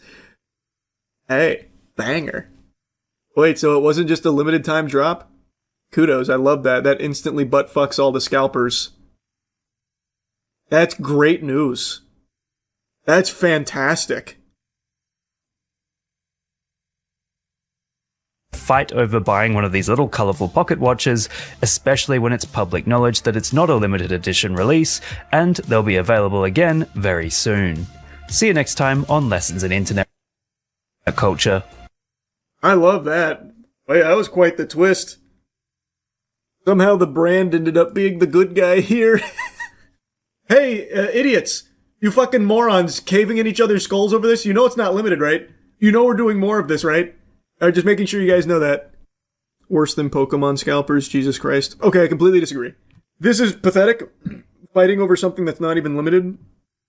But I think Pokemon scalpers are much worse. They are literally beating each other up, killing each other over Pokemon product, and that is genuinely made for children. Like, the target demographic is children. That's who they make it for. So it's infinitely more pathetic than this. At the very least, I understand why people get into watches. I get it. Watches are very cool pieces, some of them, for sure. I don't really like the pocket watch here. That's not my cup of tea. But I'm not really a watch guy either. They're not even fancy watches, they're made of plastic. I mean, again, to bring it back here, I think this one's really very accurate. They do look like Happy Meals toys. 1000% they do. This shit looks like the Pretty Patties. I also like how he comes out here with a glove on. They give the illusion of luxury. Please, drones. Please! We need you to spend this money in here, please! Can't you see I'm wearing a glove? It's very high dollar! Slap bracelet resurgence incoming. Ooh, that's a strong prediction. The slap bracelet? I could definitely see that popping right now. You put that in a mystery box, they're going crazy. I got the rare gold face slap bracelet. Almost 2 weeks ago now, I made a video giving you an update to a story I covered a few years ago about an Australian YouTuber named Friendly Jordies whose house was firebombed by some villains, by some really unsavory bad guys. Not only was his house firebombed, his neighbor's was too, because the assassin got confused on which one belonged to the YouTuber, so he firebombed both of them, which could have piled up multiple charred corpses here. It was an attempt on Jordy's life, really. And recently, Friendly Jordy's announced that one of the people responsible for this firebombing had been arrested and is going to jail. And let me tell you something. The Australian justice system, the legal department over there was working overtime. They were cooking. They did not pull any punches. They threw the book at this guy. They came baring their fucking fists and sentenced him to like a summer camp in jail, basically. So this bad guy is going to have a long, hard think about what he's done for the 45 minutes he spends in the slammer. He got 5 years in jail. And from what I've read, he's not actually spending 5 years in jail. Some of it is already taken off of it. So for trying to kill someone, could have been multiple people from 2 separate firebombing instances, both aimed at Friendly Jordy's here, a YouTuber. He's getting the tiniest slap on the wrist, almost like a slap on the ass. It almost is kind of like an encouragement, because they're not taking it seriously. They're doing less than the bare minimum. And today, Friendly Jordy's just posted another video going even deeper on this situation, and it is fucking terrifying.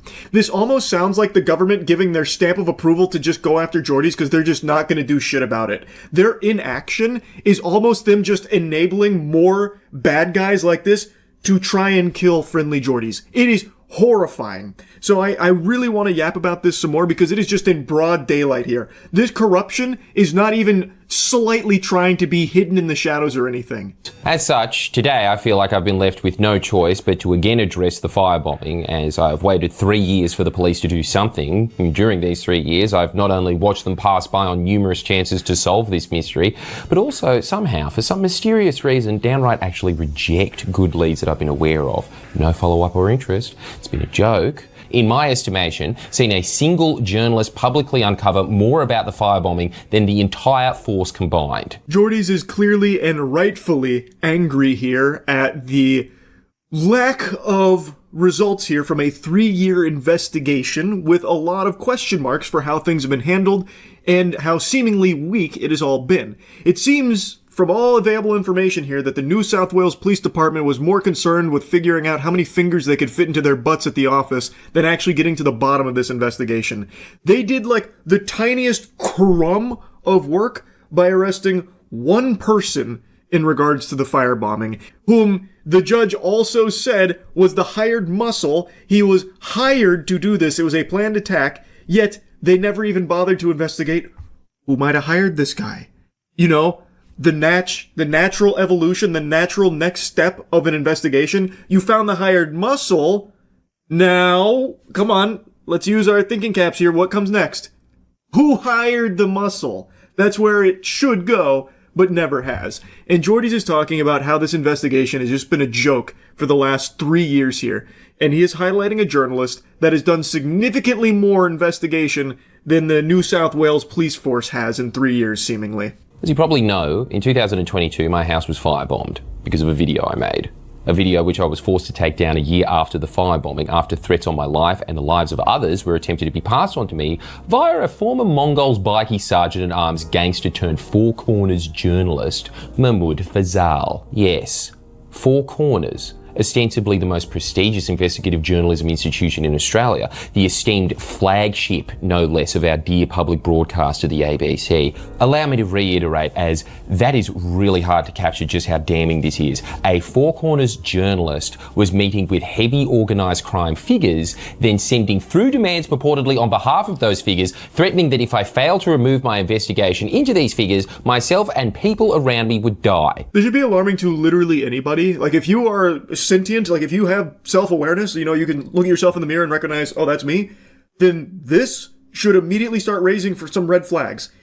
Anybody should hear this and then just start to wonder, how is this even fucking possible? So apparently a journalist at a very reputable organization had been apparently meeting with some crime families and passing along threats that if Jordy's didn't take down his video investigation into them, where he dipped his toes into that topic, then he and others' lives were in jeopardy. Holy shit.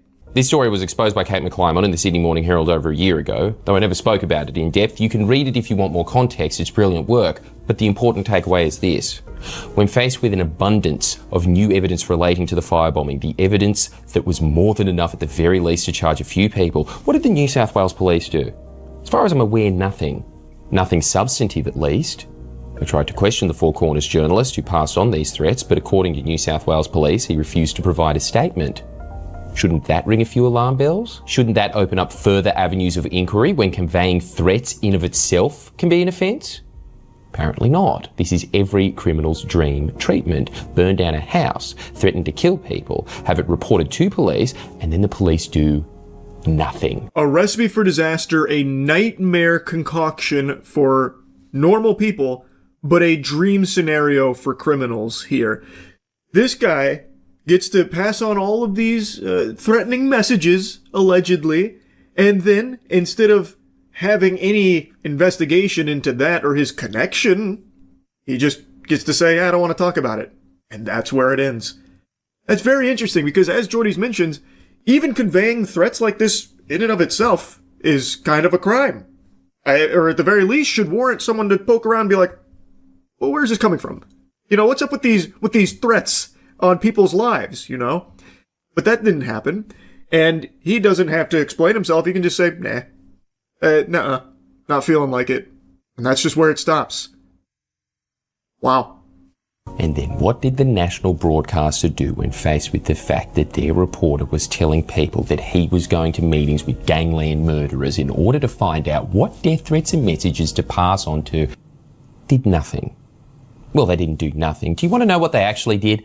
They defended Mahmoud Fazal. They defended this man with his self-advertised gangster history and this proof against him, who slanderously claimed that Kate McClymont's article on the threats that he passed on were based on, how's this? Ethnic stereotyping. And the self-proclaimed greatest, most hard-nosed investigative journalist in the country believed him. Jordy's briefly explained that the reason he hadn't dove into this deeper over the last 3 years is because the authorities were conveying to him that it would be best if he didn't because it might hamper their investigation. So he kept his mouth shut and let them not do their job, basically. Or rather, not do the job they're supposed to be doing in protecting citizens. They're doing a great job in protecting criminals with this case here, just letting them totally have free reign here without them doing a whole lot on the investigation side of things, seemingly. That's how it certainly appears. What he's talking about here is that journalist who was conveying these threats, well, after that bombshell of an article came out, the broadcaster defended him, and his defense was basically, no, this is stereotyping. Doesn't get into the weeds of it or anything, just goes, stereotyping. This is all racism. She should be ashamed of herself. Yeah, this is racist. It's just racist, these claims. Yeah, no, it's all stereotypes. I guess that's all he had to say. That was checkmate right there. I can assure you that absolutely nothing in Kate McClymont's article is incorrect, and considering McClymont's track record, it would take a very creative, brave, or perhaps just in way too deep ABC management type to chuck an Eddie O bead and dismiss serious allegations as simply racist stereotyping. But it looks like that's what happened. The ABC were even offered multiple times hard documentary evidence to back up McClymont's claims, should they want to investigate these serious allegations, evidence that they refused to even look at. In light of, I have to stress, grave allegations, death threats from one of their reporters. That was just a watertight defense right there. They altered. They said it's racist. We're not looking at it. All that information, all of that overwhelming evidence that you're trying to put across our desk? Nope. It's apparently racist.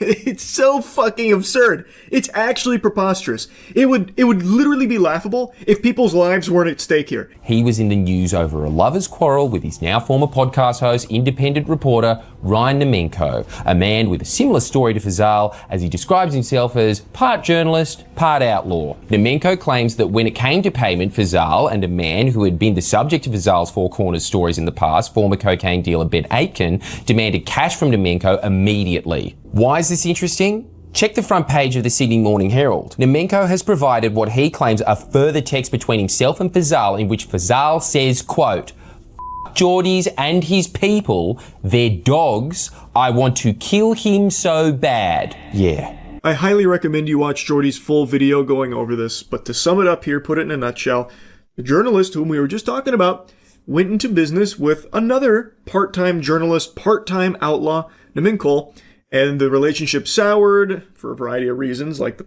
payment thing mentioned there, and through this, it was revealed in messages which allegedly could have been fabricated based on some of the headlines you'll see floating around, but the messages allegedly show this journalist, whom, keep in mind, has some close ties here to some very unsavory characters, supposedly, outright saying, fuck Geordies and his people, they're dogs, I want to kill him so bad. That's very scary, given his supposedly close ties to the criminal underworld. The man who I know for a fact said he was meeting with organised crime figures in order to ascertain what message to send to me from them. The man who ABC and police failed to investigate is now reported to have said he wants to kill me. So bad. There's more in these text chains, which is just as damning.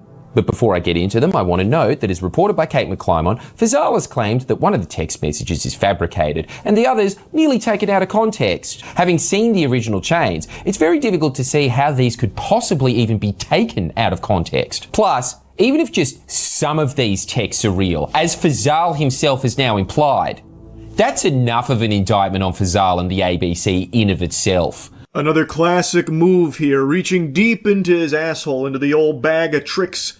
It's out of context. Oh, it's fake. AI. It's a deep fake. No, that's not my penis. It couldn't be. My penis is fucking 14 inches long. Well, soft. No, this is all a lie. This can't be. It's out of context. And, you know, I can't say with 100% confidence what is and is not authentic there. I haven't seen the messages myself, and I haven't seen the full context, but as Jordy's mentions, it's hard to imagine how context could, save some of those messages from not being as scary as they are, and also he does imply that some of them are real, not fabricated or anything, and as Jordy's mentions, any of those being real is probably enough of an indictment here, you would think. At least maybe enough to warrant, poking around a bit to see, what the fuck is going on. Now, Jordy's does go over one of the text chains here. Again, doesn't really seem like it's missing a whole lot of context, and something Jordy's also mentions, in order to fabricate something like this, it would take quite a bit. Now, Jordy's had released a video 3 weeks ago about the firebombing situation update, where that one arrest had been made, and Jordy's was going on about how it's very weird how some of these journalists, these ABC-affiliated journalists, have such deep access to these bad guys. In response, Namenko has claimed that he and Fazal had this exchange. Ryan Namenko, we all sweet to do Ep 2, or has that issue with Shanks rattled ya? Geordies and his people, they're dogs. I want to kill him so bad. Ryan Namenko, are you f***ing serious? Over something you didn't do? Leave it. It's not your place. Mahmoud Fazal, bro, Alameddin still want to hit me. I need to make up to him with this pod and we will kill it. Better him than me, but f*** him. We should do a pod on that and get my story out. Just leave it. I'm not willing to speak about it because let's be real, you sent the f***ing threats. They f***ed you. Mahmoud Fazal. Nah, he has to get what he gets. He's a dog. Ratted me to Jax. Jax means police. Well, that's not very good now, is it? Pardon my French, but this Fazal guy sounds like a real jerk. I know, I didn't mean to be so rude and nasty about it, but I mean, this is scary shit. I guess I'll give anybody the heebie-jeebies here. Because it's worth remembering that Fazal isn't just, a lone wolf kind of guy. He's not like a random journalist that has no ties to anyone or anything. This is a guy that's being defended by a major broadcasting network with some very seemingly close ties to a notable crime family. It's holding a lot of weight here. It's pretty terrifying stuff. But I think it's important we hear Fazal's side of things, because he has released an email here where he's calling into question the reliability of Nemenko as a source here for these claims. Stating in an email to the Sydney Morning Herald, Ryan Nemenko has a criminal history, a history of harassment, and a documented record of dishonesty. As a journalist, you should know that background is material when assessing his reliability and motives as your source. How does he not see how hypocritical that is? Mahmoud, didn't you claim McClymont was relying on your background to stereotype you when she relied entirely on hard evidence for her claims? Now you're relying solely on Nemenko's background to refute text chains, some of which you yourself have tacitly admitted were real, just out of context. Again, how? What's the context in which any of this is okay? Please enlighten us. Plus, you have provided no hard evidence to the contrary, just Nemenko's background. Whoa, pump the brakes, hold your horses, no hard evidence. Fazal provided the hardest evidence there is. He provided evidence harder than fucking tungsten. His word. And his word means everything. Didn't you read in the email where Fazal said that you can't trust Nemenko, and if Fazal doesn't trust him, then how am I supposed to trust him? Fazal has never given me any reason not to believe him at his word. Well, of course, other than that very clear, despicable hypocrisy that Jordy's pointed out, where when Fazal himself was faced with some very strong allegations with very strong evidence from a journalist, he claimed that it was all ethnic stereotyping, all about his background, so we have to just disregard it because it must be racist and nothing else. But now in this case, he wants to rely solely on Nemenko's background here, so that way we can write off all of those pesky text chains that are coming to light here. Text chains, by the way, that he himself has literally implied are authentic, and is trying to use the defense, the song and dance of, it's out of context. Would love to see this fabled context that Fazal speaks of here. Because I gotta tell you, sports fans, I can't quite think of anything that would make any of these text messages acceptable. All of this seems very highly illegal and extremely horrifying for Friendly Jordy's here and his safety. Him saying, no, some of it's fabricated, but then also it's out of context. There's clearly a clash there in those two statements.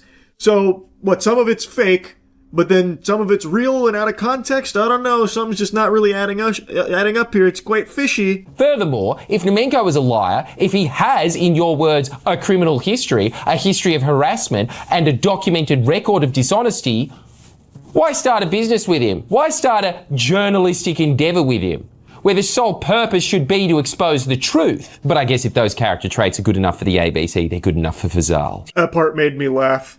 That's a really good point. Here's Fazal coming out saying, we can't fucking trust this guy. This guy isn't all horseradish. This guy's just a fucking baloney salesman. And then, if you stop for a second, the question would naturally pop in your head, well, if you feel that way about him, why the fuck did you go into business with him? Why would you go in a journalistic endeavor with this guy whom you're coming out and shitting on like the entire history of and everything that he ever has done and will ever do? Why would you be in business with him in that case? I don't know, Fazal. It definitely is very strange, isn't it? Quite peculiar. Seriously, this really needs to be emphasised because this is so damning, and not just for Zal, but the entire ABC as an institution. What is a Four Corners journalist doing, passing on threats to other journalists and demanding cash from this person? And why did it take until now for the ABC to even acknowledge that that might be a problem? That's a great question. I'd love to hear more from the ABC about that. That is very interesting. Why is that the case? Huh. Some real big food for thought, isn't it? Now, I'm going to go ahead and stop playing clips from it here, but I do, like I said, highly recommend you watch the full thing, especially the ending. It is beautifully said by Jordy's at the end of this video. There is so much wrong here with this whole case. So many questions left unanswered, so many problems still present that are seemingly just being brushed to the side here from authorities. Something needs to change.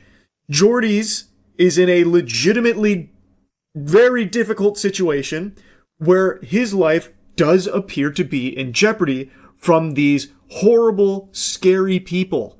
And nothing seems to be being done about it. It doesn't seem like there's anything, any real action from the New South Wales Police Department here. It doesn't seem as though anything is actually being thoroughly investigated to try and protect Geordie's or his team in their reporting and their coverage over actual crime. That's an issue. That's a really big deal. And I'm really hoping for the safety of Geordie's and his whole team. They, like I've said for years, they do great fucking work. And the way that they are treated there by the powers that be is deplorable, downright evil. Anyway, though, like I said, I just wanted to blabber about this a bit. Please watch Geordie's full video on it. That's really about it. See ya. This better be fucking impressive. The Ultimate Inferno has been hyped up by Rarity all night. This shit better be on the same universal threat level as Thanos. So the way he hyped this up is this was a character that isn't allowed in the online game because he's so strong or some shit. Like he was designed to be overpowered and he's not allowed in the actual online game.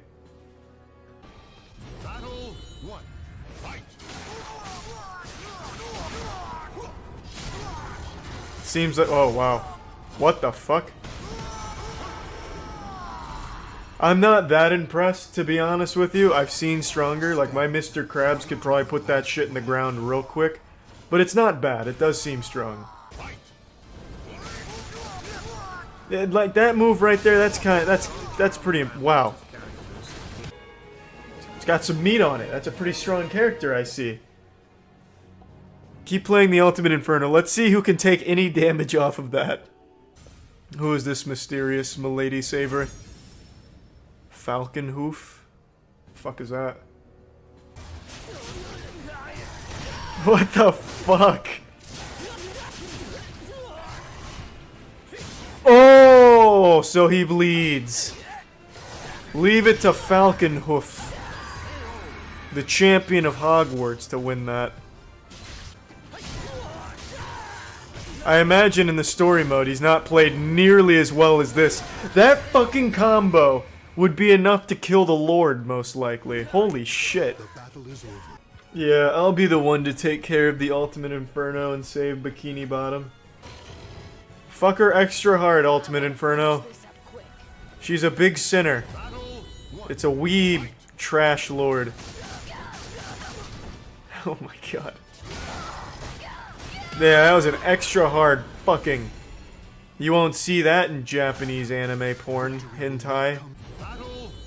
Ooh, Bulby, I didn't even notice. Man, he's getting slap, slap, slap, and clap, clap, clapped immediately. No amount of class presidency will save him now. Holy shit. Oh!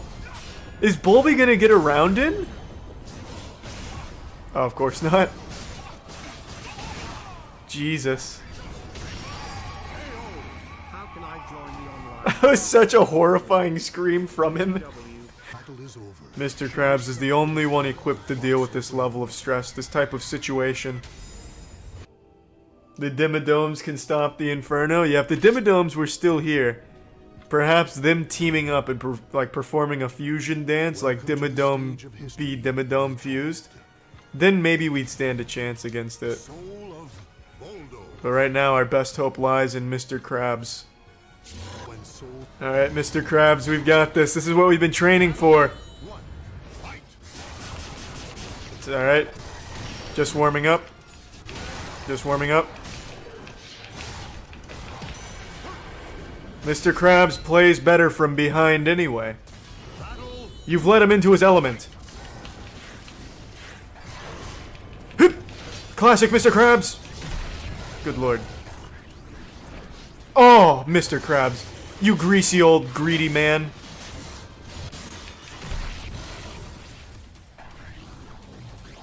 Alright, it didn't work twice. Oh! When it's all said and done, that's probably the closest we've come.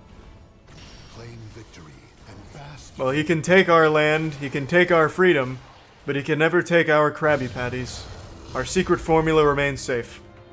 Buckethead? Is Buckethead gonna lay down some wicked, nasty guitar solo to fucking make tits lactate? And also kill Inferno? We might just have hope yet. It's not over. Oh, the world's ultimate guitarist. I believe in the dream. Shred. Oh no. Nice moves. Oh, he read it. Oh no. Oh Jesus. Buckethead just got full comboed by the Guitar Hero. Oh yeah, this guy's taking the Bird Box challenge. He's blindfolded himself. Oh, never mind. Inferno knocked the blindfold off. Yeah, Jesus. Then he hit him with that hard depression there. Yikes. Inferno versus Inferno. Please, none of us have Inferno. He's a character that is literally banned in online. He has him in here because he's able to mod the game. That looks like a man to beat him. And he's got a football? Oh, it's over. That's game, set, and match. That's checkmate. Who is this guy? Oh, it's Mark. Oh my god, it's Mark and he's got the pigskin. It's not over yet. He can pull it off. Oh, wow. Holy shit. That is a brutal combo right there. It's just an infinite combo. Just throwing them against the lockers and stealing their lunch money. That's rough. Wow. Well, we can't say we didn't try to save the day.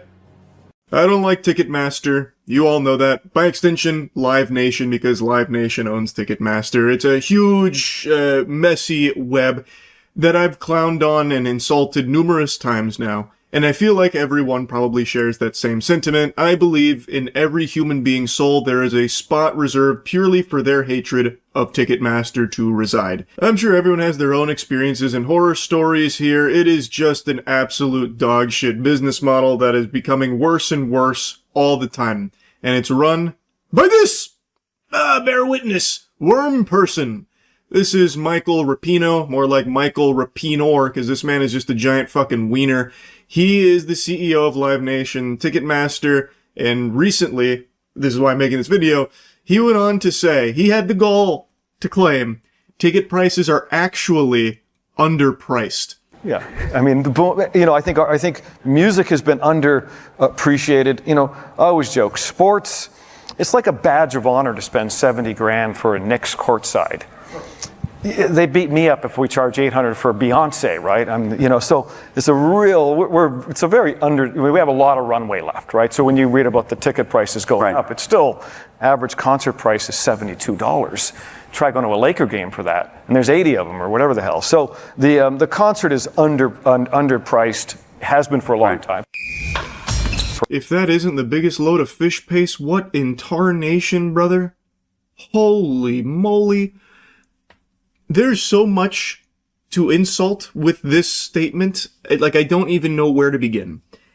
If you have been to any concerts or shows over the last, let's say, 10 years, you've probably noticed a trend where it's getting more and more and more and more expensive. The biggest complaint you will see anytime there is a concert is people talking about how they're priced out from attending it. Even the biggest fans can oftentimes not afford to go to it, or maybe they can only get like the nosebleeds or something, which isn't usually even worth the price you'd pay for that, because also that is often expensive too.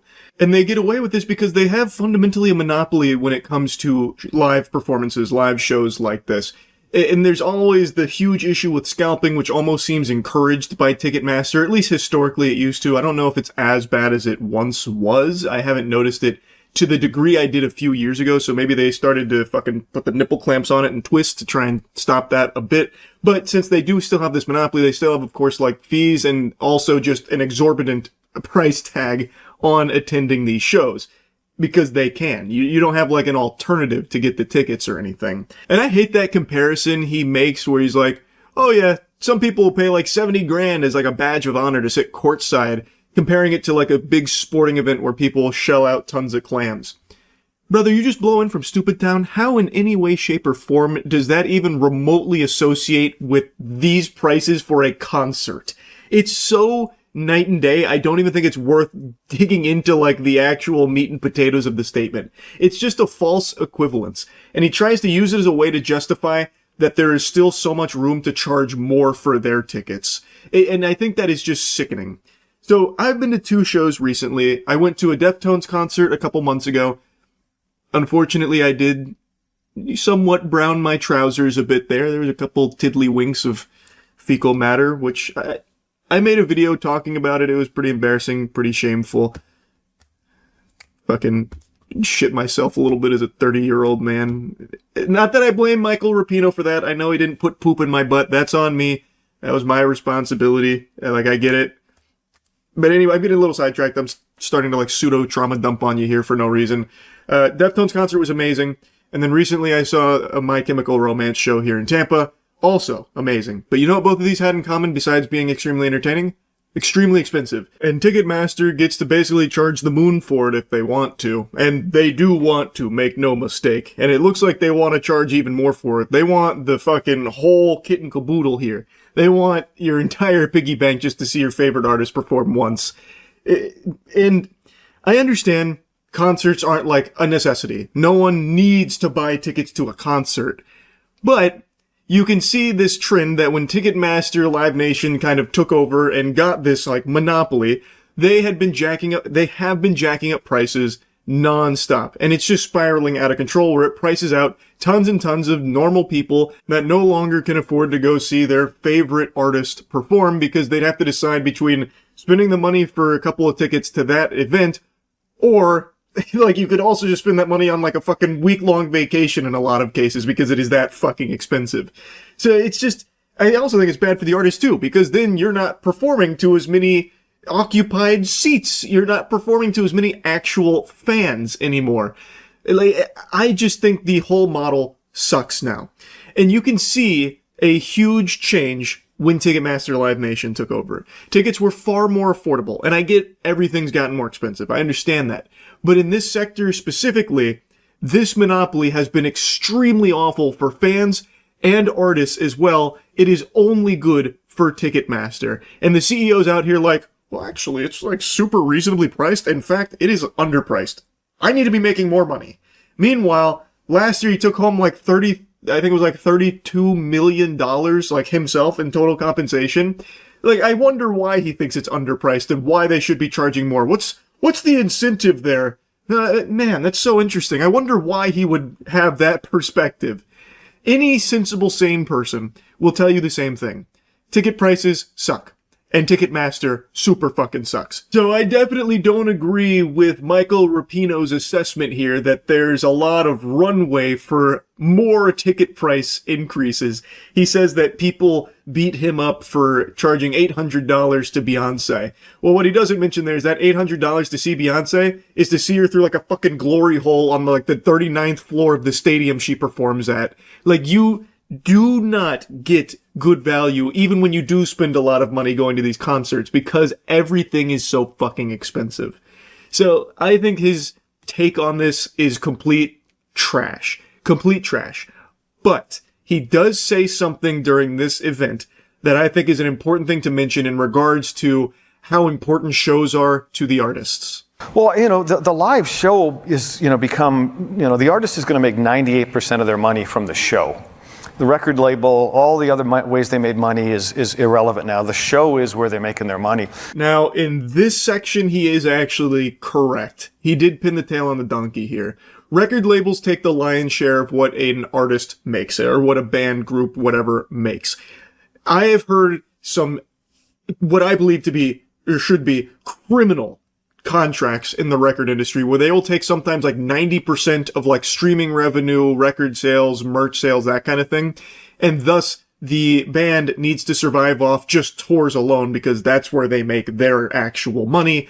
The record label makes the rest through them on other things. They only see like a small percentage of it. It's fucking terrible. The music industry itself is so unbelievably corrupt. Ticketmaster is just a small component of that. But he is right. The actual shows, that is the most important part to the money that an artist brings in, which I believe is also contributing to the increase in ticket prices. Not always solely Ticketmaster, but there are cases where groups or artists have knowingly increased their prices as well and like even agreed to like the surge pricing type shit, the like dynamic pricing model, because streaming revenue, record sales, merch sales, all of that stuff, the record label has got its filthy fucking paws in a big way. Thus, they need the tours to, you know, bring in their actual chunk of change. Again, the system itself in the music industry is super fucked. Also, streaming revenue is not a ton for music. I feel like most of you have probably heard artists talking about how much, like, a song of theirs makes through, like, Spotify or something. And it's not overly incredible from the numbers I've been made aware of. And I guess from my own personal experience, I'm in a band, The Gentlemen. We are working on more music. Across our 2 albums, we maybe have like 100 million streams across all the songs. And we even did do, like, physical sales. And in total, I believe what we've brought in over the last 6 years is like 120, 140K, somewhere in that general ballpark. So you divide that between 2 people over the course of 6 years, it's not, you know, the biggest bag of money you'll ever see in your life. You know, you're not talking Scrooge McDuck levels of wealth coming from, like, music streaming sales. At least not until you're in, like, the, I guess, hundreds of millions, as opposed to just, like, the 100 million club. Again, I can only speak from my own personal experience and at least the other numbers I've become aware of and what artists have made from those. And we've never toured or anything. If we did, that would probably be where the bulk of the money would come from, because there's not a ton of people buying physical albums anymore. And streaming revenue through listening, through, like, just song streams isn't, like, incredible per stream either.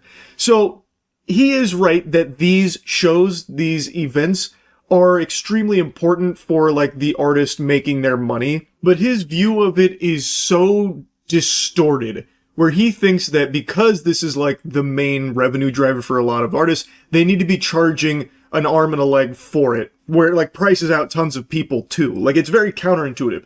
There is no need for the prices to go as fucking Insano style as they have because of Ticketmaster's involvement. It's just completely unacceptable, and it is just point blank way too expensive. Ask anyone who's gone to a concert recently. It is just too expensive. And he is just entirely wrong by saying that it's underpriced. It's not. I really think the Live Nation Ticketmaster merger was just the worst fucking thing that happened to, like, live shows in general. That should have been slapped down.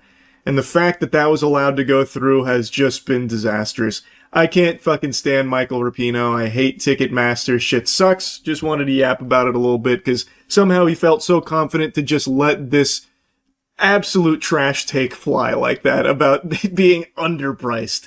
Anyway, that's about it. So yeah. Hey, we're looking at exoskeletons today. High-tech stuff. This is, what is it? Hyper Shell out of, I think, the UK. So I don't want to spoil too much, but I got You guys didn't, like, go, whoa, when you opened the box or anything. Oh, yeah. Right? What's your thoughts? Yeah, I mean, I've seen the videos of these. Like, I know how they are supposed to work. I just don't know what they're capable of. So it's like this diaper you put on, and it attaches to your thighs. I know that. And from what I saw, it's supposed to just help people traverse life with a little assistance. Yeah, I think Hypershell really plays into the, like, hiking outdoor. So, like, you put this on, you hike, you're climbing up the side of a big old hill. You don't need your poles anymore. You don't need your poles. This helps you go up the sides of mountains. Oh, it's not heavy at all. Yeah, it's like super, super light. And like, this was around $1,500, which is not cheap. And from what they say, it's not made, like your first thought is I'm going to put this on and run faster or lift more weight. It's not that. It's to ease the strain of your activity of hiking, essentially. It's a very niche use case. So if I shop now... Does it add 5 inches to your vertical? Oh, God. No, I wanted that too. We got the X Pro, which is hot right now. That is on sale for $1,100. It's got 800 watts of power, 17.5 kilometer range per battery, 10 intelligent AI modes. Huh. What does that do? I mean, this guy's running. Well, I think you're able to run it. Right. Is it, like, helping you? Yeah, I think the whole thing is it takes strain off, and it feels how much power you're putting in, and it adjusts its power to help. Okay. Here's real quick. Oh, I forgot to tell you, there are height adjustable things back here. All right, let's get into this. I'm gonna open the app. That looks pretty cool. I feel pretty cool. I'm opening the app, and I'm going to. Can you make Charlie run with your app? I cannot. All right, we're gonna turn this on. So it's not like gonna take control of his body, like freak out, and then he doesn't have control of his legs anymore. It shouldn't. It might try. That would be cool, though. I'm ready if it does. It'll be like QWOP where I just. Oh, could you imagine the full circle, real life QWOP? Yeah. Here, take it off for a second. Actually, no, it's fine. I'm just gonna work on your butt. Yeah, it's fine. Yeah, just get in there. See what you find. My ass is known to hold many cool secrets. That battery should be on. I'm gonna.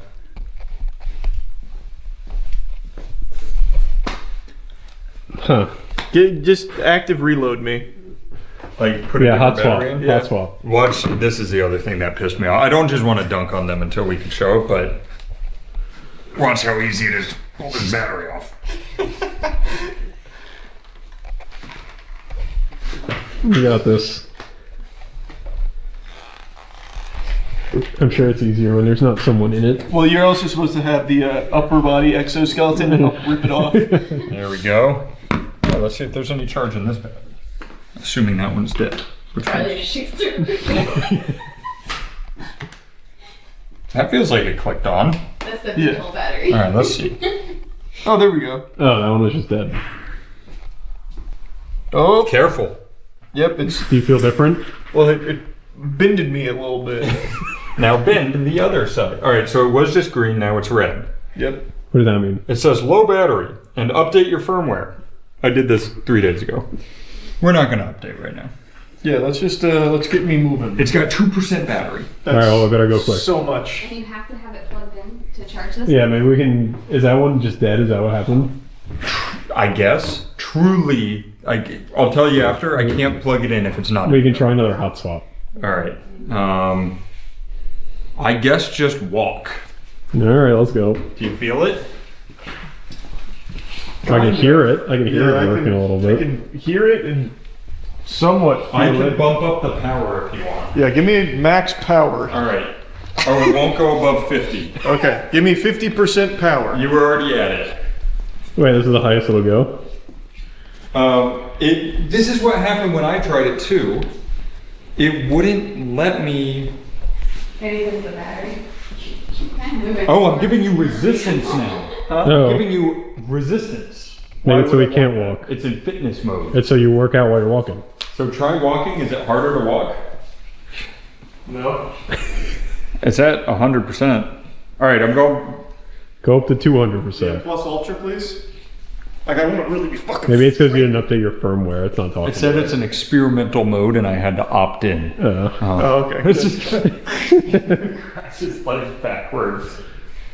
It won't go above 50. I'm assuming because the power is low. We got 2. It's gonna go. Oh, you're at 1% battery now. Quick. Oh shit. Oh my god, it's telling me your speed. How fast am I going? 4 miles per hour. How about that? Oh shit. 7.5, 8. That was crazy. Yeah, I was pumping there for a minute. Hey, we're back with an exoskeleton. I'm strapping in. We've charged it for about 96 days, so it should actually work today. All right, so remember, you're gonna push and hold. Push and hold. Oh. Yep. There it Boom. is. You are powered up. Oh, activating. Can you feel it? Yeah. It's blinking yellow. I don't know what that means. That means full charge. It's also only 2 bars charged.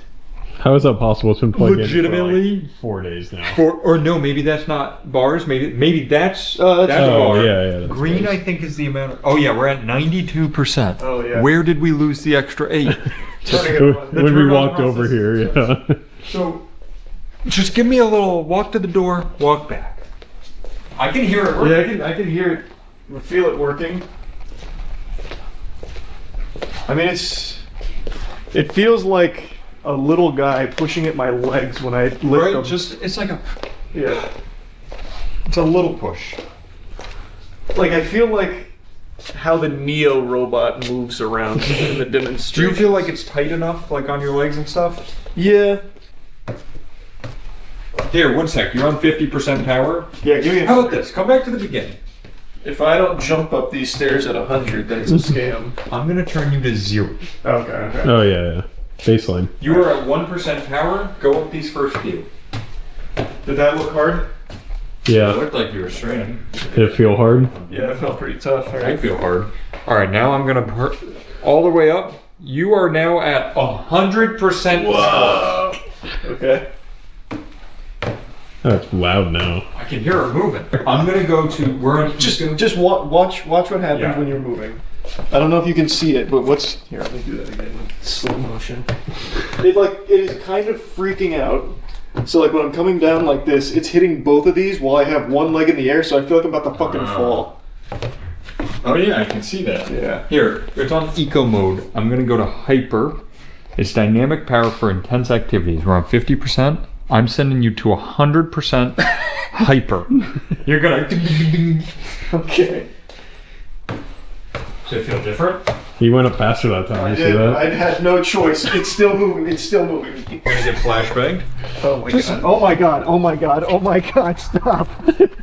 Oh. So it's making you walk? No, it's not making me walk. When I'm trying to stop, it's still wanting me to I walk. think it adapts, so it's like, oh, okay. If he starts running, after a little bit, it goes, oh, we're running. So then when he stops, it probably takes 2 or 3 seconds to be like, oh, we're not running. I think that's exactly what's happening. Breaks his kneecaps. Yeah, run that way. You wanna go for a jog? Do you want me to do the running since you're in slides? I'll go around like this.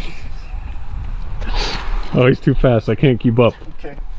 He's flying. I'm flying around. How does it feel? Really good. Real good. This is how I normally run. This is crazy at 100%. You see this happening? I can't tell if you're like It's me when pretending. No, when I'm stopping, it's doing that on its own. So That's crazy. going backwards is interesting, but like here, this is me just now trying to full stop.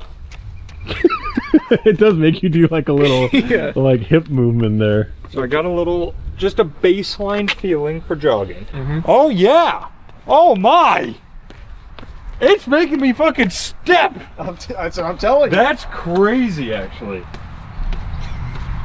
You are right, I feel like the fucking Neo robot. Alright, stop. We're gonna jump. We're gonna jump. Stop. Let me do a slow stop like that. Are you doing a standing jump? All right, go ahead. Yeah, go ahead. How does that feel? I don't think it's doing much. What if you, like Charlie said, get some like steps in so it's doing its thing and then jump? Bro, this shit's moving. I'm not. That's crazy. All right, let's get a little running.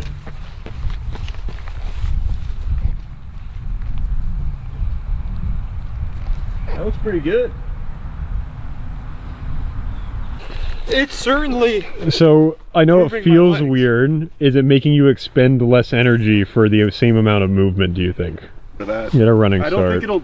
think it'll work with that. So that's my problem is if I running start, it's gonna kick you down. It thinks my next leg is trying to run. So when I did that there, it tried kicking my leg. And that's what I was saying on the stairs. That's exactly what's happening to me on the So stairs. it doesn't But, like, expect right that. now, It doesn't expect elevation change. It's making more than forward. It's pulling up in an arc. So like it wants my knee to go up. And my question would be, does that save you energy? Ready? We're gonna go fast. Oh yeah. Oh, it matches my speed.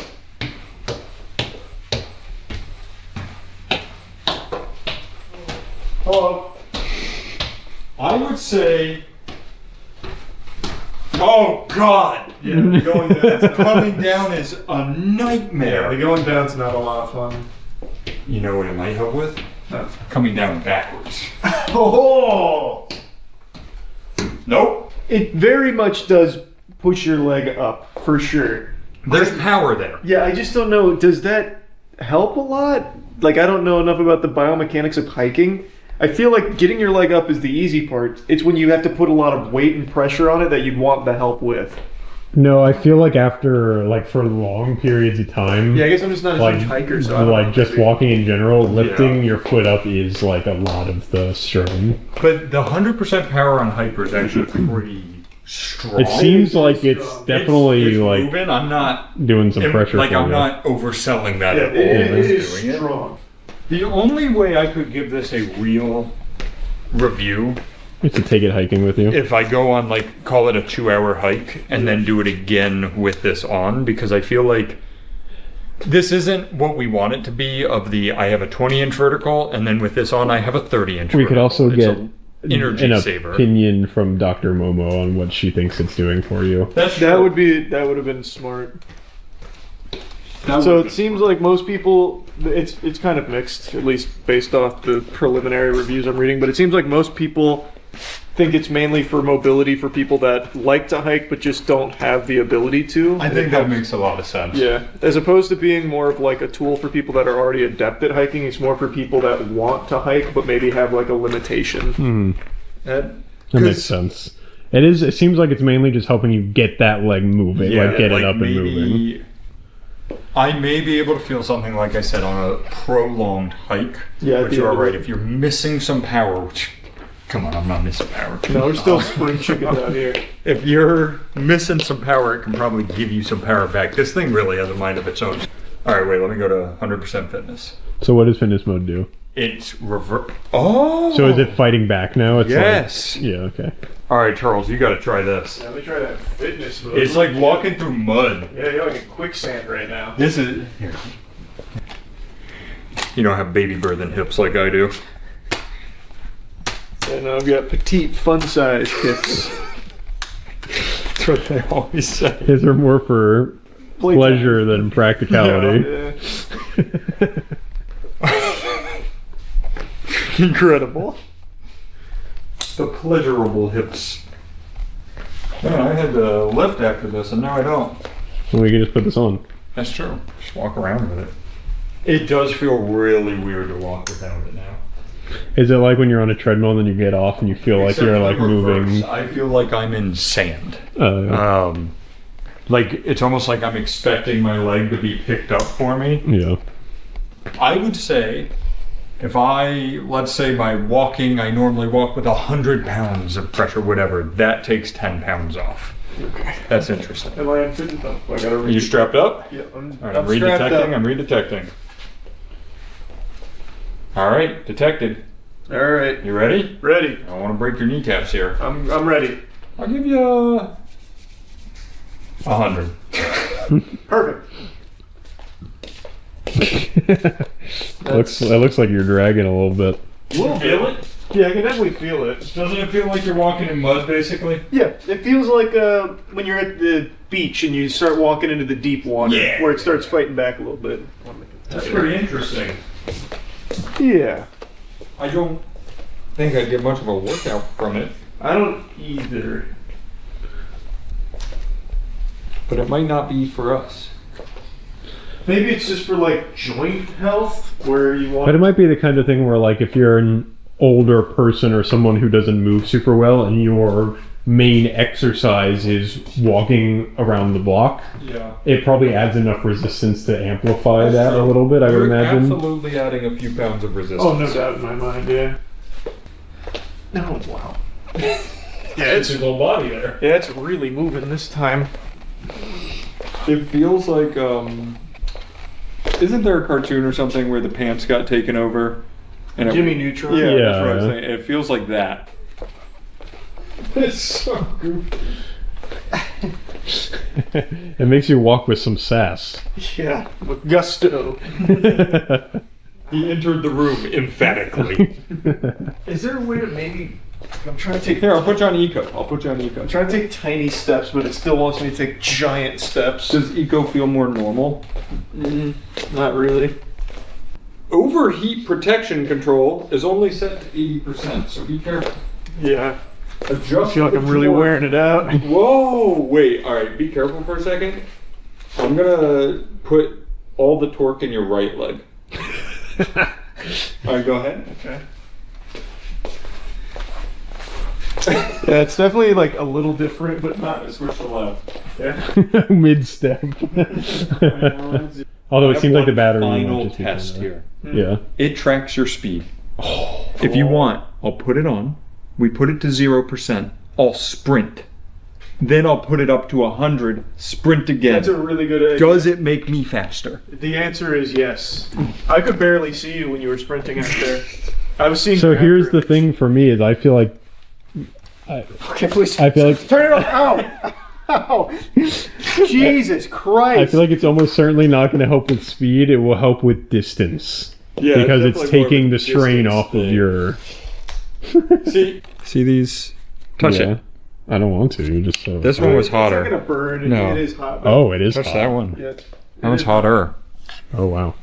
Well, overheat protection's only at 80%. Yeah. I don't know what that means. Another 20% and that explodes. Yeah, Matt's sprinting and just combusts. Yeah.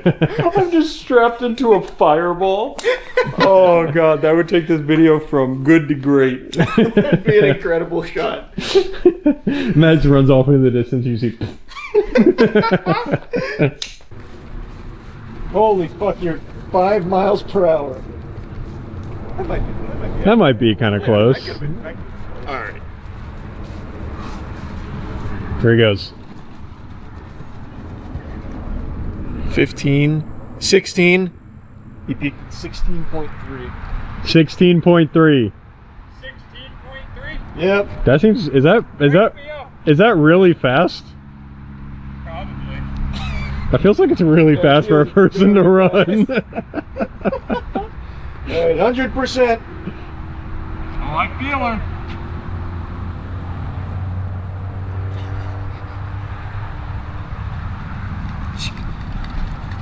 Holy shit. Can you stop though? You got up to 18. Now, was I warmed up or was I at 100%? Right now you're at 2. Like, it just makes me question the. Now you're, stats, you're at 3.5. You're at 4.1. 6.4. How fast did Usain Bolt run? Probably not 18 miles per hour. I think he was in the 20s. Probably. So you're just right behind him. You were making a deal. You're right behind him. Man, never say that I can't run 10 yards fast. I'd say not a scam or anything. No, I mean, definitely not. It absolutely is producing power. Yeah, it's just a matter of how much does it help on a long hike? I have no idea. They have 2 models above this. I can't imagine what they do differently. It's got, the top one has double the power of this one. Whoa. I can run through that fucking wall like the Juggernaut. Yeah, well, no, what would happen is you'd knee yourself in the nose. I think you turn resistance to 100 and you cannot move your legs. Alright, I'm gonna sprint. Yeah, what?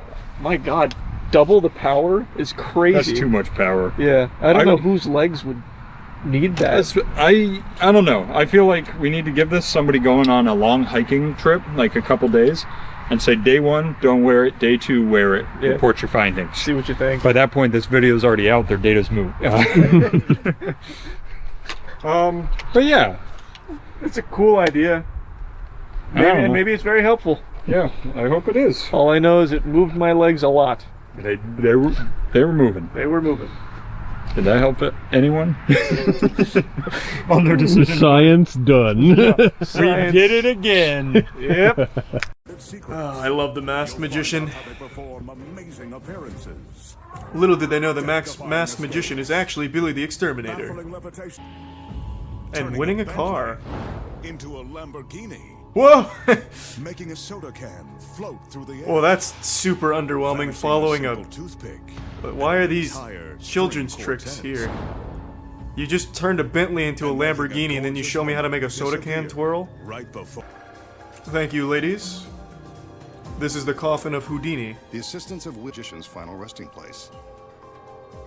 Wouldn't that be quite the season opener to just have the Masked Magician get sliced in half for real? A moment to get himself comfortable. That'd be pretty fucking wild. Uncomfortably 30 seconds to escape. But the magician has already traded places with a death row inmate who will now be executed. Oh god, no! Masked Magician, no! Worth of tricks to expose. Man, this narrator Too bad he didn't sucks. save this trick for his big finish. He sounds like me when I first wake up. With one stone. Or oh no, one giant blade. He's been killed. Looks like the masked man is but we finally still have an visible. hour to go, and I'm But under I think we should contract. see some proof that he's age. There's another When you copy see him of the get into magician inside of the box. supposedly lie down into a secret compartment. Oh, you liar. Animatronic. The secret here is that a body double has climbed into the box before the illusion began. Secret compartment. That sucks. I'd hate to have that job. Like being the ass on the horse costume for Halloween. By the stalks. I know how to do this trick. And then he flicks it back. Plain view and makes a few magical waves with his hand. Chris Angel taught me this one. It's on the back of his thumb.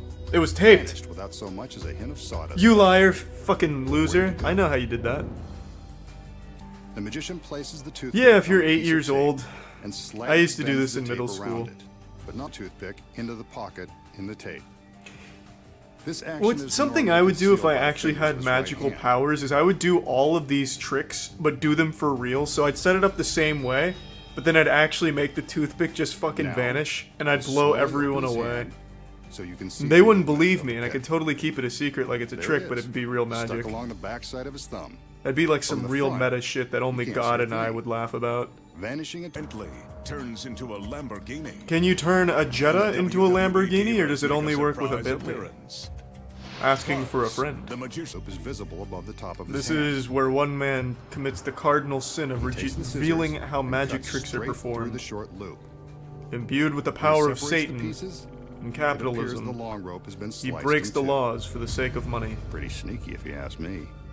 If I remember Carefully correctly, conceals though, them as he and someone slides can the correct me if long I'm rope wrong, if we through. have any like really aspiring No one bothers to magicians look in in here. his closed fist. This show created a lot of controversy in the magic community, and the that's how it magicians were creates the genuinely illusion upset with of this. restoring a rope. And the magician who did this was kind of like a 2-bit guy. His name was like Al Pacino. Well, it definitely wasn't And Al now, Pacino, but it was the like magician Val will something. perform another classic illusion.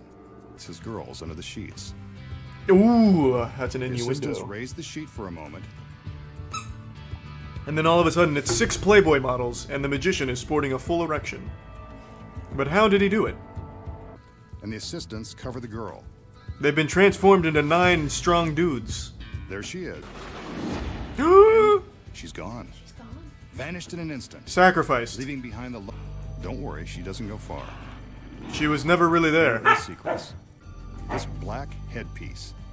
When flipped in this position, What? it takes the place of the girl's head. Isn't that what Charles Xavier uses to read Newton's mind from a distance? They want to pretend like the girl's head. We can see that it is actually hollow, allowing plenty of room for the girl to Ah, yes. Plenty of room, they With her legs say. on one side, the girl is able to arch How her comfy. back and squeeze into the other half in the platform. What a great gig for minimum When the wage. magician pulls back the sheet, And how he makes an orchestra disappear.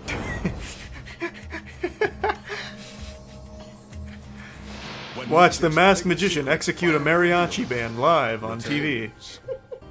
but the women he wants to impress tonight are WWE divas Eve They're and not Maria. here. He holds up a picture of 2 Twitch streamers that he likes. This is for you, girls. I'm gonna make you appear in my car. The magician is going to attempt to Just turn fucking these sucks him photos out of the divas streams right now. into the real thing. He's prepared for anything. The car has already been transformed The assistants cover into a up the pickup Bentley. truck. The magician On steps fire. forward. But what you don't see is the Bentley is escaping down a trap door and hiding underneath the The girls stage. raise the sheet for a moment, complete with WWE divas Eve and Maria. Excellent work, Masked Magician. Now You've done it that's again. what I call an impressive trick. I'm going to try that too. Masked man. Before the trick began, a stagehand backed the Bentley into place. Cool Notice trick. how much larger it is. Sitting behind the wheel is a stagehand. Say hi, Mom. No! The stunning wrestling star. Legendary Eve and magician, Maria super normal waiting guy? Inside the Lamborghini. And the car drives This away. is when the magician carefully stands to the left side of the frame, blocking our view of what's really happening. Yep. While he blocks That's the easy. left edge of the sheet, the Bentley is simply driven away. Genius. As soon as it's gone, Superstar walks through a In great those wall crates of are steel. Amazon workers being transported to the When next magic's warehouse biggest for them to be secrets finally abused. revealed, And the magician return. is just a cog in the machine. Hold on.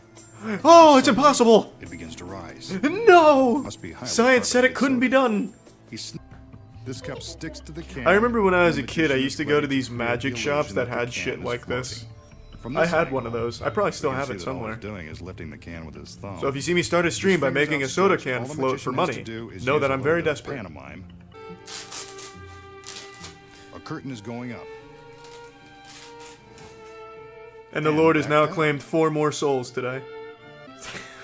This is so fucking stupid. The magician gestures. Man, if I the paid curtain for a to go show back where a up. magician did this, I would get up in anger and spit. Still playing. That's impossible! Still classing up the joint. We saw them vanish. So the masked magician. What you don't know is the pulled off masked another magician has collapsed the multiverse on top of itself, taking us from a reality where they're playing what to one really where they're not, happened when the and then magician back to where they're allegedly playing. Made the orchestra the orchestra platform is built on a rotating axle. Behind the stage is It's a gang so of vertical elaborate. stagehands. One What a quarter trick! turn. I can't wait to perform quartet this one at my are now lunch school, resting my on middle their school backs. lunch tables. Here's the move again from above. No, I think I Watch your understood backs, it, but fellas. yes, thank you. This is a good angle. It's like a Wes Anderson film. The stairs. Now his other hand What? Max Magician, no! and his entire body. Oh, it's just like an Ant-Man and the Wasp. Is it possible that he's mastered Houdini's secret of dematerialization? No, he's mastered Flash's It appears secret as of though he's vibrating really fast. But the doubters in our Oh god, no. That's not his hand. It's a It ghost. appears as though the magician is poking his hands through the fabric. He's not, though. Desperately trying to protect the secret of his rematerialization. Yeah, God forbid that gets out. Will he make it through the wall of steel?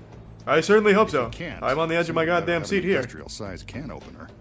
No. Slowly passing through the solid steel. He's coming home! I'm not When magic's biggest I don't know if I can secrets handle finally this reveal. This might be too much for my little reptile brain. We just The saw secret is masked we used magician 9 take on masked these giant magicians. shipping containers. And we really did break him down particle by particle and assemble him on the other side.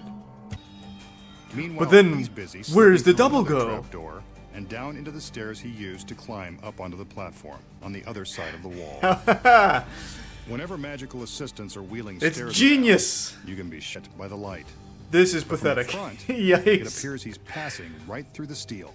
Well, it's effective. Next, he climbs back into his secret That would hiding place mystify a so that the 4-year-old. cube is empty when they form. Man, His if I assistants was are a successful distracting us with their magician own and this sleight is the of kind of shit I had to do, Remember the cloth panel I'd be that held against embarrassed. the steel containers? When Charlie, you how look did you do that closely, trick? you can see I that curled only up into a one ball of each underneath a set of assistant's arms is stairs visible. made out of plastic and asbestos. That's because their other arms Oh, cool. are hidden behind the panel, with their hands pushing on the fabric. The effect of the hands pushing on the fabric is so startling, the audience doesn't even stop to think it could be the assistant's hands and not the magician's. The idea never even crossed my As soon as mind! they get the signal that the magician is safely inside the Magic! Mind they remove freak! the panel and attach the shades to the cube. Oh, good lord! He's mastered the art of flight. It's been a couple months since the last professional slapping tournament we got to tune into, and to say that I was eagerly awaiting the next one would be an understatement. I've barely been able to get erect since. And now, I'm happy to say a new one has dropped, and I was fucking foaming at the mouth when I found it. Unfortunately, I'm a little tardy to this party. It actually dropped almost a week ago, but I only found out a couple days ago during a stream when someone told me about it, because subscribing to someone on YouTube doesn't always give you a notification when that shit goes live. So unfortunately, I've been fucking sitting limp-dicked waiting for a new one to drop. Meanwhile, it had already dropped and I was just late, which makes me very upset. However, this is part of a new event put on by the same people, the Fight for Hype event, and I highly recommend checking out the full video on their channel because it's a really good video. I'm going to focus on the slap contest portion, and this is a rookie slapping circuit. Now, we're all familiar with the big three when it comes to slapping athletes. You got Vasily Kamatsky, aka the God Hand, the immortal being said to devour slaps. He has never been defeated, and most likely never will unless Jesus himself decides to enter the ring. You've got our newest big boy on the block, Misha, the professional Russian swimmer, the man who has replaced the milk in his cereal with gasoline. Dude probably mixes his fucking whey protein powder with motor oil. And last but not least, you've got Papa, real name Dennis, the man with arms the size of cement mixers. If every professional slapper represented one of the 7 deadly sins, Papa would be the sin of gluttony and wrath. Now this holy trinity of holy shit slaps is making up the foundation of what it means to be a professional slap athlete, but they didn't always start this way. All 3 of these gentlemen started out as unknown rookies, and that's the kind of tournament that we're about to watch today. These are up-and-coming aspiring slap athletes. No. It's like a hi. A playful blow, something you'd see in a lesbian porn film, not at the big stage of Fight for Hype slapping. And she was quickly reminded of that fact when the pink-haired lady responds with some fucking meat. You can see in her face, that slap had bad intentions and she felt them on the cheek. This really marked the turning point in the battle because beforehand you saw how she reacted. She even covered her mouth like she was guilty, like, oh, I didn't mean to slap you, I'm sorry, this was kind of barbaric. But then when the pink-haired lady asks her what the 5 fingers say to the face, that's when it hits her, it's time to get aggressive, and she does.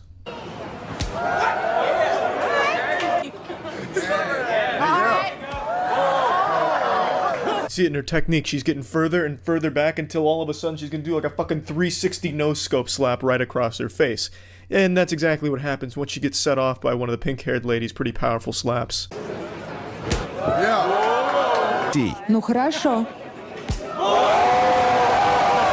Just look at the slap on the way to the face, it's like steam popping out of a train en route.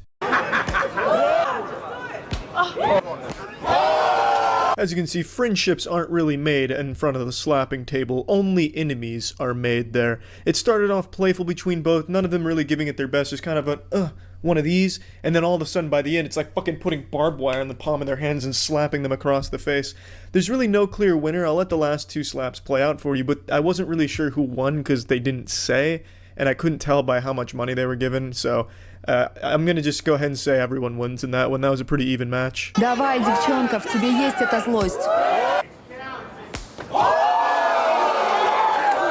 Moving on to round 2, this man right here is about to have his entire existence put into question with the power of just one slap.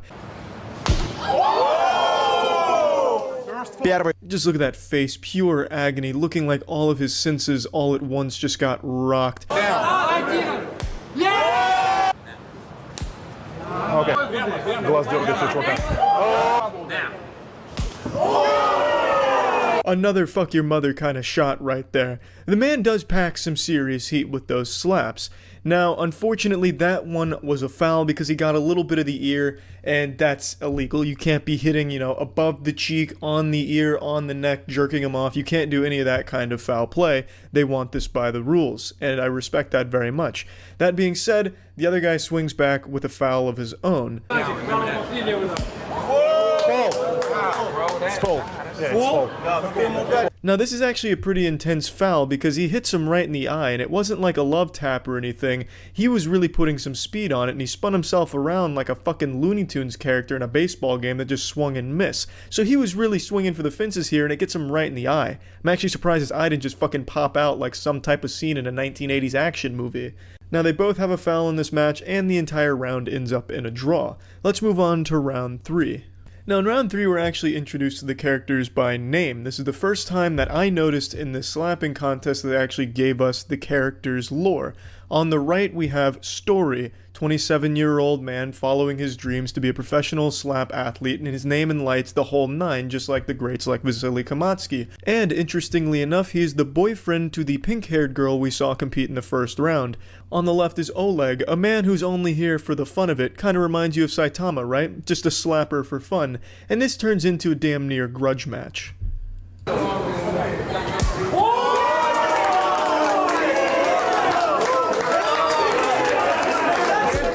Ты хочешь продолжить? That guy in the back's reaction is pretty much the same reaction I had. He was probably worried that his fucking head was gonna fly off and hit him, so he was ready to dodge that shit.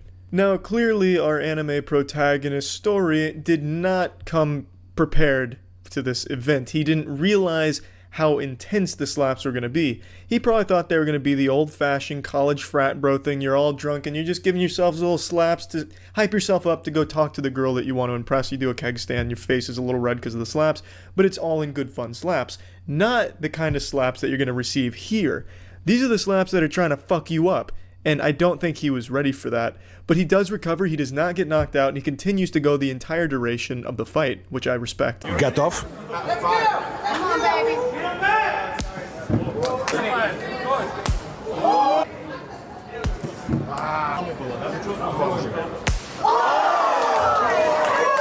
Yeah, in front of his girlfriend too, unfortunately. But he takes it. That was a foul because he got him in the eye again, and not really right in the eye. It was more of like a glancing upper into the eye, which is still a foul, and I agree with the call from the referee there. You don't want any of this kind of dirty play or anything like that. But he's not really returning the slaps with the same intensity that he's receiving. If this was Full Metal Alchemist, there is no law of equivalent exchange right now. He's just getting fucking bludgeoned by Oleg. round. Okay. This was supposed to be the final round, and you can really see the fear set in on his face right now. Story just knows it's going to hurt. He's been trained now to realize when that slap's coming, the pain's coming with it. Unfortunately for Story, the crowd voted for an extra round. I skipped quite a few slaps in between, and he did a good job taking those on the chin, but I think by this point, he was just ready to call it a fucking day.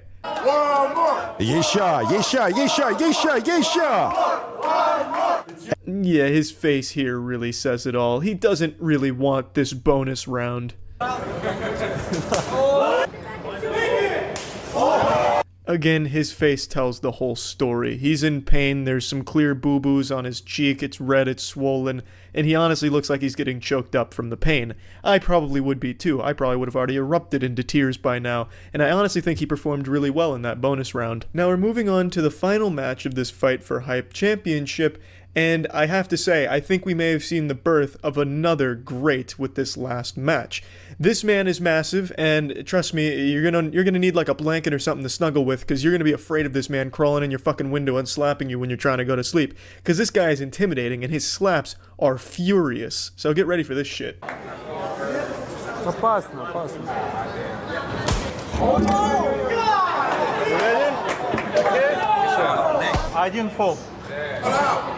Was it the cleanest slap to the cheek? Absolutely not. But this is Sasha, and that slap most definitely shattered his opponent's collarbone. His opponent's name is Shane, and Shane is definitely needing to go to the hospital after this round. I'm telling you that right now.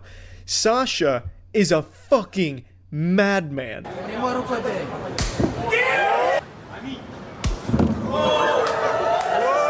you sure? You okay, Dylan? You're going to notice a common theme in all three of these rounds. Every single one of them puts Shane to sleep. These slaps are absolutely rocking him very fucking hard. The force knocks him off his feet all three times. I'm sorry to spoil the third round here for you, but those slaps are nuts. He is 100% with near knockouts in his slaps. That is an unheard of statistic in this league. Even Vasily Kamatsky doesn't nearly KO his opponents in every single slap. In fact, he's beaten opponents without KOing them at all. He wins by points in judge's decision. However, Sasha, I mean, good lord. Shane, I cannot believe even lasted 3 rounds, but hats off to Shane, because he was no pushover. His slap was pretty good too, but he just went up against an absolute monster.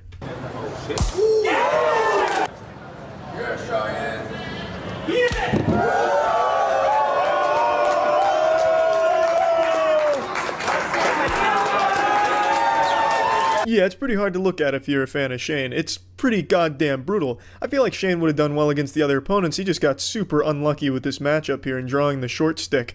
I mean, Jesus Christ, you're trying to slap a brick wall against Sasha, and you're also getting slapped by something that has more power to it than a goddamn jackhammer. Recipe for disaster. I respect you, Shane, for getting in there and even going 3 rounds with him. But yeah, I think Sasha is the biggest takeaway from this tournament. I honestly feel like we'll be seeing more of him. And not to discredit all of the other rookies, I think they all performed very well. It takes a lot of courage to even get up there for these competitions, so I respect the fuck out of that. I certainly wouldn't do it, but I do love watching it. This is honestly, unironically, my favorite sport right now. I fucking love slapping, and I love the guy's channel. So I really would recommend going to check it out and watching the whole video, because the whole thing's fucking great. But I mean, that's it for now. So yeah. I don't know why I feel so inclined to at least briefly talk about this, but it's just kind of a captivating story. I'm sure you've at least heard some whispers about this supervillain, but there is a serial sperm bank donor who has now fathered over 500 children, which has caused a lot of outrage because there are real dangers associated with this, because he's got more kids than a male seahorse, right? And they deliver like 2,000 babies at once. He's on track to match the seahorse numbers. So the problem is, these kids will grow up, and there's a chance that they find each other and never know they're related. So it could lead to inbreeding and incest. It's an incest concern, which is why a lot of people now are starting to rally against this sperm donor, because it's a big deal. He has too many kids. He needs to be cut off. The bartender needs to shut that shit down at the sperm bank. Tell the goddamn milkman here that, you know, no more deliveries. They've got plenty of supply for a lifetime. His name is Jonathan Jacob Meyer, And his name even sounds made up. That sounds like some John Jacob Jingleheimer Smith shit right there. But he's apparently well known in the sperm scene. In fact, he was even blacklisted from donating sperm in the Netherlands in 2017. It is just a legitimate problem. I went over it a bit more on stream, so I'll show you some clips from that before getting back into it. Did you hear of the serial sperm donor with 500 plus children who's being sued for increased incest risk? Yeah, what's his name? Caleb texted me. It's like he has like an NPC name. It's like John Madison or something. Well, it's probably not John Madison. That's one of the fucking founding fathers. But, oh, it's James Madison. What's the guy's name? Jonathan Jacob. Jonathan Jacob Meyer. Jonathan Jacob Meyer has donated sperm to at least 13 clinics, including 11 in the Netherlands, where he was blacklisted in 2017 for fathering 102 children. Man's out here trying to be the next Genghis Khan. Be the dad to half the population. The group alleges that the serial donor has lied about the number of children he's fathered. We're taking action against this man because the government is doing nothing. He has global reach via the internet, and he does business with large international sperm banks. Do they like him? Do the sperm banks like him? Is he providing them like a valuable service that they defend him? I have to imagine they have access to plenty of sperm. They probably don't need them, right? Would I ever donate sperm? Probably not. Not even because I think it'd be like a yucky, weird experience. I just feel bad because I'd condemn a kid to be short. And not everyone can deal with such a burden. Yeah, I wouldn't want him to grow up to have like short man syndrome, like short man rage. If I had known he had already fathered more than 100 children, I would have never chosen this donor. When I think about the consequences this could have for my child, I'm sick to my stomach. Going to the court is the only way to protect my child. That is quite an interesting situation. He's fathered so many children that it's now a non-zero risk that those kids grow up and then they end up, you know, reproducing with each other, not knowing that they're related. Do you think this is a kink of his? No, I think he's just some kind of like B-tier supervillain from a comic book. Like, he hatched this nefarious plot, and it's a long-term con where it's like, I'm going to fill the Netherlands with, you know, hundreds of my children, and they'll never know. And then the inbreeding will commence and lead to generations of brain decline. I'll destroy the Netherlands from the inside out. That kind of thing. Holy shit. An Australian couple paid over $6,500 to a Danish fertility clinic for his sperm. What? We chose him because he was worldly, creative, and very intelligent. He was open to meeting his donor children, and he looks like my partner. It sounds like she was just attracted to him. He could have just given it to you au natural. You probably wouldn't have even had to pay $6,500. He won't be stopped. I think it's disgusting. I'm incredibly angry and disappointed. I can't believe I have to tell my child that he has hundreds of siblings. Yeah, it is kind of fucking wild. So right now, it's a civil lawsuit against him because he knowingly continued to donate sperm like an absolute madman, just tossing these things out like free samples at a mall food court.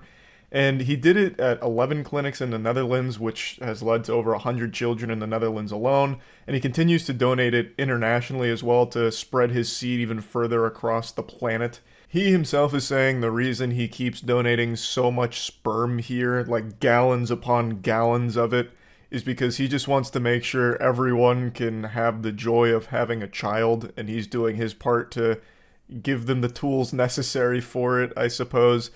I don't think he realizes just how big of an issue it is to father more than 500 kids like that. I mean, it's not like a small thing, right? You would hate for those kids to end up meeting each other, not knowing that they're related, and then leading to fucking inbreeding, right? That's terrible. That's awful.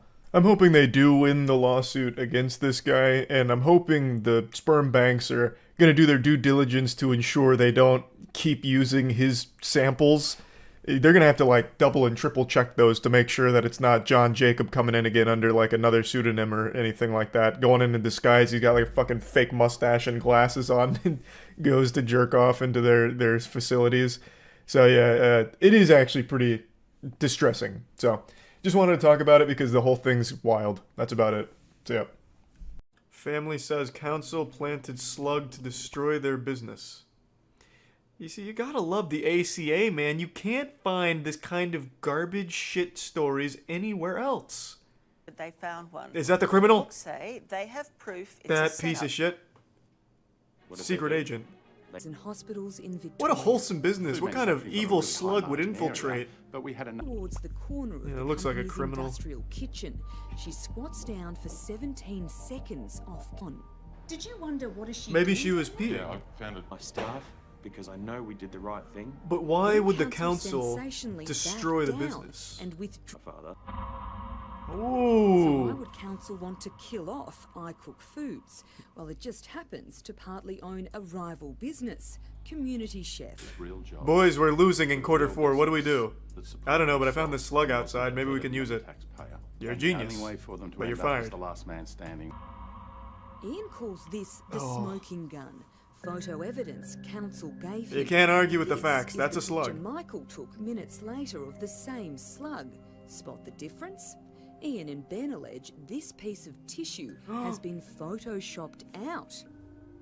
I Cook Foods No! administrator Alicia Hodges greeted the council's health inspector the day They of the deep-faked a discovery slug. and claims she saw something odd.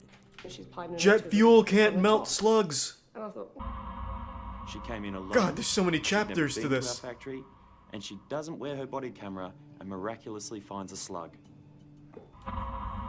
Oh god, already the next chapter. Just 2 days before council. Fuck, we're moving arrived. Is fast. that right? That's correct. Over 15 years, we've never Maybe seen this was the woman that killed Jeffrey Test Epstein. Inspector Alex Church. unless it's sort of a bit damp or wet. They brought in the slug whisperer to weigh in, and even he agrees it makes no sense. Would a slug be able to? And where is the slug's telltale trail? There's no sign of it sliding in. Oh, The plot thickens. Hook, A line, separate and council stinker. worker claims she was pressured They slugged to them. fabricate evidence against. They popped him with the Michael slug. Foods. They are just. Ombudsman is satisfied What with the assholes. procedures and processes it followed. well, why don't we ask the slug? Or was it assassinated? Because if so, that'd be very fishy. Cameras malfunctioned or something? It'd be a very valuable witness to the crime. Genius Dad is turning skip bins into epic budget pools. Ah, I see. When we The look modern at a day rubbish Da Vinci skip, most then, of eh? us see a large. Turned into a successful That's gotta business smell and like become a shit, hit though. with his kids. Olivia How thoroughly does he clean these? They're fucking dumpsters.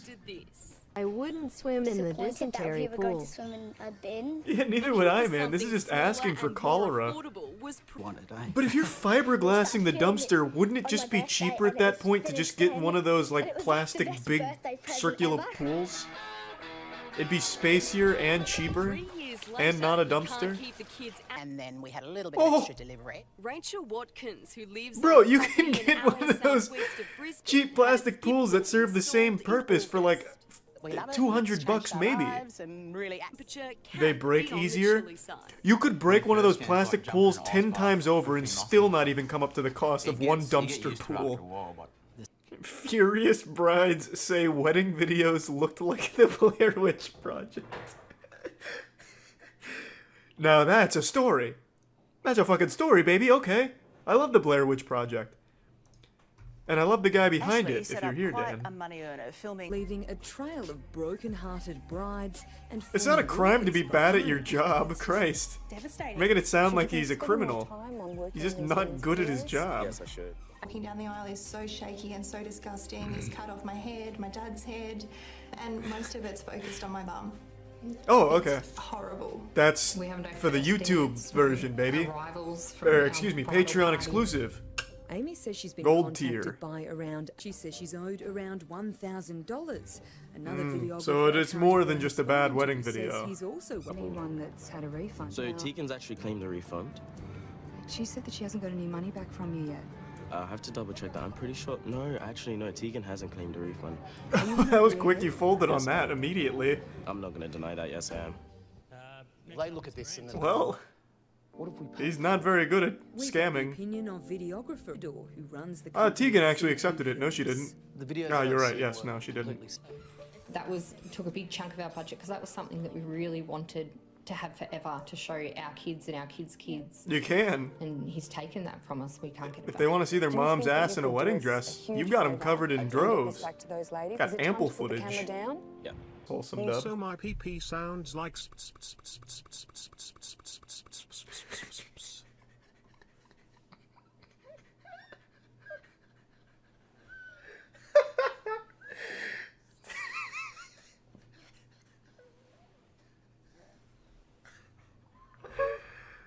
Fuck yeah, baby! Now we're cooking. Ah, that's what I've been waiting for. Now my engine's revved. You don't have anything to say to these people. Well, he's just going to chase me up the street. Yeah, it's the ACA. They'll chase you Everyone across has the a world story if they about have to. themselves or- Renters revolt after property repairs ignored, and it has a man crushed by a grill. What the fuck happened in this? It looks like a cartoon, like a grand piano falling on someone. I've gotta know. Were ignored, and then they all ended up in hospital. Who took pictures of this instead of helping the guy? If my kids had fallen through. Oh god, you got hit by a grill that fell from the second story? Alright, hold on, stay there. That I was the one that had to be injured. Tinder All pic. of these injuries would have been avoidable. Back. This is what happened to Chris What the Deaton fuck when happened? his deck finally gave out as he was moving his barbecue. Like Helen, he had also That looks like Final previously Destination. complained. You know, it's sad what's happened to them, no doubt about that, but this grill one, I don't get it. He was moving his... Like, this picture is taken from inside of his house, looking down on him. Like, it's not a security camera. So who the fuck? Bro, take a picture of me. I'm gonna put my grill on my on my hip here, so it doesn't hurt too bad, and then just snap a quick one, and then get it from the other side, because then they also have a different angle. Yeah, and then go around the outside and take a picture of me with the... Like, come on, man. But yeah, if he did get hit by a rogue grill blown in from a tornado, that is absolutely rough. No doubt about that. Yeah, maybe ACA staged that. They had the camera crew inside and they like loosened everything on his balcony. So then when he stepped on it, it just collapsed and they immediately started snapping photos while he was unconscious. Last week I made a video talking about the Minecraft porn animation community on YouTube, and since then I've been recommended some very obscure and very interesting animations as a result, so thank you YouTube for that, always looking out, and I figured I'd share one of the more interesting finds with you. Now to some of you this won't be a surprise, and in fact some of you may even dabble in this content yourself. There exists a pretty decently sized source filmmaker fart porn animation community on YouTube.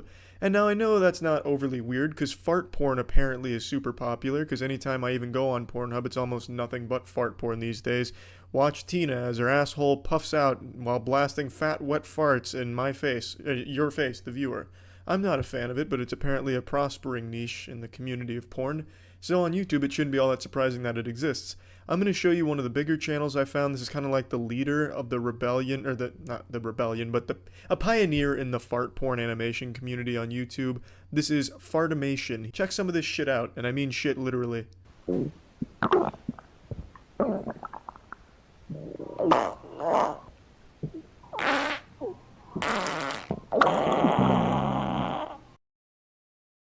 A pretty powerful start, no doubt, but I have to say, if someone's waking me up by farting in my face, I'm getting up angry. That's a bad day. That's starting off the day on the wrong foot. Meanwhile, the Trix Rabbit wakes up and thinks he's being issued a challenge, like, oh, are these the only farts you can muster for me? It's like you're not even trying.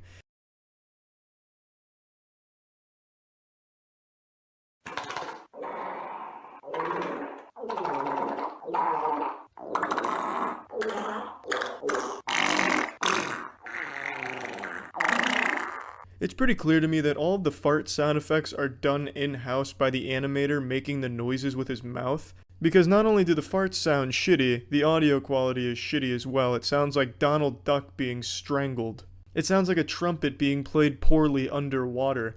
I can make the noises with my mouth too, and that's how I know this is what he's doing. I know, pretty impressive sound of diarrhea farts. Pixar signed me up for a role with voice acting, I'm telling you. But I have to wonder why he didn't just use stock sound effects of farts on the internet. It would have sounded far better.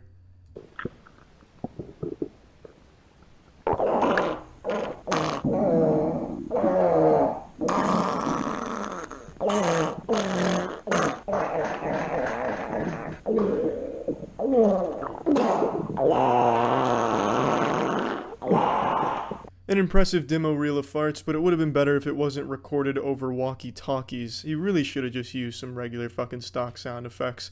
But this is his most popular video, and you can clearly see why. Now let's move on to some of his other works. Oh my. Another classic for sure, but what do the commenters think? Are they satisfied? Top comment. Yes, she would have pooped herself with those farts. Well, Mark, you're absolutely not wrong, and a reply to that, nice video, man, it's awesome. Underneath that, Toy Chica tries to find the Krabby Patty formula. I don't really understand what he means by that, because it's a video of her farting, and that's about it. I don't remember Mr. Krabs hiding the secret formula up his asshole or anything, that he needed to blast it out, but maybe I'm just not familiar with the Five Nights at Freddy lore.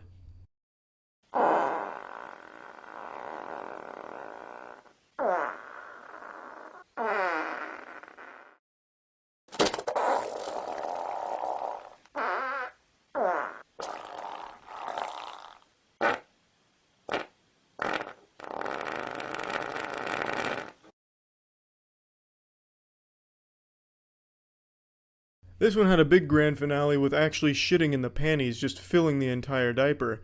However, it didn't really look like it was panties being pushed to their breaking point with poop. It looked more like a hemorrhoid forming or an anus prolapsing, or even like filling a fucking water balloon down there. It didn't really look like filled panties. All the panties should have moved back. I think it was a little lazy on the animation side, but then Mangle asks you if you're full now.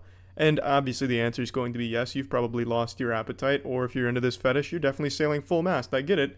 But I'm particularly fascinated with this last line, now go before the others see you, as if you're in some type of time crunch that you need to quickly jerk off and then hide the evidence, as if someone would be so shameless they'd be watching Five Nights at Freddy's fart porn animations on YouTube, like they're at work and they had to get this off their, drain their nuts watching this before their boss comes and sees them. I highly doubt anyone's watching this content outside of their own masturbatorium with the lights off.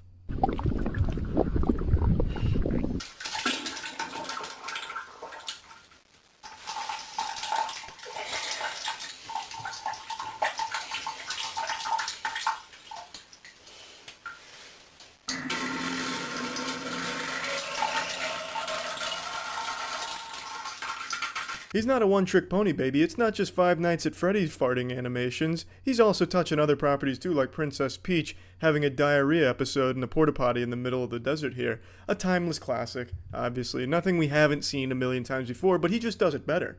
I mean, just listen to those sound effects. It's like he recorded himself taking a piss and is trying to pass it off as diarrhea, but you're not fooling me. I know the sound of pee-pee very well. That was pee-pee.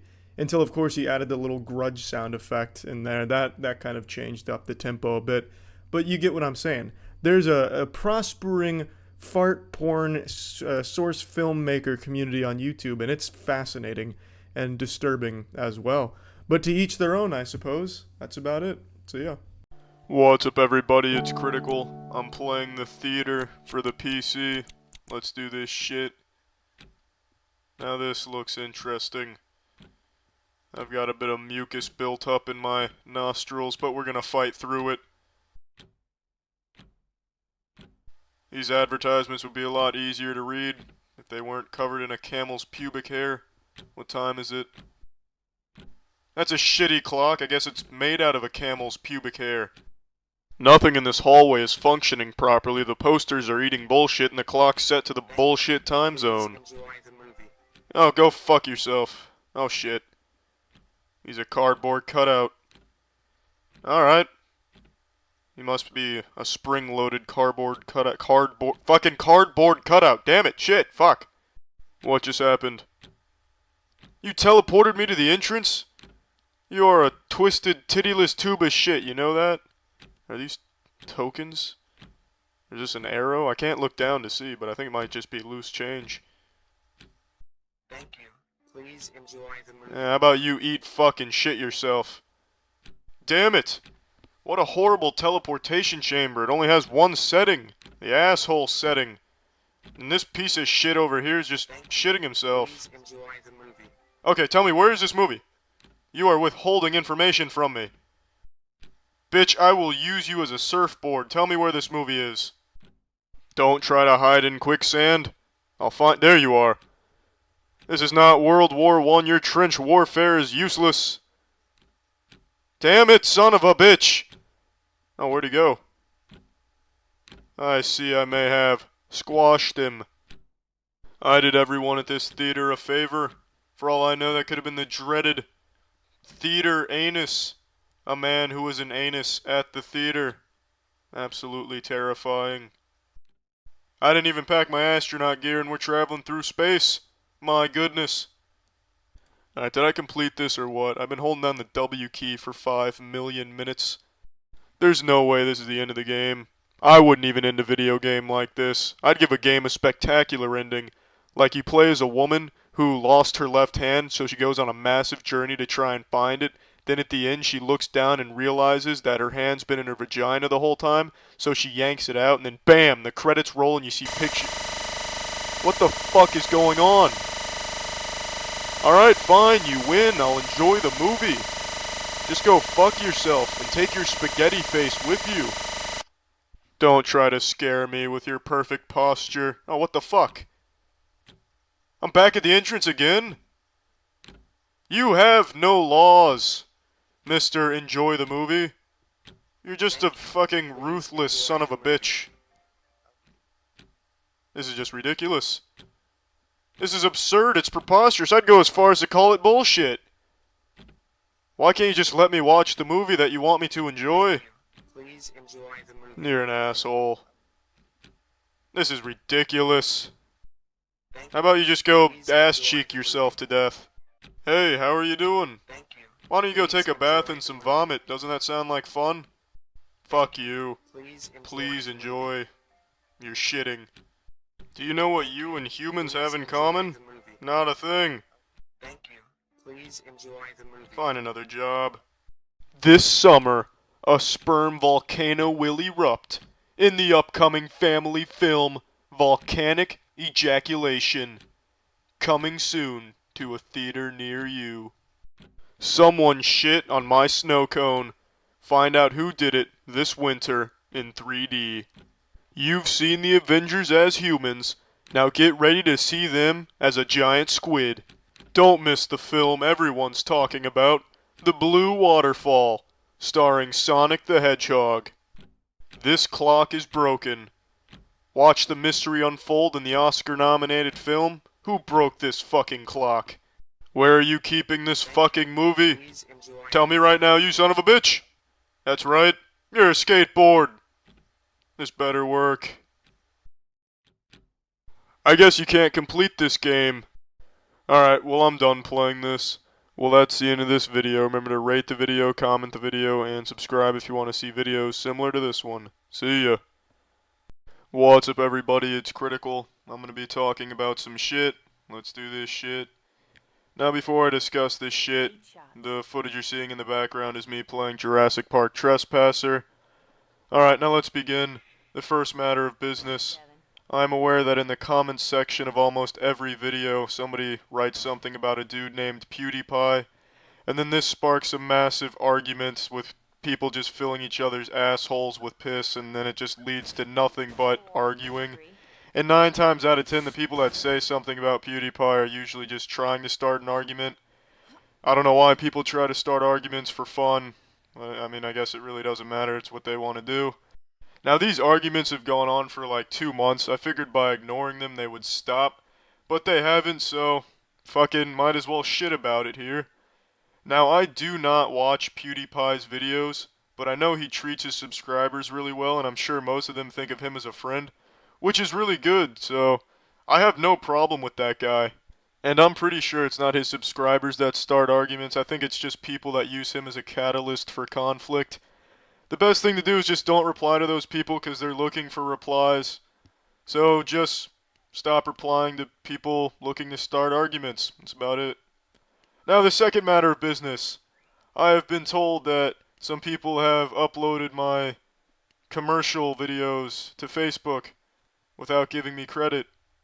Well, I don't give a fuck about that. I don't make videos to receive credit or make videos for recognition. I make all this shit for fun.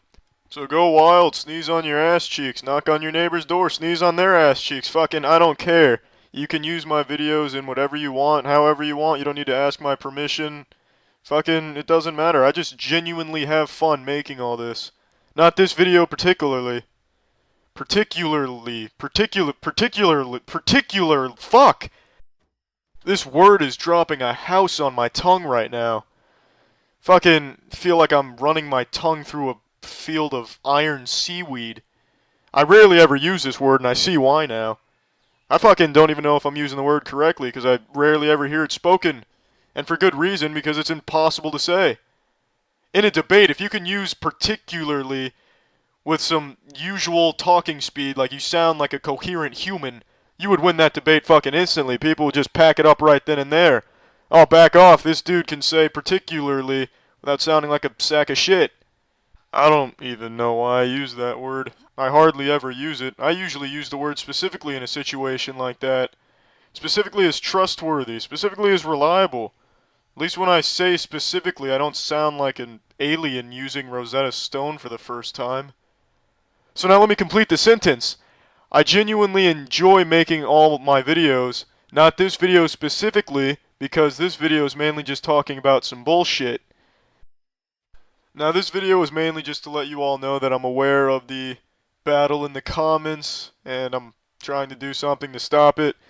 Hopefully the arguments stop soon, because I don't want to see the comment section turn into a damn war zone. And I just want to let you all know that I am paying attention to your messages, so that's it. Alright, see ya.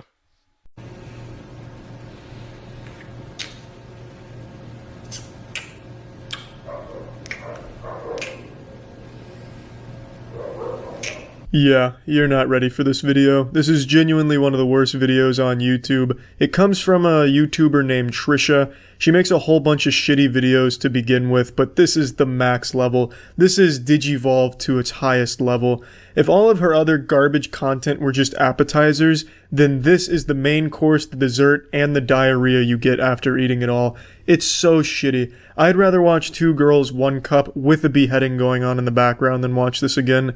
But I'm going to watch it again. I'm going to be strong for all of you, so that way we can all sit here and experience the dark side of ASMR. ASMR in its most vile and deplorable form.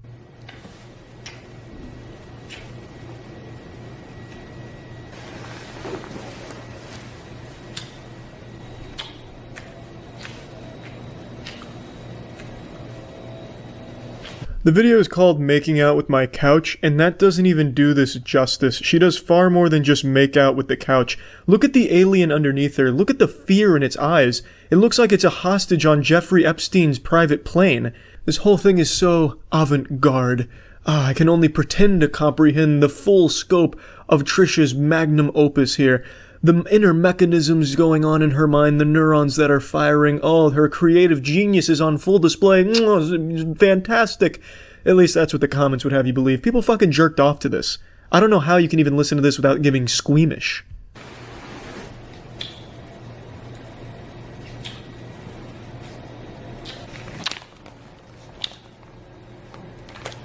As you can see, the plot is really developing now. She's graduated from making out with couches to making out with tabloids, as the alien on the floor tearfully prays that the building engulfs in flames before it's his turn to face this ridicule, this punishment, this loud sloshing.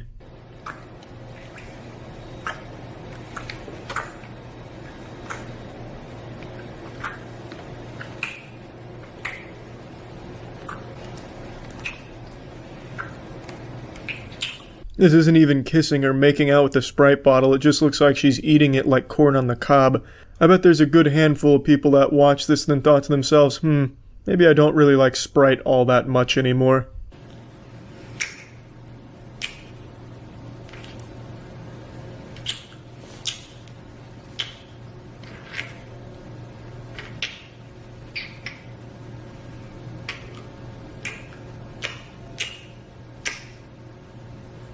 This poor guy. Hasn't he suffered enough? Area 51, Roswell, New Mexico, all that shit. Hasn't he been through enough? Just look at the poor soul, looking like SpongeBob, drying up due to lack of water. He's clearly not into this, and I highly doubt consent was established beforehand, and quite frankly, this whole thing just sucks. I really don't get it at all. I don't understand if it's supposed to be wacky, supposed to be a fetish. I'm guessing it's supposed to be sexual, because in the description she says you can see the uncensored version on her shitty website. I really don't understand it.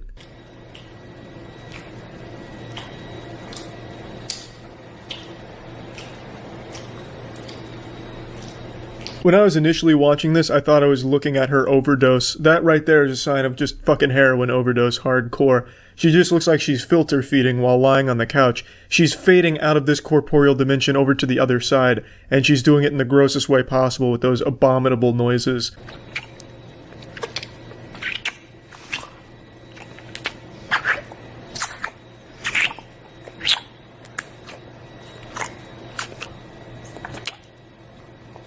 This is just straight out of a nightmare where you have like a deep South Alabama grandmother coming to make out with you on the lips and you can't stop her. This is just gross to watch and listen to.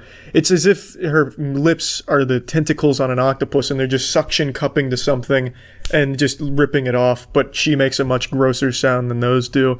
I would rather listen to 2 dump trucks crashing into a whoopee cushion factory. I'd rather listen to 5 nails on a chalkboard for 10 hours than listen to this 5-minute video again.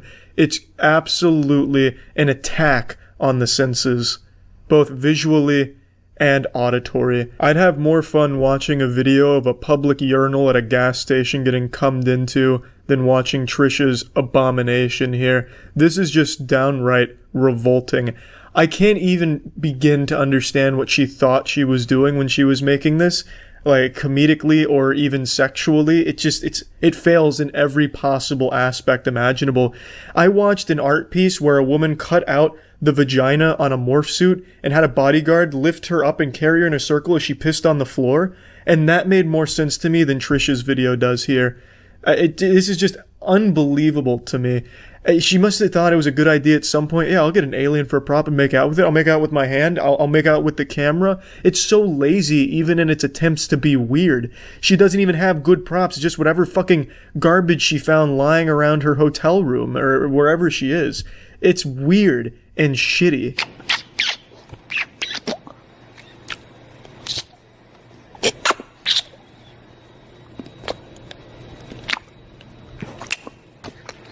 If you were a virgin, you are no longer. Trisha just sucked that shit out through the computer screen like a succubus.